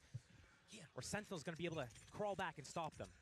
Now, I'm looking at that operator in play. I'm looking at TenZ here. Can he be the one? But you're right. The pace change is apparent, right? Right back towards B, right up the guts. Heretics instantly investing that showstopper. Trying to hold back any sort of pre-take, but plants in. And Sen aren't really wanting to investigate this too early, and rightly so. No flank this time. Wall up for A main. That's going to take a little bit of time to chip down. Off also for this retake at B. Not ideal. No, this is going to be incredibly difficult. 3 through that C connector side. Boo, the wall gets broken, so he has to respect it. Back away. Zekken going to take the space that's been given. They're starting to clear house, but there's the TP. TenZ has to try and find the play towards window. That's a pixel. He knows it. Can he find it? There's still pressure on the side. They've got to find a body, and he does.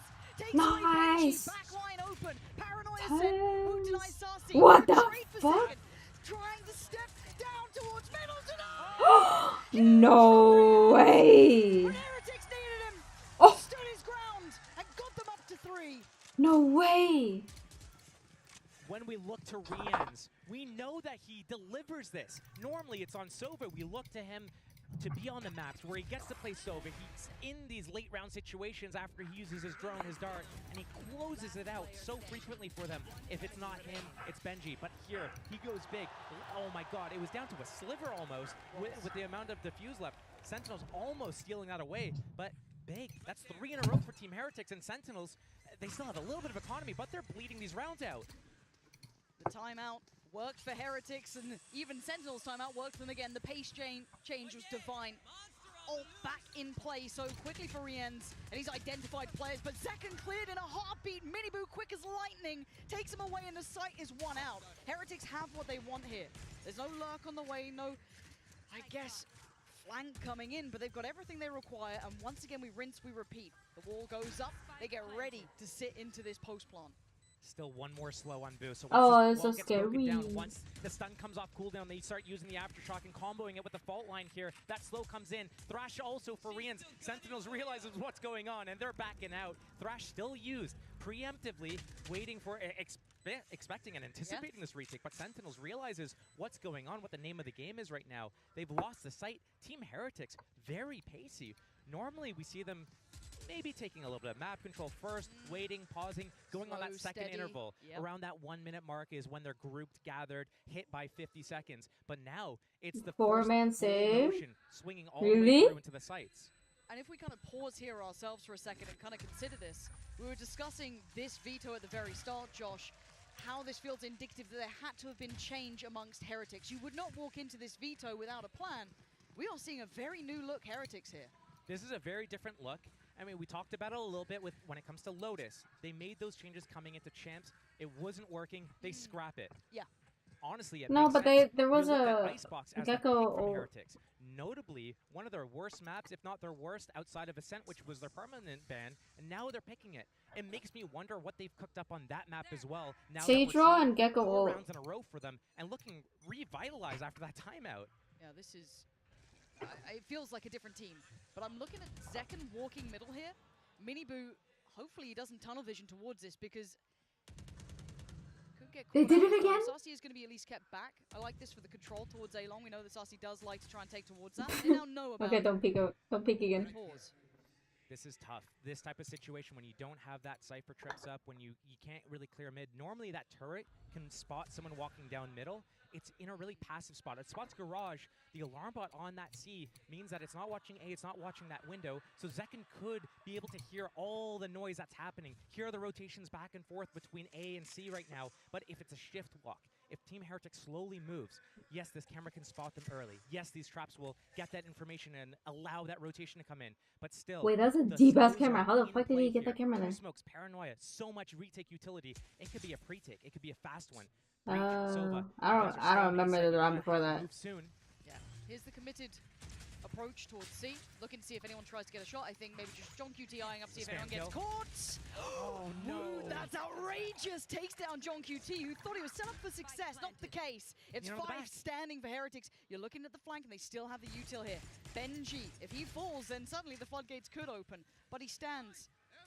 Hunter's Fury from downtown. That's the connection, though. That's going to be Rien's removed. And trying to set up safe passage forward, but it's Benji to find Tens. Trade comes in. Zekken looking to close the gap, though. Lockdown in play. Beautiful from Zekken. Miniboo answers back, though, towards CT. Back and forth, but right now, it's falling in favor of Heretics. As Saucy, the last one alive. I play. Heretics are in I'm plat 3 right now. 5 rounds in a row for Team Heretics. They have not dropped the beat, and all of them are punching back. We talked about Ranked is so fucking hard. This season, this episode, whatever it's called. Right now, everyone's got impact in their own moments. The fact that John QT couldn't capitalize on that. I'm just watching VCT right now because, well, 1, I learn a lot, but 2, it is so hot. I cannot play Valorant. My house is like my room is like an oven. Like, you don't burn this unless you feel like if you can't get a grasp of the game right now, it's going to slip away from you. They need to have a way to stop Team Heretics right now. Team Heretics going fast. Sentinels, you're playing really split 2-1-2. How are you going to get ahead of what's happening? Maybe more gamble stacks. They're good at that, but the problem is if Team Heretics picks the right site, you have a 5-on-5 retake. Those Sage walls and slows are killing you right now. They absolutely are. And again, you got to roll your mind back. Last time these two met, it was a bitter loss in Madrid for Heretics. Sending them to their deaths eventually against PRX. First time that they ever truly met. Devastating for them. All that Valorant just so ass right now. I still have to play because I need to finish my battle pass. I have like 5 days left, I think. Suffered at Sentinel's hands. But as said, those 5 rounds, Josh, they are impact to say the least. I'd go a step beyond that as well. Look at a couple of the rounds that Sentinels won. The pistol round and the bonus round, round 3. It came down pretty close within a matter of a couple of seconds. These are very close to fuses. Had things gone slightly different, we might be seeing something like an 8-0, like a really 8-1 right now. Really heavy. Okay, still a buy here though. The only caveat to that going to be John QT. He wants that full util as best he can. So Guardian in hand. Still has his ult, as does Tens. Not massive impact off the back of it. Res still in play as well. And a pace change from Team Heretics. They've been going quick. They got the back of these last 5 rounds. But Zekken! Holy fuck. Zekken! There's still Zekken is still Zekken. They're back up to 5, but he wants another bite of the cherry. He fancies another go at this. He's so close. Going towards Sue. He's still got Sassy on long, so if they cross, that will be go. Miniboo! Just prize him out of there. The can opener for Heretics now. And Zekken has to respect the can opener? A feels vulnerable. He can't sit on that island alone any longer. I don't like this female caster. They have the control of the map. I feel like she's like biased most of the time. Sure, they don't know much about C, but right now, Sentinels taking that gamble stack. They're reinforcing the site where they lost one of their players. Right now, if Team Heretics goes into this, this is the best chance that Sentinels has to get back into this game. Paranoia already set up for long here. Zekken. First one was free. Is the second one. Full site exec. This is so typical of Team Heretics. They're waiting for that second smoke to come off cooldown. They pop them both. Paranoia, paint shells, everything's coming in. Yeah, Dizzy gonna set this one through. Zelsis, Tens in danger, in trouble. Zekken still fighting the good fight for Sentinel, still holding his ground. Tens dives head first, takes away 2. They're getting no access this time. Wall goes up, but the timing's just not gonna be there. Boo would have I'm gonna break the wall. Thank you. And it doesn't happen if you go to Zekken's site. He has been the impact player for Sentinels. They needed him that round. Off the back of a timeout, Sentinels pulls out another win. Do I think it was as a result of that timeout? Maybe not. What I see happening here, and this is what we see as the difference between these two teams, is that Team Heretics, they get that early kill, they sit, they wait 20, 30 seconds. They're hoping that the other team makes a mistake, pushes, or overreacts. Oh, that was an accident. Sentinels, when they get to their attack side, they know how to manipulate the rotations to make the defenders go exactly where they want. Team Heretics goes into the stack. And it's pacey this time. John QT and Tens going to be having to stand and deliver. You could maybe take a TP out, but they want to take the fight here. Paranoia primed. Tens looking to maybe set him up here, but no one can swing on this one. TP to the back. John QT finds. Hack comes goes in. Tens finds Rienz, they're holding the line. They're keeping their kingdom safe. Finally, Sentinels hold this C site. She falls. Sentinels onto back. Back to back for Sentinels, and now they're getting back in control in the driver's seat. One more round remains in this half right now. 7-5 half, let's go. Few rounds were going in the way of Sentinels. Heretics bite back with 5 in a row. They do the paciness for most of those. It's working. They slow down one round. It doesn't work. They go fast again. But Sentinels, once you give them an inch, they take that mile. And now, scores closed down to 1 round gap. Yeah, again, they're now. Yeah, see? Just disrespect it. Disrespect it. Yeah, disrespect it. It's a reminder of who they are. Sentinels, the team that you can't really doubt when it comes to it. But can Heretics give them that reminder? Can they put them back in place? Tens showing off now. Picks up the quick pick on Boo. And then readjusts, repositions. The younger brother wants to walk in those footsteps, maybe feel advised against it. It's now with those 4 players standing, what do they do now? Sage down, there's no wall. IGL gets to spectate, micromanage a little bit more. A little bit of map control here. We haven't seen the side of Team Heretics yet. It's been these 5-man hits over and over again. But softening up that garage area, that front B area, pulls all of the Sentinel players over there. But again, Sentinels, they're stacked towards B, and Heretics is primed to go in here. The showstopper, Miniboo needs to land it on Tens, otherwise this could be disastrous for these guys. Could be waiting, poised, prowling above. He knows what's coming. Oh, he couldn't get away from that Miniboo. Starts things off with a bang. Takes B to himself, but look at the back of the side. John QT's still here. They have no idea. Zeki now tries to run around, keep them on their toes. Heretics being forced around and a quick pivot. You're right, Josh. Oh, That's shit. towards C. He's stuck, They have an right? inkling about Miniboo here. He's going to go down, but Wow. still 3 versus 3 on this post plant right now. Still game on. Plant is in. Time's on their side. Held towards CT. Sentinels don't have that safe step back. Looking to maybe pivot through Garage themselves. Sassy just trying to keep attention, keep check on anyone trying to Garage. The one-way cuts off the route, and now they can focus on Garage. The crossfire. Oh my god, looks heavy Garage. sent. How do you get That's around so it? weird. Zekken could. There's a chance here. Rienz basically could deny this, as could Benji. The time ticking. They got to make a move right here, right now. The timing is perfect. The synergy is off the charts. Zaken! Who's map pick is this Sen's map? The time of that one-way out. As soon as it goes down, Saucy sends the dart in, and the player to turn around and break that shows his back to Zekken. Zekken stabs him in the back, gets that slide off of cooldown, is able to bypass that second player, and able to close out the round on that 3rd kill. Again, Sentinels, 3 versus 3. I mean, it was a 3 versus 4 there. That Miniboo kill happening. Maybe a sign of Miniboo not understanding how he should sit there and wait for his team to develop the next play. But again, huge to close out the half. That synergy was just amazing.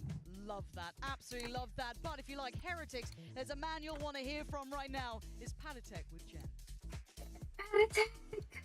Hi guys, Jen Lee here with Patatek! 파티텍 선수 만나보도록 하겠습니다. 먼저 어떻게 지냈는지부터 물어보도록 할게요. Long time no see, Patatek. What have you been up to? I've just been sitting at home, playing ranked, streaming, and just chilling, waiting for a team to pick me up. I vouch for you, best player in the world. 일단 집에서 좀 앉아서 랭크도 돌리고 좀 열심히 하면서 팀을 구하고 있다고 합니다. 연락 많이 주셨으면 좋겠다고 얘기를 하는데 헤리틱스가 사실 파티텍 선수에게 고마워하면서 오늘 좀 선수들에게 서프라이즈로 파티텍 선수를 초청했다고 얘기를 하는데요. 이렇게 팀원들 보면서 어떤 마음이 드는지도 물어보도록 할게요.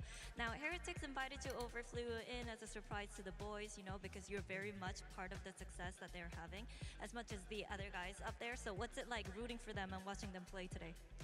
I just pray for the win for Heretics. As I said on my stream, they're gonna win that whole thing.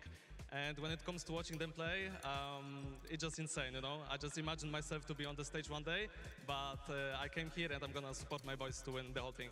Your time will come, for sure.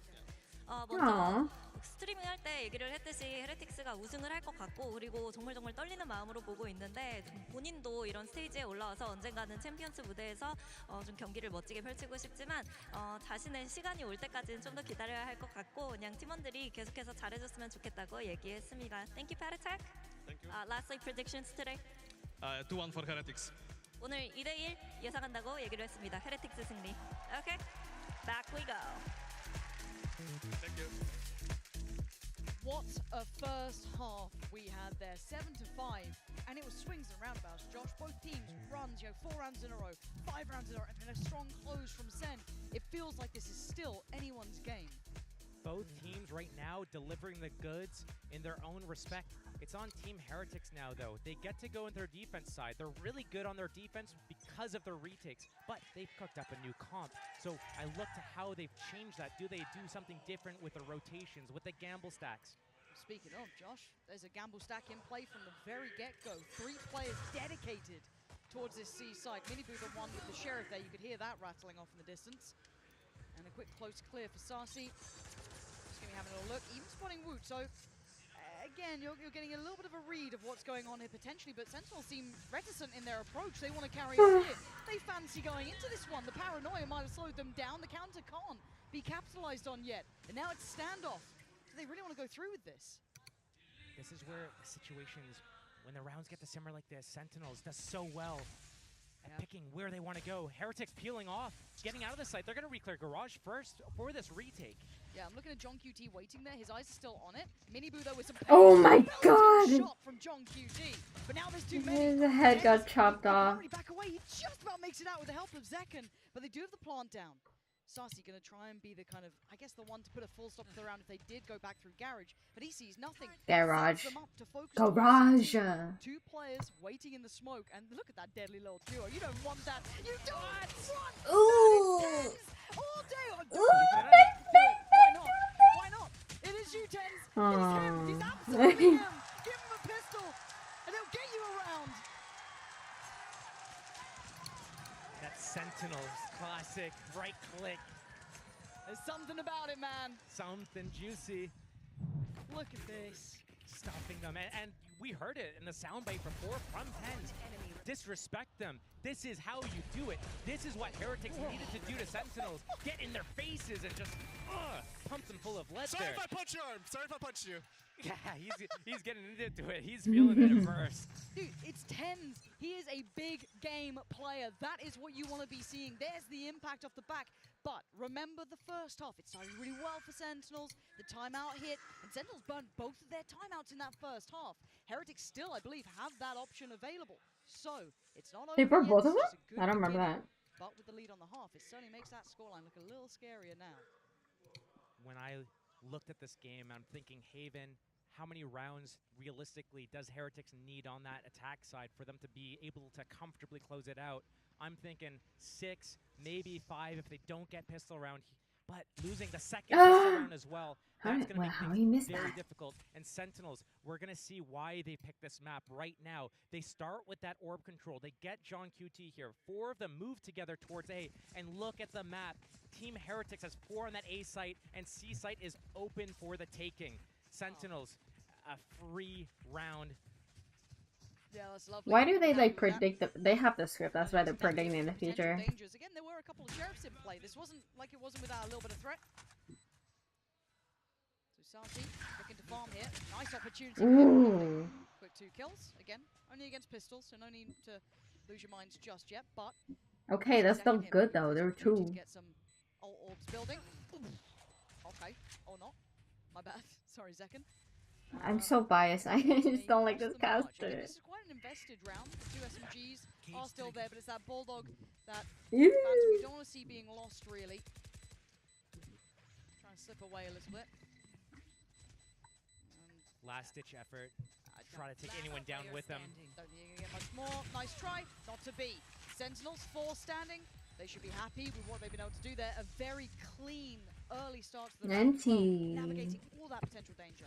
That was a big difference that we didn't see that side from Team Heretics of depositing players and What the fuck was that? fallback options. Everything was all in, and as soon as they start trying to go towards one site, they have to commit to it. There's no way for them to fall back. But Sentinels, I like when you call me we're gonna see this Pooksack. constant Yes, fallbacks sir. from John QT, especially saying, "Hey, come back." Quick, This somebody site's call free. Hey, I think Pookie. they've overstacked there. Team Heretics. They want to be able to catch back up to Sentinels. This is going to be a big round for these guys. Miniboo, right place, maybe right time. How far does he try and investigate on this? Boo doing similar things down towards long, but again, this is the bonus round for Sentinels. drone and camera invested. Spots too. You don't know where the other 3 players are right now. Chomping at the bit there. Like he wanted in. See if they had an opening. But still, I see a couple of Spectres here. So maybe closing the gap at B through Garage, getting just like if you get into C site and you have players in Garage and Garage window, getting those flanks, stopping that rotation, that's so difficult to go through. B, dangerous with that wall and the wingman. Yep. Waiting to see when the alarm bot gets triggered. It's a fake. I've seen this before. They're going to send Zekin in. They're going to make all this pressure, but it's going to be a C-split through Garage and Zekin. The pressure was made. He kept his life. He didn't destroy that alarm bot, though. That alarm bot and the turret still being up. This setup from Team Heretics, that triangle, Bermuda Triangle, Sentinels. Bermuda Triangle? 30 seconds left. They're running low on time. They've got to commit somewhere. Are they opting to go back towards A? The walls should be dropping, I imagine, soonish. I don't quite know when it was fully invested, but still, finally they clear the alarm bot. But that's late. Wall's still there. Breaking now, but the slow. And there it is. Time, 20 seconds. They're running so low here. Sentinels need to make something happen. They've got to try and face the music. Mini Boo gets away with robbery. Boo, they're What the fuck? Impact for Boo. Leaving just John QT irrelevant to the round. As Heretics make it past the first big threat here. No, he just went sicko mode. Bonus from Sentinels, but the way they approach Holy that shit, nice map is Icebox. The alarm bot's still there, the turret and garage. There was security for Heretics the whole way through. Sentinels is usually so much better with those fundamentals, breaking all the alarm bots, getting exactly what they want to manipulate the rotation. And for the most part, it still worked. Yes, it got a little bit low on time.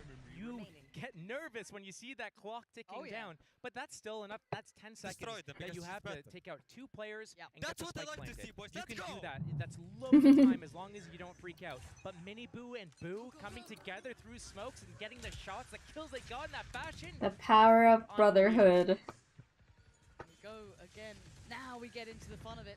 John QT still down though on the SMG. Not ideal. I like how loose Team Heretics is getting right now, though. They don't normally get this loose, these players, especially. We saw on Boo, on Fade, on so Lotus, wrong. he's taking this deep line They towards usually A don't right get now. that loose. Adjusted turret as well for Benji. Not letting Sorry. him get to spam that, trying to I'm that easily. That's still in play. literally a Control child. C, yes, but still serves its purpose, especially with Rian's keeping control here. They're going to hear all this. They're going to see all this. That's at least 2 players noted off.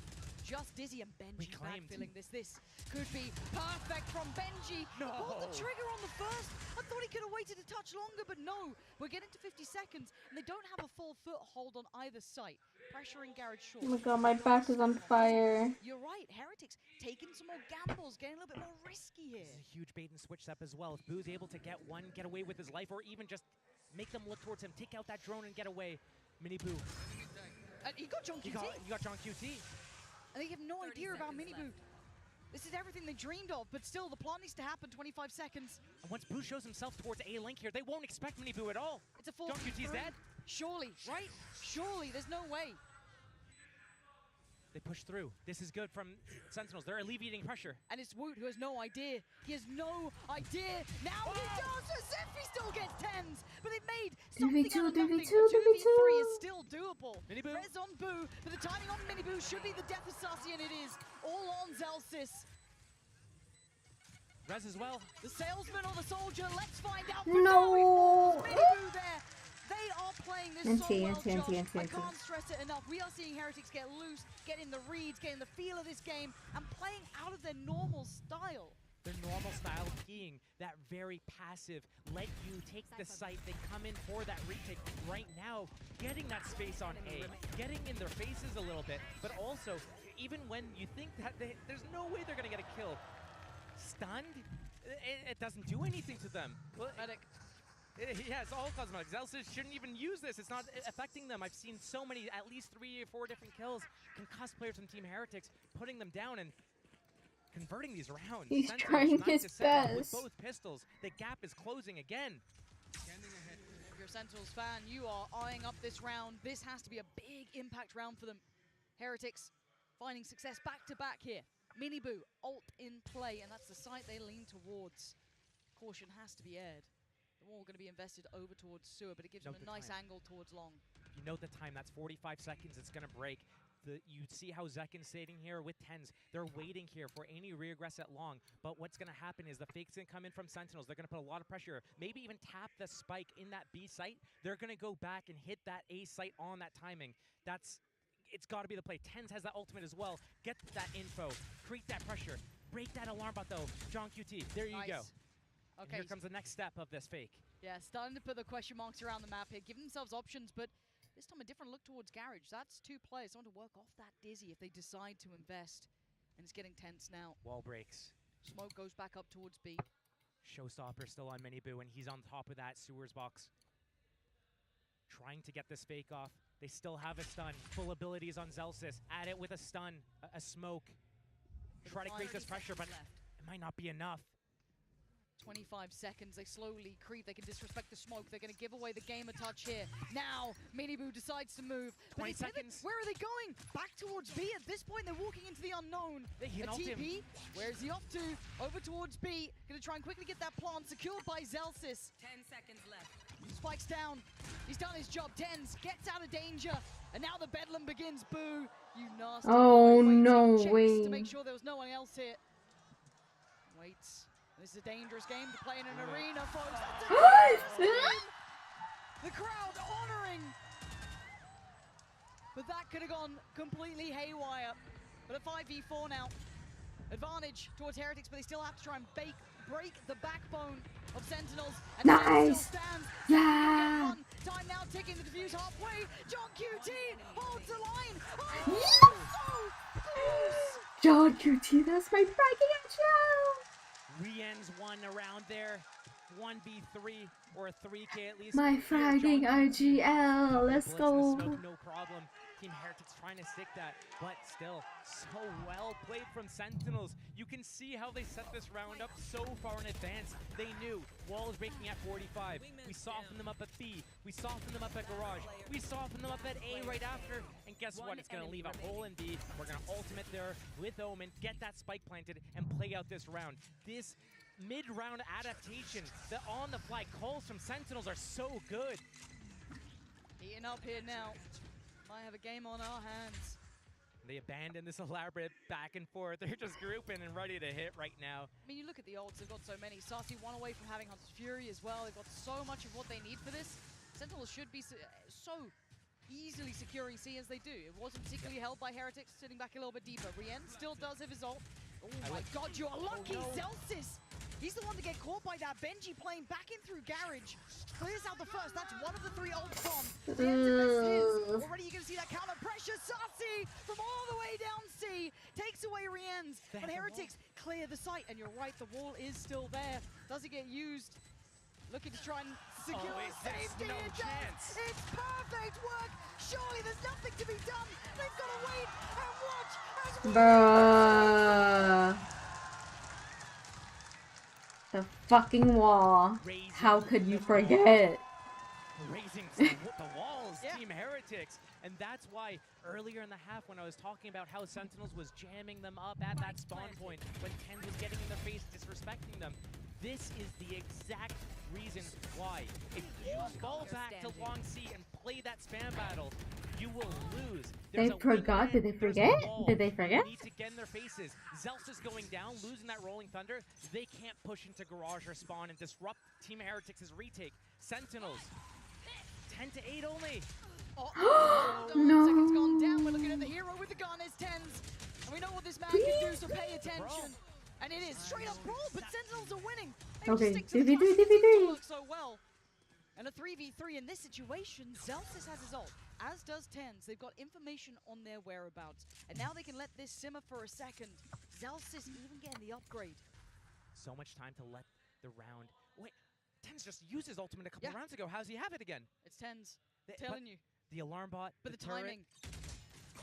Gonna be able to clear that. He's gonna put a question mark to it. And look at where the other 2 are, Josh. They haven't even fully moved. Team Heretics fights very hard on these rounds, but if they move together and 3-man flank, if it is an A hit here, they could get a lot of damage off. Still, they have that wall, they have that slow, and they have the Omen smokes. Great characters to have for this retake. But still, 3v3, Rolling Thunder and guns up for Sentinels. This is going to be difficult. Rolling Thunder, queued. That's going to let Team Heretics know. They're going to come for this retake. The Omen on the flank is going to be massive, especially if he uses his ultimate to get that info here. That is going to initiate. He could move past the invested ult that John QT has in play, so he can still make some real threat. They can see that, right? Early warner towards it. But we look towards the fight on CT, and Tens has been instrumental in this round. He's down on 41 HP though, still has a smoke to play. Where does he opt for? Looking to be set up by Zelsis, and Tens waiting. They got so close, but it's Wu closing the gap. Great shot. Oh, but Tens! You gotta keep this man in mind! Tens! In with the gun. Zekken was taken out in a second, and then that classic of all things was gonna do the damage. That full-on brawl at A. Let me see it again. Let me see it again. Not getting ahead of that to the likes of a classic. Oh, that shit was crazy. Getting instantly taken out as well, but again, maybe getting a little bit too ahead of themselves, feeling themselves too much, getting too loose potentially. Oh my god. Side of them we haven't really seen before. Let's go. Let's simmer it down, focus in here. If you aren't paying attention, is that Mama Zekken? At 11 to 8. Now, Absolute cinema. The money is the issue here for Heretics. They're gonna have to do basically what just happened to them back to Sentinels. But without the ult from Zekken, without that sort of tempo, they can. It looks like they can afford one rifle so far, Josh, and that's it. That is not the round that you want to lose. This could be 12. This could be 12%. That is a bad round for Team Heretics to lose.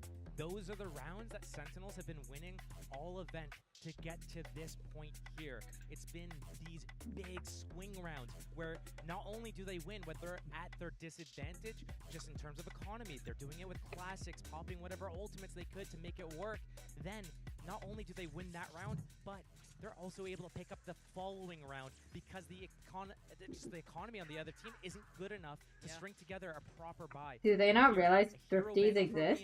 The rest of them budgeting themselves to play for that OT. They know it's potentially likely it's going to be a 12-8, and they're going to have to crawl back and bring it to 12-12, unless Rehans goes huge.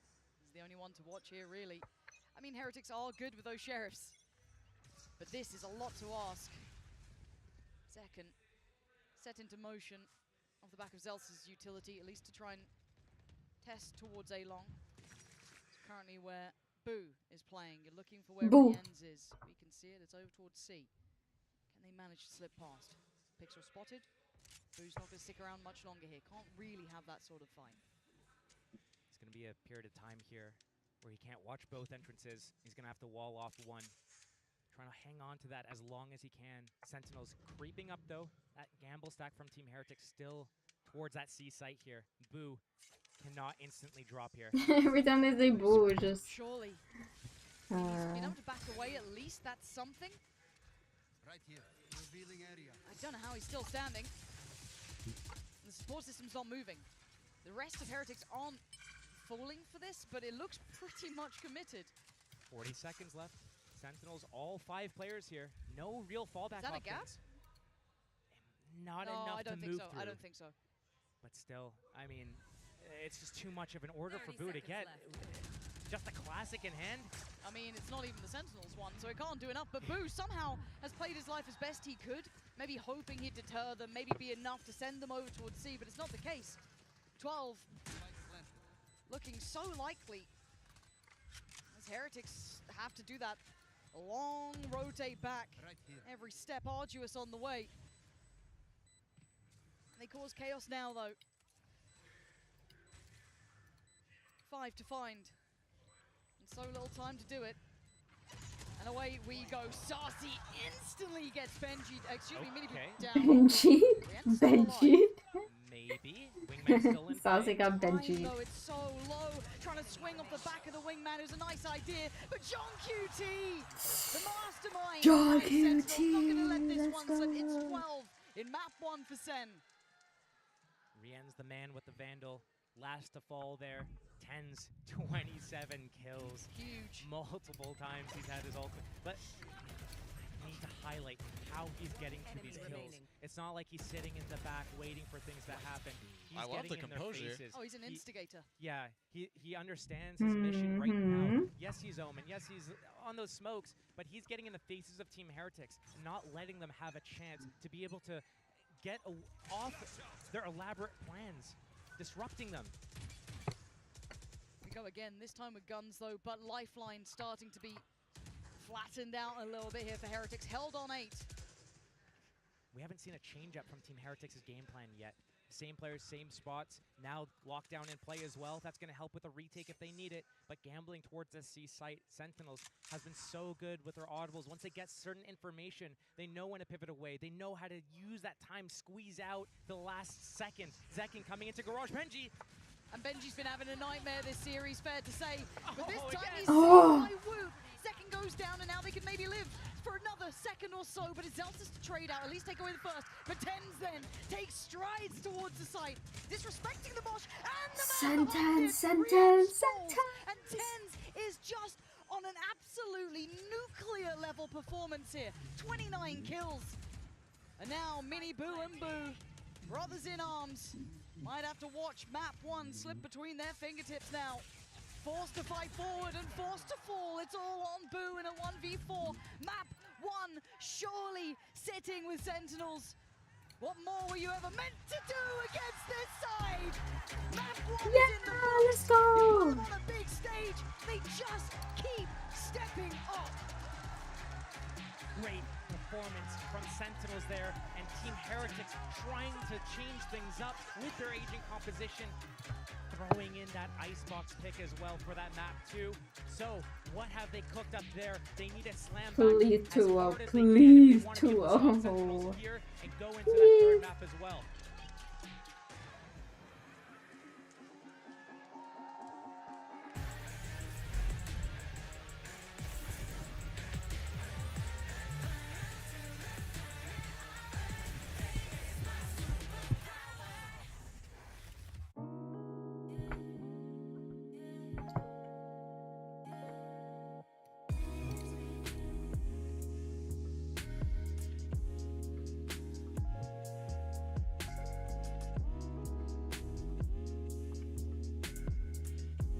Okay, it's too loud.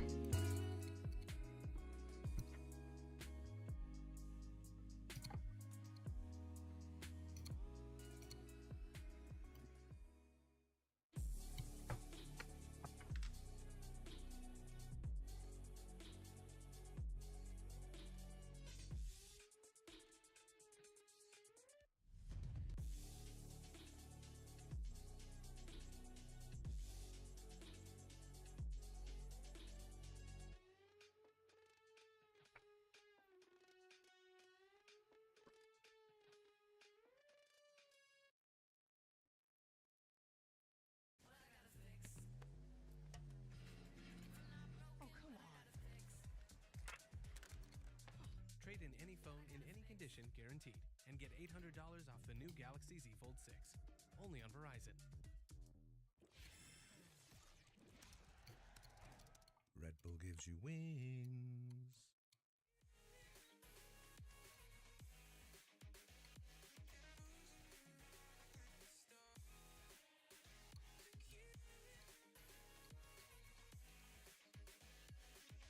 A Red Bull gives you wings.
Is that Viper's voice line? Oh! Oh, that's the new agent. Bye. They sound like Viper. Aw, he's so happy. Look at him.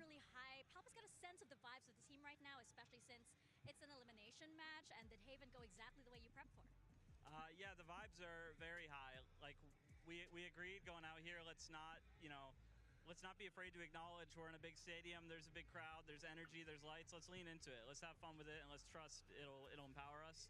And then as for Haven, I had no idea what to expect from them. That was a surprise comp. Had to call kind of both timeouts to get on track on defense. It's always tricky to try to make adjustments when you're coming in really excited at the same time, but really impressed with the composure, and I think the guys did a great job closing it out. Aww. For this stage, so how are you feeling about the next map? Pretty good. Hopefully less surprises, so that's always a little bit comfortable as a coach. Well, we'll send you back to the chocolate factory now, and best of luck. Chocolate, huh?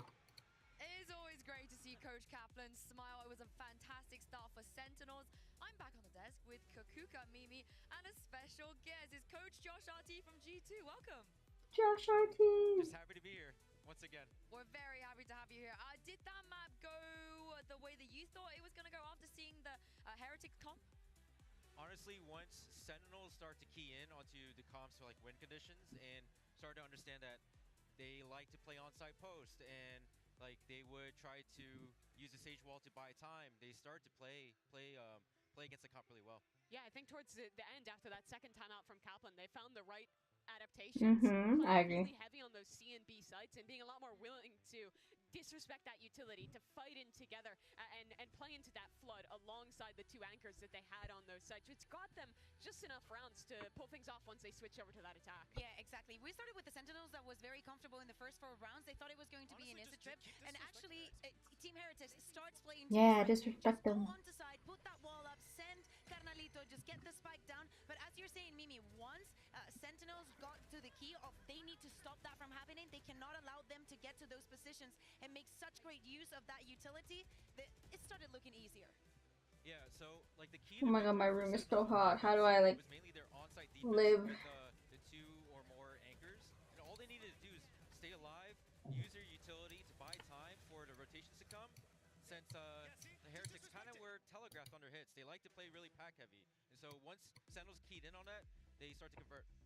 And I really want to give credit to Tens as an individual in that one. Even when he wasn't the site anchor, he did a really good job of using his Omen TPs to proactively get in positions to play with the anchor and keep his team in winning positions. And his performance across this map he was just crazy. out of this world. The only player left in this tournament who could tie the record for most trophies ever won by a single player at 3. And I mean, he's playing like he wants it. Yeah, and I saw a tweet just now in the break saying, "Oh, Tens is back." I think that's disrespectful, Kakuka. Oh, hey, Tens has been back. Tens has never left.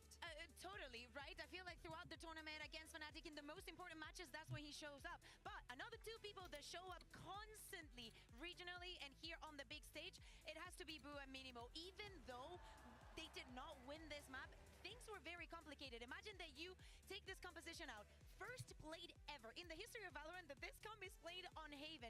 You take this risk and you put these 2 to support each other. Miniboo just going in crazy, and Boo, not only the IGL and that he's been having throughout this entire tournament, but especially being put Dude, in I'm this so tired. I want to It's sleep. like he's been doing it forever. Yeah, you can see the chemistry of the brothers, Josh, on the server. Yeah, for sure.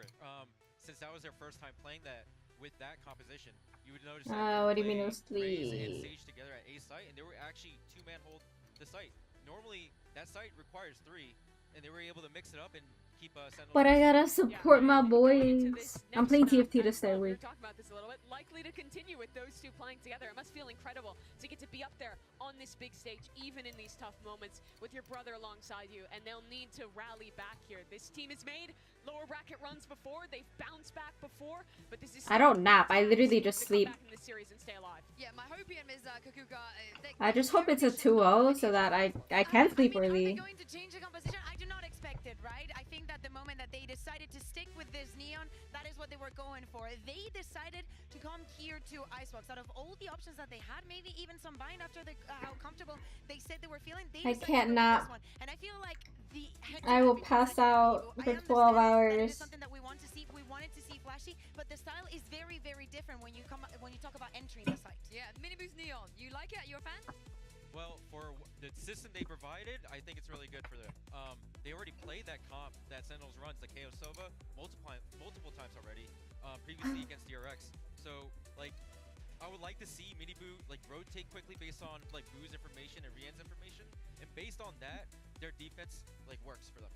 I do think they need a good start on this attack. This is one of those maps where Miniboo is going to be super sacrificial, going in first, going for those openers, and it relies a lot on players like Benji to come online for Team Heretics, to trade them out and stay in it. It does indeed. It might not be another chance here, Pansy, and still Heretics, they have to win if they want to keep their champions' dreams alive. 1 life left for Heretics. It all comes down to this. A pick. Oh my god, Benji is so hairy. A composition change. Oh my god, why did that echo? That felt so weird. And pressure on those players is now astronomical. Josh, how are they going to handle this? What are your thoughts on their composition here?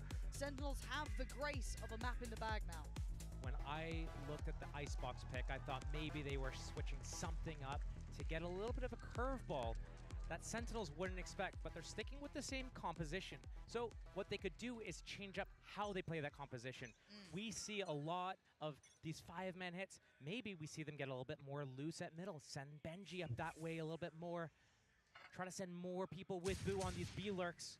Zekin has that. Are they sheriff, trading Neon though? off of it a little bit, that mid-hold from Sentinels. They got that turret as well.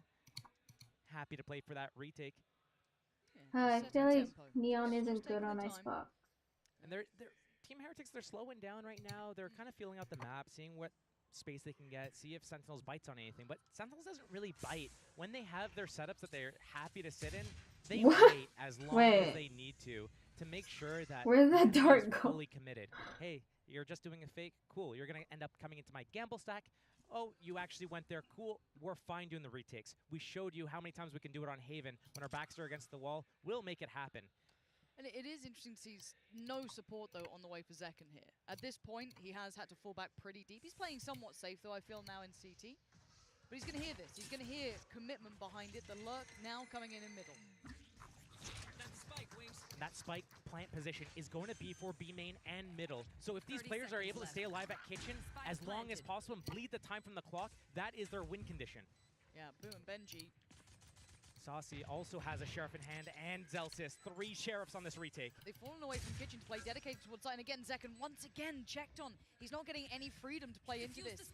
So it is the vast majority of players now working back in. They're going to know where that spike is planted specifically for. But there's still a man on the site. And Boo shows his hand. Takes away Tens and looks for a follow-up. Zelsis next in line. He can't stand any longer. Finally falls, but as did Wood. That's an issue. Now they're starting to lose our numbers. A 4v3. And now you're going to look at that back line. You're looking at the likes of Benji to find some value. You're banking on Benji! Finding both. Keeps the plant safe. Oh, he stood up. Heretics this time get their pistol. That is the first pistol round on the board for Team Heretics. And I think an important thing to talk about in the context of how that Haven map fell apart for them towards the end. That's 2 pistol rounds that you lose. And then they also lost that round with that got Sentinels to 11 rounds, back up like a gun in Classics. That could have been a lot closer. That could have been a 12-12. I see that going the distance. So if Team Heretics is able to pick up at least one of the pistols here, convert those next few rounds, maybe they have a chance to show what they did against DRX. And a gamble stack here. I think Dizzy did his work, but still, Zekin persists. And the timing could be nice here. No, we're going to find Zelsis and damage. Yeah, okay, Heretics not going to be caught off guard, really. Very conscious of Sentinels trying to get in their face, but this is fine. They were happy to go for a gamble. The rare occasion that the Sentinels Classic isn't actually effective, getting any damage in a flawless round coming for Team Heretics. So going into that first gun round, the bonus round really for Team Heretics, they had a ghost on Benji. They have a Oh my god, I'm losing my TFT game. They could do a fast play. I like their approach on that pistol round. They've done it before where they get that B main control, then that B main hit comes in, when that Viper wall's on full charge, they make that noise and the split comes through middle. If they're able to reproduce those types of situations on weapons like this, that could be something that Sentinel struggles to deal with here. But looks like a slow opening. I I mean, we got 3 players here. Do we have a little bit of a scrap on this one? Already Heretics heading this way. Gonna leave Zekken posted up by Pipes here. Sassy by his side, and then just a little bit lower down his 10s. A little bit of a switch up on the Team Heretics side. Normally they would have Boo over towards that B area and Benji kind of lurking around middle, maybe grouped with his team. But right now, Benji's on his lonesome and Boo's grouped with a team. I think an important change, keeping that Viper alive. This drone getting so much value, seeing so many players, but still. High flash should have swing, but he couldn't get the bullet where he wanted it. It looked so perfect. I like them trying to be proactive though there, Josh. Those mini bite-sized plays are what Sentinels is really good at. Just finding that opportunity to get that first kill or be able to get a little bit of map control. Big scan, Benji's at middle, trying to take out that turret. He can call them back and forth. If they make a pressure towards B, Benji can catch players in the back on that rotation. Even this kill on this turret might stir a reaction. 40 seconds though, time's getting low, and Team Heretics is needing to hit soon. Yeah, Zels is the one to be pulled away. That might be the best that they can hope for. So now, Heretics have to play forward. You're going to have to take that space, take that fight, take the bull by the horns, and Sassy overwhelmed. But the backbone stands. Tens again with 2. Zels makes it back towards the site. He handles business, leaving Benji in a 1v3, but he does have a rifle. How far does Benji go on this? Oh. 10 seconds. He ain't got much of a time. Nice, let's go. Well played by Sentinels to hold that back of the site securely. Again, a bonus round though for Heretics, so they can go for those riskier choices. A little bit of decent damage, but Sentinels again sticking to their guns. Once they've decided that their feet are firmly planted in this position, they're chill. And a reason for that, especially in a matchup like this against Team Heretics, That's the round we want though, boys. That's the round we want. Those audibles. Once they show that they want to go somewhere, they wait, they recharge, and then they try again. It's very rare that they actually try to pivot and go somewhere else. So Sentinels have them read, decide to sit there and stick to their guns. And hey, it's working for them. Now we get into the real meat of it though. This is the fun part. 10 still controlling, trying to set up Zelsys this time.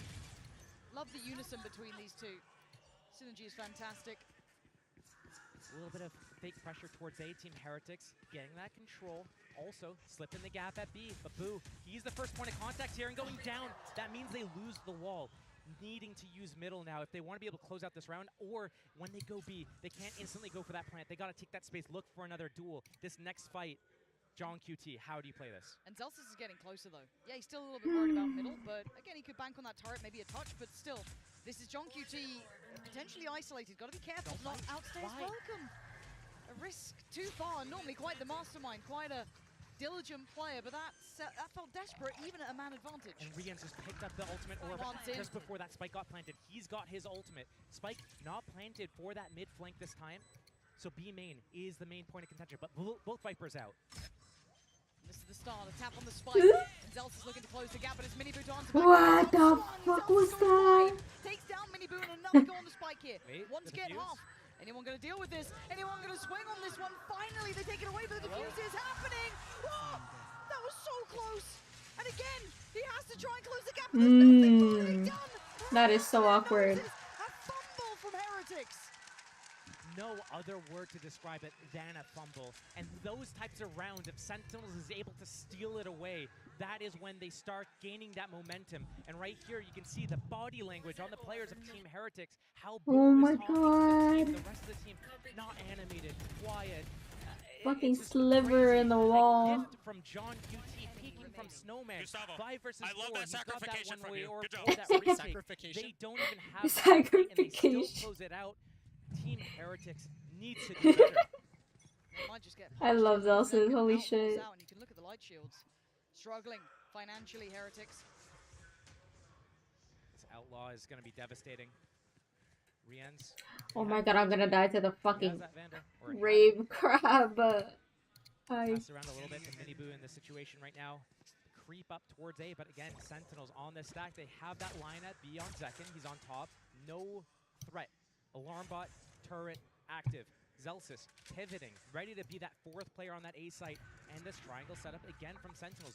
We see them stick to these types of setups. And yes, they have this pop flash as well. So as soon as this execute comes in from Team Heretics. Oh my god, I just got 4th place. I didn't lose? Holy shit. The Viper's Molly. The Crazy. Wing9's gonna come in. Oh, Mini wait, that first kill though. That's huge. That's his ult now. He can cycle that rifle back. But 10 stands in their way. Does he commit to this angle? How long does 10 stay in the danger zone here? Still playing up towards those rafters. Miniboo waiting, but the flash is perfect. It's on the money. And 10 is doing damage. Oh my god! That's what you need from him. Sentence. Plays in big games, and now Benji. Sentence. Ace. Oh. He's taken away, but who cares? Sentence. Oh my god. Grown man plays right there. His team's backing out. They play their retakes all the time by waiting and slowly getting a concave, crushing their opponents. But here, he's like, Oh my god. Sentence is awake, bro. I don't care. He walks out one at a time, just deletes them from the server. The Terminator's in the server! Yeah, not wrong. There's something about Tens when he gets on stage is give the man a crowd. He deserves it. And an instant pause from Heretics. There's blood in the water. Yeah, you definitely time out there. Holy shit. Sentinels are circling. It is worrying. Because for this roster, at least in my mind, for this composition to work as well, you have to be confident, selfless, 2-0. getting those reads. Oh my god, in order for me to get my pickup points, I need Sen to beat Lev, and then I need Sen to beat EDG. Holy fuck.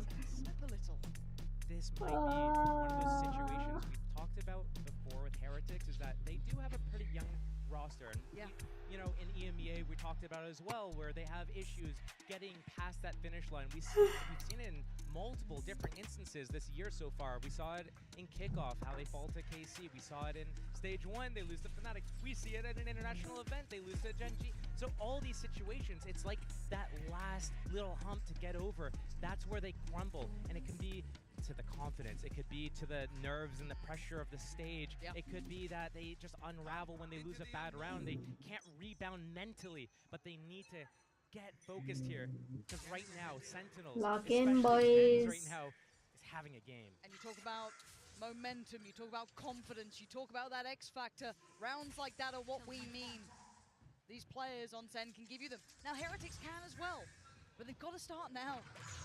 This could be the fatal blow.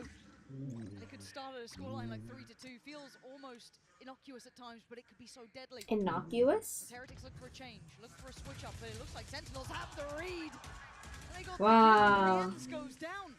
Handled in middle and sent back towards spawn. It's only round 5. I feel like it was like round They have the 25. retake ultimates lockdown. Tens has his ultimate as well to turn off all the abilities. Team Heretics trying to do so much by getting up middle with that extremity pressure. Benji and oh no, he goes down 2. Wow. Okay, he didn't get 9th. Right now, you don't really have that many options. Boo on this late flank around the world as well. And the Terminator's closing in. Hunter's Fury's there, just going to secure safety. And they're running out of options. This map is just closing in on them. You're banking on Boo here. Now, John QT made a little bit of an uncharacteristic mistake last time. This time, I doubt it. And Zekin getting curious. That's a big swing right there, Boo. John QT, this Viper. But they, an opportunity missed and a lifeline made for Boo. The lockdown's there, 15 seconds. I don't know what they're meant to do here. The plant's at least in, but they have to fall so far back. Zelsis already going to find Mini Boo, and the other two trying to cross, and Zelsis takes them down! This is just going from bad to worse for Heretics, and the uphill swing for Sentinels is here. That was off the back as well. Team Heretics taking that timeout, coaches getting involved, calling this play. Everything was about that 3-man pack in middle, cause enough of a disruption, get the kills, get that map control to make Sentinels feel very uncomfortable. But what happens is a 5-man rether from Sentinels, get that kill, find Benji lurking through that A site, and are able to just close it out. Team Heretics, all they have to rely on are those set plays, the plans from the start of the round, their adaptations, calling those pivots and audibles in these mid-rounds, non-existent. It's got to start now for Heretics. You wanted a chance to make it to the finals. Here in the likes of Champs, you have to take on teams like this. There are no weak links anymore. There are no easy games. And right now they're suffering under that scrutiny. Sentinels at the helm of it, but it's not over. 2 rounds to work with, and Heretics need to pick up now. Show me that grit. Show me what you can do here. enough respect being shown, but I'm looking at a flash in hand potentially. A pre-take, no. Just the nade so far. The Sentinels wait on the verge. Team Heretics, do you stay in? Do you give the same medicine back to Sentinels, block them from getting out the choke points, or do you retreat back to main? They're retreating right now. It's only Miniboo in the site. He's got so much weight on his shoulders. All of EMEA trying to put their faith in this team, and they're being melted to pieces. 10 takes away Miniboo. Now you're looking at the back lines. Where's that util coming from? Second doesn't care. He's already taken away Woot. They're capitulating. They're falling here. Heretics need to make a stand. Oh. Miss of the utility. And Second runs through them. Oh my god, this is like an intense show. Holy fuck. I need something. I need to see signs of life from Heretics. Team Sentinels, they burned 2 on that Haven first half. 7 and 10 were the rounds that they called them in. Right now, are we going to see the same thing from Team Heretics, burning both their timeouts just to get signs of life right now? 2 rounds are on the board for them. But let's keep the same energy. We don't need more, we don't need less. Sentinels on 5 Let's in a keep row our right now. Unbreakable at the moment, especially Tens is Mm-hmm. going in. He has that killer instinct right now. He's hitting his shots and he's feeling confident. And when you have a Tens that's hitting hard like this, that is scary. You know you got hell to pay when that's happening. And rinse and repeat. What breaks the trend? Sheriffs? A new idea from Boo, something, who knows? Again, you're gonna have to start digging deep. These are the games that test you the most. As I said, 1 life left. You don't have a map to depend on to fall back on. You took a risk in the veto. I respect it. You took a risk with the compositions. I respect it. But then you got to stick the landing. When Sentinels went up against EDG to get knocked down into this stage of the game, EDG disrespected Sentinels, got in their faces, did not let Sentinels come in on these retakes. Team Heretics giving so much respect to Sentinels, letting them go wherever they want. And again, another A hit. Boo trying to get a lurk timing, but he's going to get caught in the back in a second here. Oh, and wait. Hello? Oh! Suddenly, he's No way! Saucy goes down and Boo's broken through, but there's a flank on a flank here. The turret does give it away. But still, do they even notice this when they've got 30 seconds to the Terminators here? The Terminator. They don't know the plan. They don't know. Oh my god, Celsius is behind every single player. And look at the patience. Look at the pedigree. He waits and he strikes. Take it down. Wow! What a masterclass! What the fuck? Flanks on flanks on flanks. Holy shit. Crowd.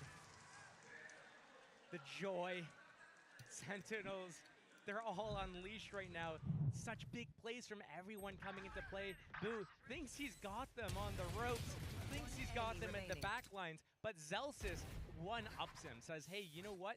Yo, you like how we're on the same page? Guess what? I'm right behind them. Motherfuckers. The trigger discipline on them too. They forgot to censor it. Yeah, we can share the fines, no worries. I mean, look, there's no two ways to say it. The scoreline almost feels not as condemning as the game has been. It's where the 6 rounds have hit, and you were discussing it. Once we got into the buys, once we got into the real meat of it, where the hell have Heretics been? We know they're good. I don't need to say it. I think all of us at home know that they are a great team. Incredible individuals. They've been in finals. They've made it that far. Didn't quite get to touch that trophy. And again, that elusive victory might evade them once more. Is this their second time out? People have doubted them every step of the way here. Coming into this, I certainly did. I didn't think they were in form. And God, was I wrong. Jeez, they have absolutely run through regions at this point. They've taken away Fnatic, they've destroyed anyone who stood in their path. It's time to respect them. It doesn't matter who they are or how they're performing. On the day, they turn the hell up. I don't know what Heretics are meant to do. I genuinely don't. This is the X factor. This is those unknown moments where you can't contain them. They've got ults though, Josh. They've got a buy here. What the hell does Heretics do? There's chances. Look, this half could end up 6-6, and that's respectable, right? But right now, Team Heretics, when they're given the site for free, they back off and let Sentinels create this concave move back in. But are we going to see another switch up here? Another flash timing peak? But look, Tens is already here. They just doubled down on the aggression, trying to face Heretics, crush them under their heels. This time, though, they stand, and they stand tall. Ults to work with. And if Sentinels stick around on the side too long, they could get punished because of that. Oh, the re-aggress from Zekken. I told you, they don't respect you. You got to bring them to heal. Zelsis is leaning forward. Heretics this time defending themselves. Zarsi takes away Miniboo, but it's all Heretics thus far. This is better. The best look we've seen from them as to date. Life still in them. 4 versus 2. I've seen Sentinels win like harder rounds to close out. So.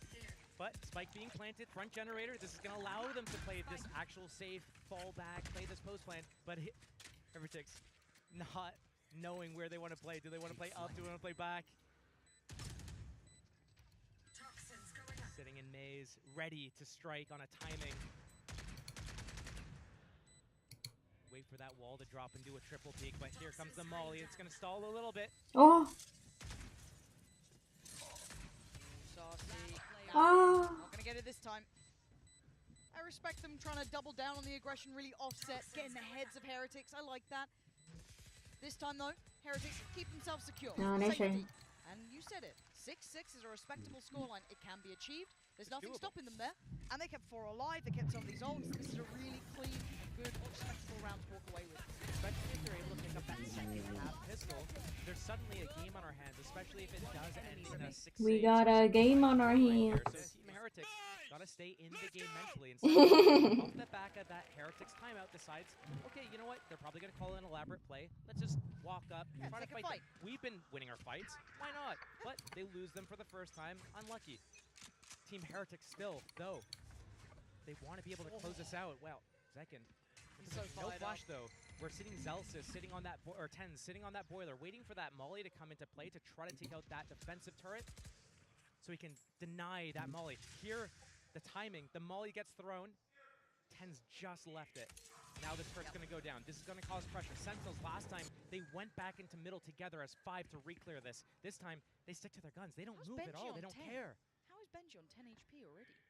Spam battle, I think. Must have been or outlaw. Zelsis outlaw shot. You're right. There it is. He's a lucky boy. Are these casters even paying attention? And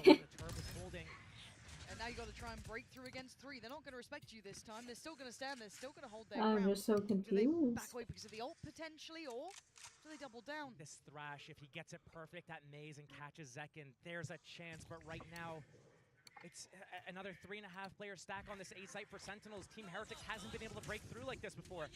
Oh, but Zekken still standing, still dangerous. He's been caught this time, detained. Zelsis gets mini boot. What? Oh my god. W teammate. Maybe 25 seconds here. What's the game plan? Trying to get a quick plant. Boo? You gonna sacrifice yourself for this? There's 15 seconds. Look at Tens' position. Tens is still here though. Wait. They have no idea. What? Scares the life out of them. 5 seconds pretty soon. Boo is still trying. But the time. How close was that? What? Was now a 1v3. No way, they threw. They fucking threw. That was something. They didn't expect him to be on site, huh? Zelsis might undo it all. That's 1. Needs 2 more. Benji down low. They're together. This. No! That could have been it. That could have been it. But it wasn't. Heretics stay alive. Clutching onto this game. Clawing back into this game with 2 rounds now. Back to back. I've seen this before from Boo. When he has to put the team on his back, normally he's the in-game leader. You don't look to him to have these standout performances. You look to Benji, you look to Reams and Woot. But Boo, when his team can't find anything, he is the one that steps up. He is the one that has these big No way. So risky, and it could have been so devastating for them. No way. It's one of those high-risk, high-reward plays you need to do. Oh, wait, John QT's being chased down. The tempo change. He was on the hunt from the get-go, seeing Oh. John QT. Vulnerability. The sight should be theirs. Viper's Pit off the rip. The pace change is divine, and it's worked. But you heard it. Zekken. What the hell's up? Still has the What the hell's that, Viper's Pit? Here, though, Josh. Yep. You either have to go through the pit, though, on the outside part of the map, or you have to go into the alarm bot, the mollies, and the funnel. Going for those random spam shots. We've seen him line them up before, but he's popped his Blade Storm. They're going for the defuse. Rattling off that 338 as Zelsis is trying to take a step forward. He finds a target, and it's going to drop. And now suddenly they're in danger. Rian still has the ult. He might need to invest it sooner rather than later. And now there's problems. The tag on 2 maybe. Is that going to be enough to secure the kill? It is. But down to the same problems again. No! Heartbreak in the same fashion. Rinse and repeat. Wait. Those issues where when you're on that stage, you have the crowd going, you have all the comms, the chatter, the freaking out because you just got flanked in your Viper's Pit and you can't hear that the spike gets half. It gets to half before that 100 Fury goes off, and if it stops them from getting it to half, maybe there's a chance. But again, Heretics falling back and failing. That Viper's Pit could have been on the spike. They could have kept so much pressure Oh my on Sentinels, but god. instead they peel 4-8, 4-8, 4-8, 4-8, 4-8. But it's glimmers, it's chances, it's the finest margins. But again, we were looking at the scoreline being close. Can they pick themselves up again? The Heretics have that in them. That grit to go again after being broken so beautifully by Sentinels. It was an instant Broken so beautifully. Ultimates used. Can they make enough pressure here at A to make Zekken budge? Can they find that opening pick again? But even if they do, they can't convert it. Sentinels has been winning every retake, basically. And you guys said they were bad at retaking. Pressure. Still, so many players. Sentinels loves the setup. Forward towards A. The retake on B, they have that Hunter's Fury as well if they need it. How are they going to read this one, though? Here comes the walk-in. Timing now, Zekken waited. Double swing on it. He's lucky to be alive here. The reaction from Sentinels, they weren't sure if they wanted to commit to the rotate or not. They're kind of in the middle of pivoting between the two sites, knowing that, hey, this seems like it's just a ruse. It's going to be back to A. They're in the position. Tense still has a flash, and we've seen him in this position flying out. 30 seconds left. If this isn't an indication that Heretics is committing here, I don't know what is. 20 seconds now. Denial on the side, it's getting down to the wire. 18 seconds. You're looking for the plant now. Counter 100 Fury, we're going to be seeing 13 seconds. Boo going to find the brain of tens, but still the plant going to come into play.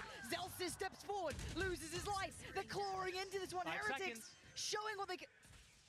These plants are so close. Bloody hell, they are looking good here though. In the Oh, nice try, nice try.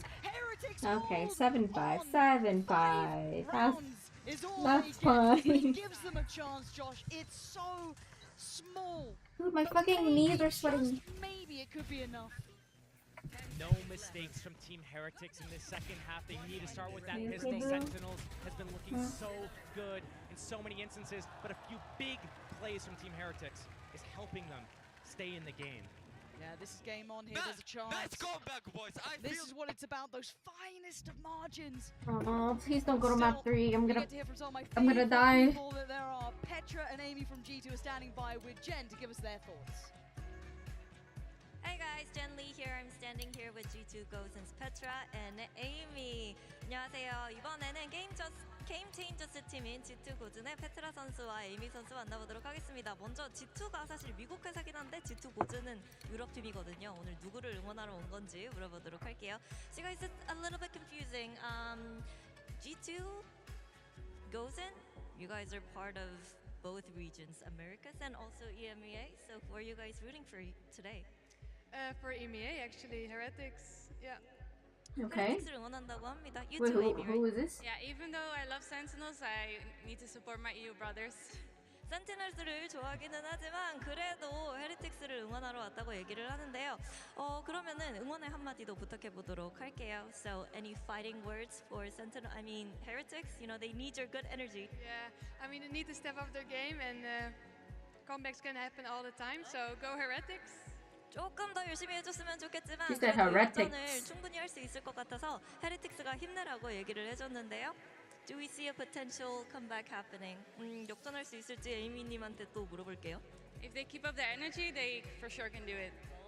계속해서 좋은 기운을 한번 가져갈 수 있다면 충분히 역전할 수 있다고 얘기를 했습니다. 그러면 또 에이미님한테도 헤레틱스에게 한마디 부탁해 보도록 할게요. So any message over to the Heretics bros? Sorry, what? Any message over to the Heretics players?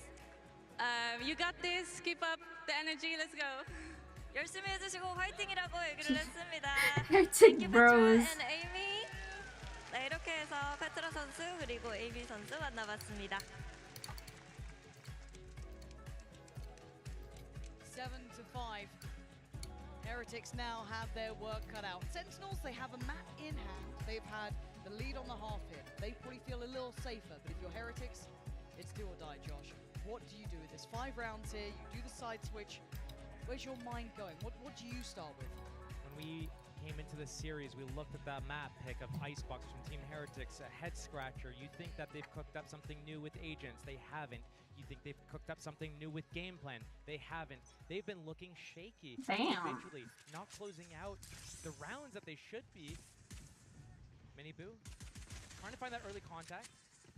He doesn't get punished. But a 3-stack on Maze, a 4th player coming in. And look at the pace. Sentinels mean business. They want in. Rien's the first of the door, going to send Zekin away. Takes him down to 20, and they got to respect that. But they double down. Sentinels singular in approach almost here. Held back currently towards Maze at 410. Nice from Woot. Big opportunity now. This is getting scrappy, getting a bit messy. And Zelsis, I told you that classic has something in it. No! Mini Boo, not like that. Oh my god. Not like this. And look at the HP on them, Josh. They're barely breathing, but they're still alive. Rien's, that could have been heaven sent. Junkie T down to 11. Hell, this is just taking lumps out of each other. 3 versus 3. The round slows down. Killjoy down for the defense. That's going to cause some pressure, some strain. Team Heretics, though, they're moving together. They're reading this really well. They know exactly where Sentinels wants to go here. Yeah, there was no finesse to the start of it, but maybe the end could be a little bit cleaner. Look at that Viper wall for the attack side. It's on that A site. They have nothing to work with here except their guns. They need to move in so well together. But John QT, 1 shot, he goes down. Zelsis, 2 for him. It felt like they're second guessing, they're drifting away, but maybe not. Maybe just the one man. Boo, the one who sacrificed everything, gets a double! He's given them the chance here. And Sussy has to go for this plant. And he's actually been given it. An opportunity made out of nothing. He's even evaded the jump spot, but you don't let's try. I can't believe they locked that. Holding this together. That's crazy. Heretics did such a good job there. That first initial engagement towards top generator peeled off, realized they didn't want to overstay their welcome. Regroup to the back of the site, fight together. Benji out on his own. He was reloading his sheriff and his teammates weren't swinging with him. And it got a little bit dicey for a second there, but the recovery was good. And the timing of this orb, there's 20 seconds left when he pops that. That leaves them with 5 if they wait it out. So perfectly timed from Boo, getting that second. And you're wondering, why did he not stop that plant? It's better to play that 3 versus 1 and secure that round than to go for stopping that plant. If Saucy wasn't committing to it, okay, we get it. We get it. Okay. Yeah, just classic. That's all. That's all I need. A little bit risky, but What do you mean risky?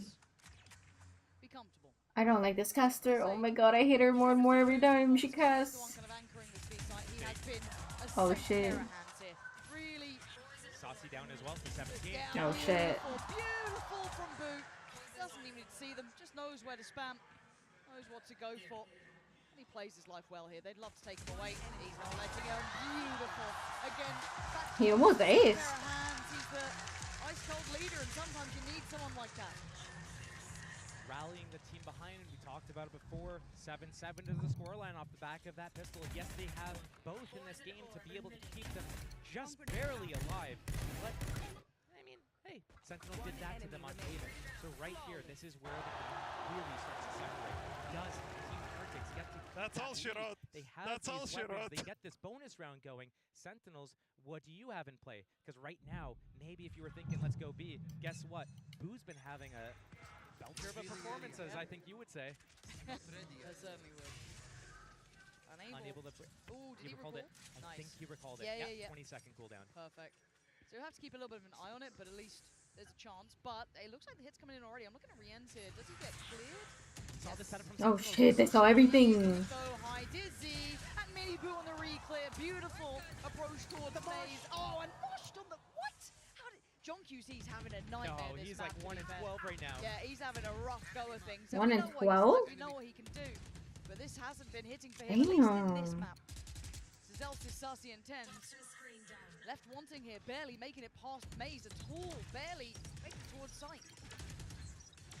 Who keeping them contained in here. The can of sardines, he's got them in the back lines, garage jump spotting. The Team Heretic stacked on the back of the site here. But Rienz goes down. Hold on. You can't doubt him. Oh my god, my PC's on fire. Nicely. Oh, he absolutely can. In unison with Benji. Beautifully timed. Heretic is not only collecting these rounds, Miniboo standing up there as well, but the fashion that they're doing it, they're fighting together. They're making sure that they are in the same area. You see this re-clear at Maze together with the Dizzy and the slide in. We're seeing this early aggression towards Pipes and Maze. We're seeing that there's so much confidence in leaving Boo on an island. He's doing a great job of surviving and getting kills through the walls as well. Right now, pumps the brakes. Round 16. Let's take a timeout. We just lost our first gun round against their bonus. They're catching the lead now. What do we need to switch up here? What's been working for them and what's not been working for us? Well, John QT, I haven't really seen him have any impact. Right now, it seems like He's trying his when best. you look at him and what he does, his impact as a player, he is able to close out rounds. But all of Haven, Tens is just in their faces, killing everyone before they can exit a choke point. John QT is not even needed there. So maybe he hasn't had a chance to warm up, but he's going into this game.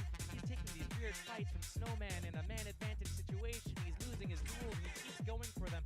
Very sloppy work. Maybe as an in-game leader, that's affecting him, and it's affecting how their game plans are, where they're going, the tempo, and everything. Maybe he needs to lean on his teammates a little bit more. Zelz is another very vocal player. He's doing really well right now on Killjoy. He's got 17 kills already. He's got a pretty good read of what's going on. He's in perfect positions all throughout that defense, pivoting. Yeah. Maybe lean on your teammates. Get them to chime in with a little bit of input of what you need to do to get through this. Tens picking up that, I think that's a Marshall, but still just as deadly as an outlaw. Think that's a Marshall? Looking to scout things out.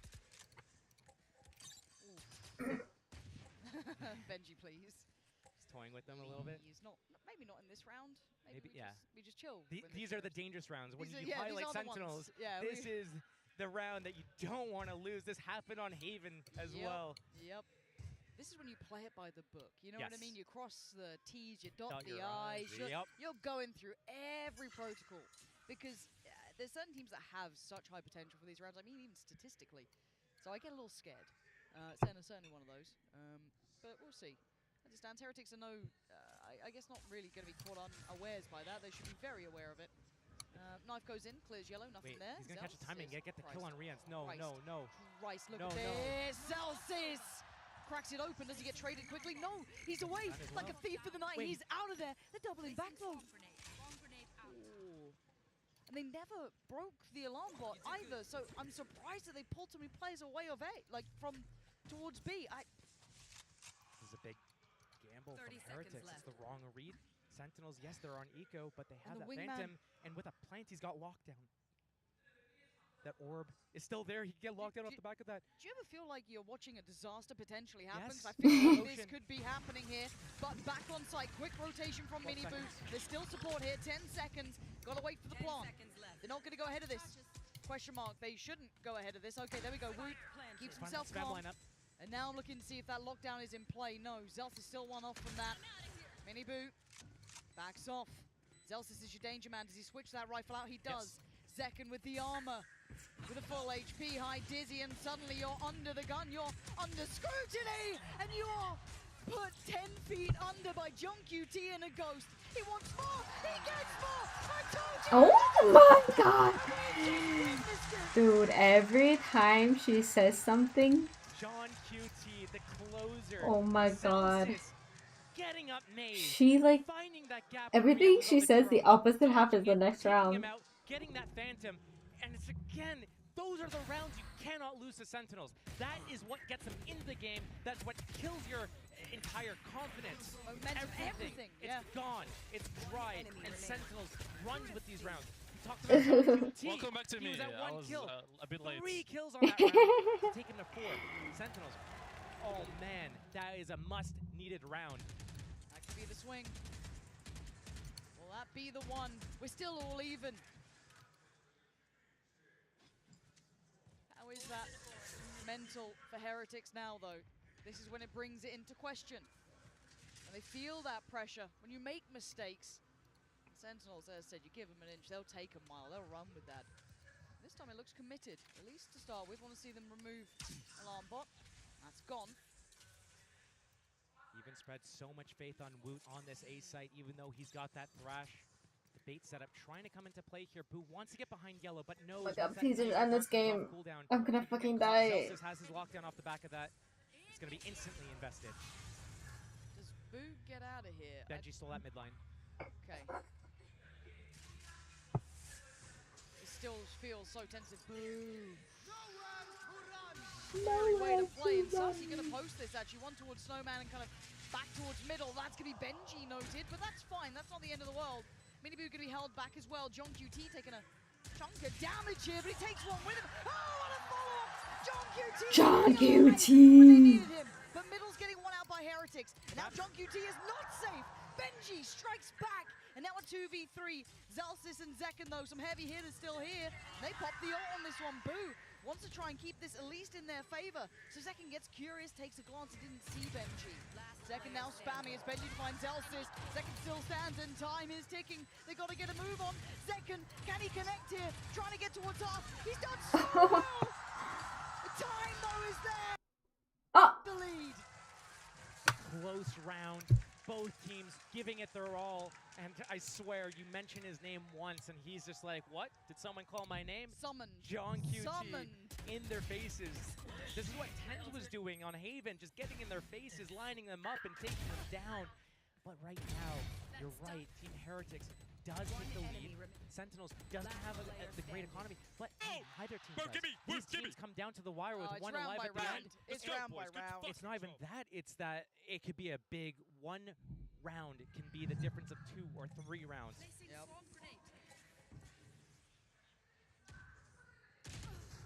Miniboo going down early here. This is not the round to go aggro, not off the back of a win, not when your teammates have $0, 100 on Boo. Right now, just split apart. Team Heretics, they switch up their setup. They wanted to go aggressive on B. They put Benji on A. That Viper's Pit on John QT, though, I look to that. If he gets in their faces, pops that towards screens, doesn't enable Team Heretics the ability to even get out the choke point. What do? But Benji, he's got a lockdown of his own. He needs to use it. Rien's the mechanical monster, but Zekken's in. Rien's doing the dance, trying to find him. It looks like a 2v1 right now, but Benji's the one to catch him. But Zelsis on top of the site. The lockdown, you got to evacuate quickly, you got to respect it. And Benji gonna backfill the space. Puts his body on the line now. Yeah, he's creeping towards Maze. But Tens knows this, but does he know who's up against? Benji Fishy! Could have closed it down, but it's a 1v1. 1v1. Who's been the backbone, but Zelsis Who's the better Sentinel? He's not playing Sentinel, but I think he's a Sentinel main, no? And now he knows Boo gonna just slip away, try and play the timing a touch. 5 bullets to play with. He's got that Viper's Maul as well, waiting for that tap. He's been so big for these guys before, but Zelsis at the top of the... He's hunting. 5 bullets. He's hunting. The He's looking. No! He can't get him in time. No! Benji's brilliance does exactly what Heretics needed. My team. 4 versus 5 conversion as well for Team Heretics. Benji in a 2 versus 4 re-aggresses into Maze and lines them up. And it's awesome all over right there. That's huge. A 4 kill. Almost ended up with that ace as well. Just couldn't connect. And those moments. These rounds are so... You can't predict them. No. You really can't. And an outlaw purchase from Rien's, realizing the economy situation from Sentinels here. Zekken also, Bladestorm. Starting to feel the scrutiny themselves, Sentinels. First time we felt that pendulum really start to swing here. But as you said, this can be any situation is still winnable, it's still doable. The caliber between these two teams is off the charts. So for now, let's look at the opening approach here. Sentinels talked about how good they are with those audibles, with those adaptations on the fly.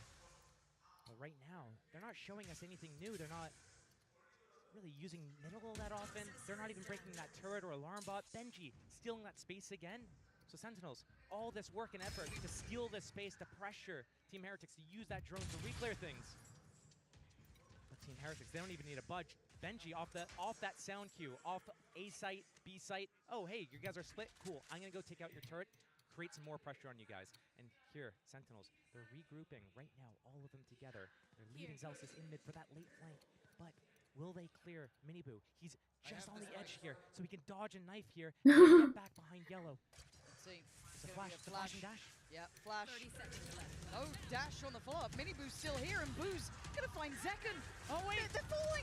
What is going on here? Miniboo, the surprise of their life, and Benji pulls him into the blender. Zelsis makes his appearance, but he's got an uphill struggle. A 2v4, and Tens can do nothing.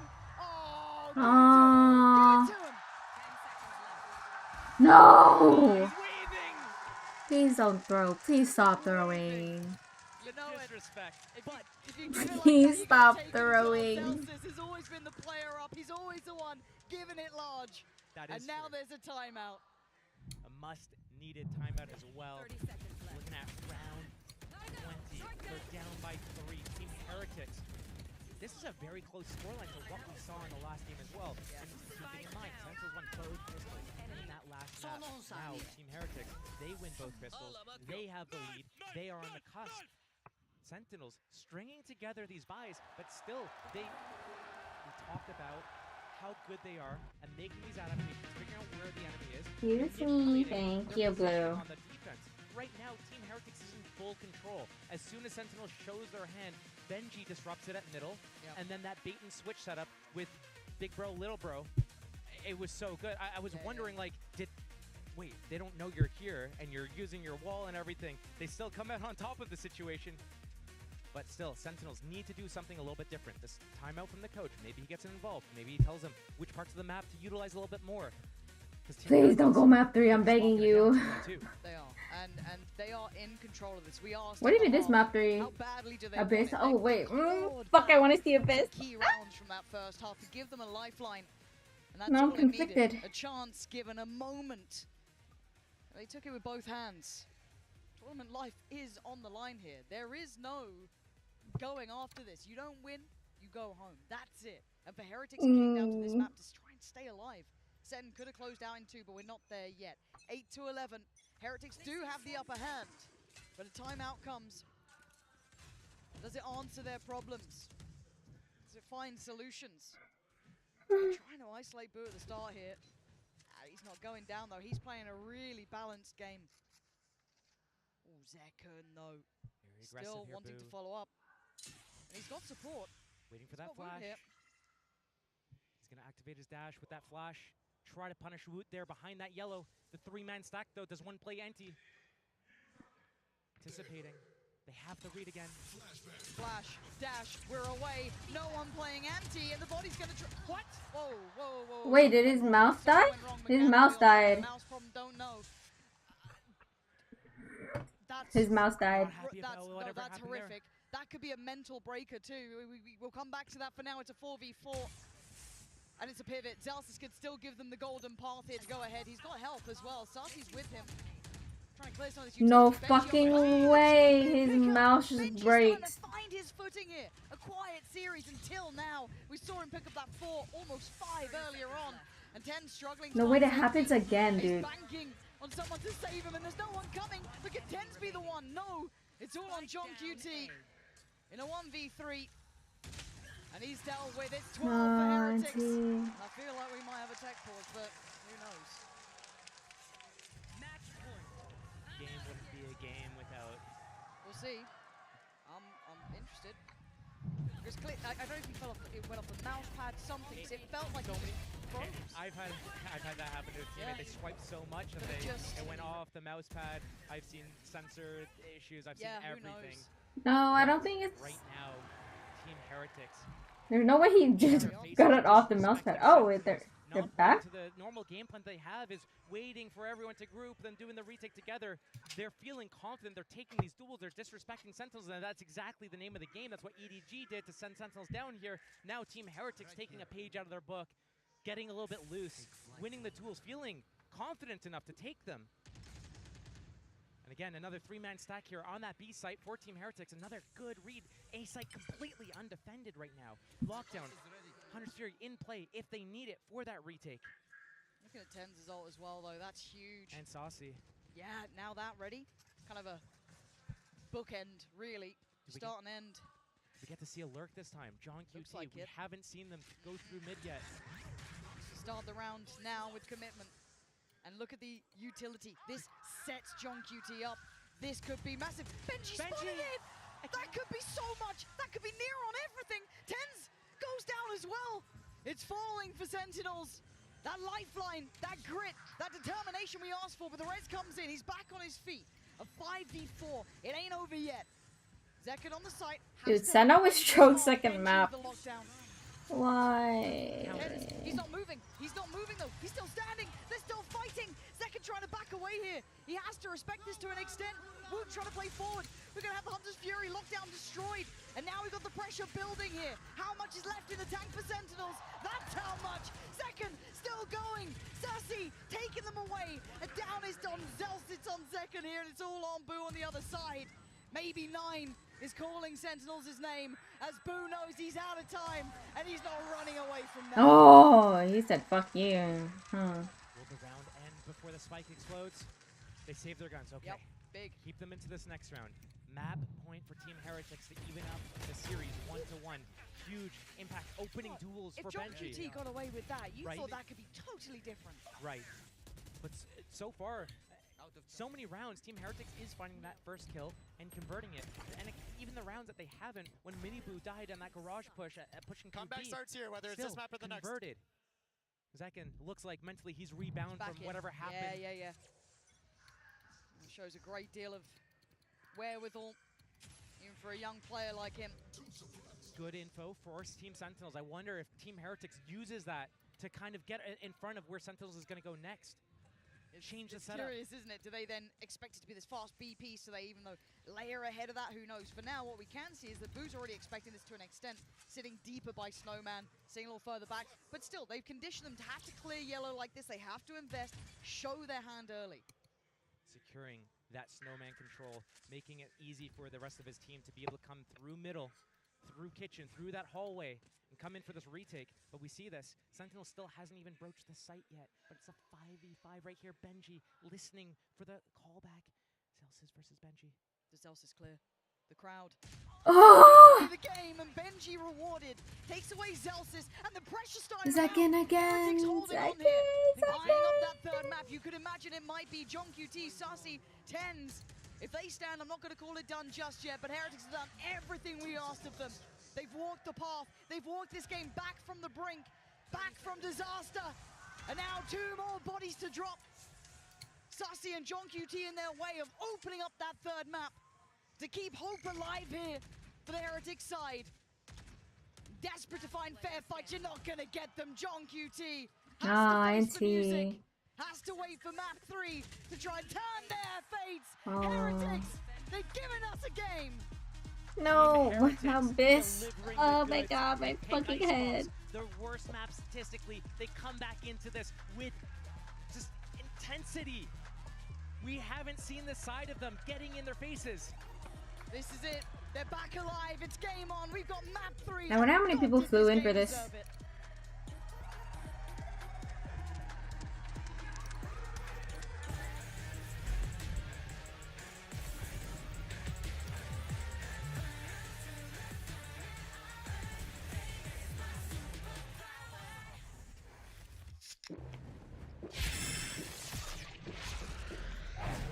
Red Bull gives you wings.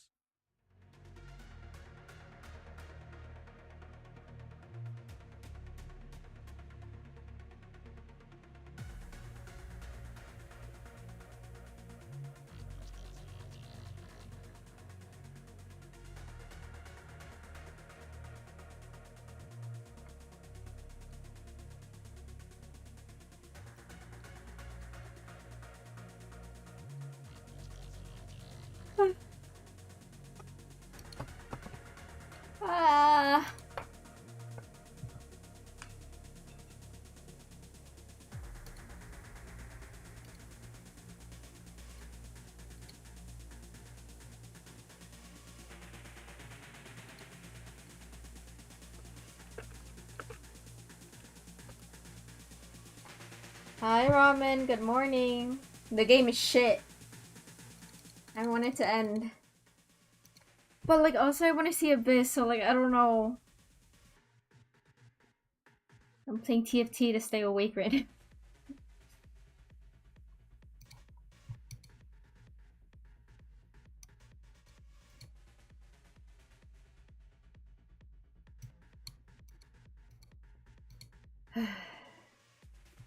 My room is so hot, like, I'm melting on my chair.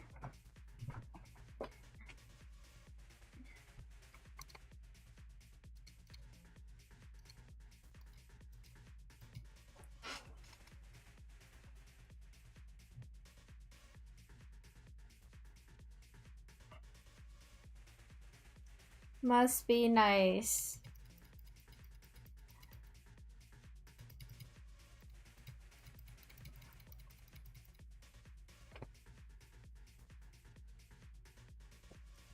I need to buy that, like, portable AC thingy that you can just move. But I don't have space in my room to move it.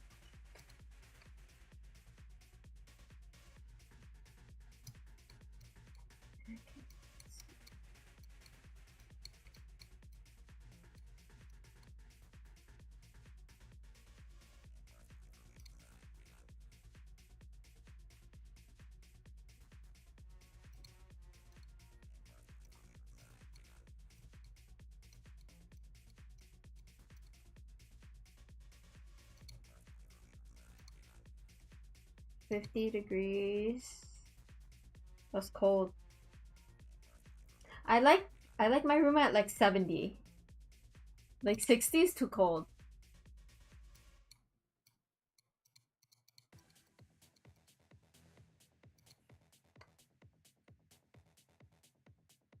Dude, send fucking through. They better not throw the last map. They always throw the second and third map. No, I thought Zekin's mouse died or something, but apparently it didn't. It was fine. I guess he'll explain it like in 2 weeks from now or something.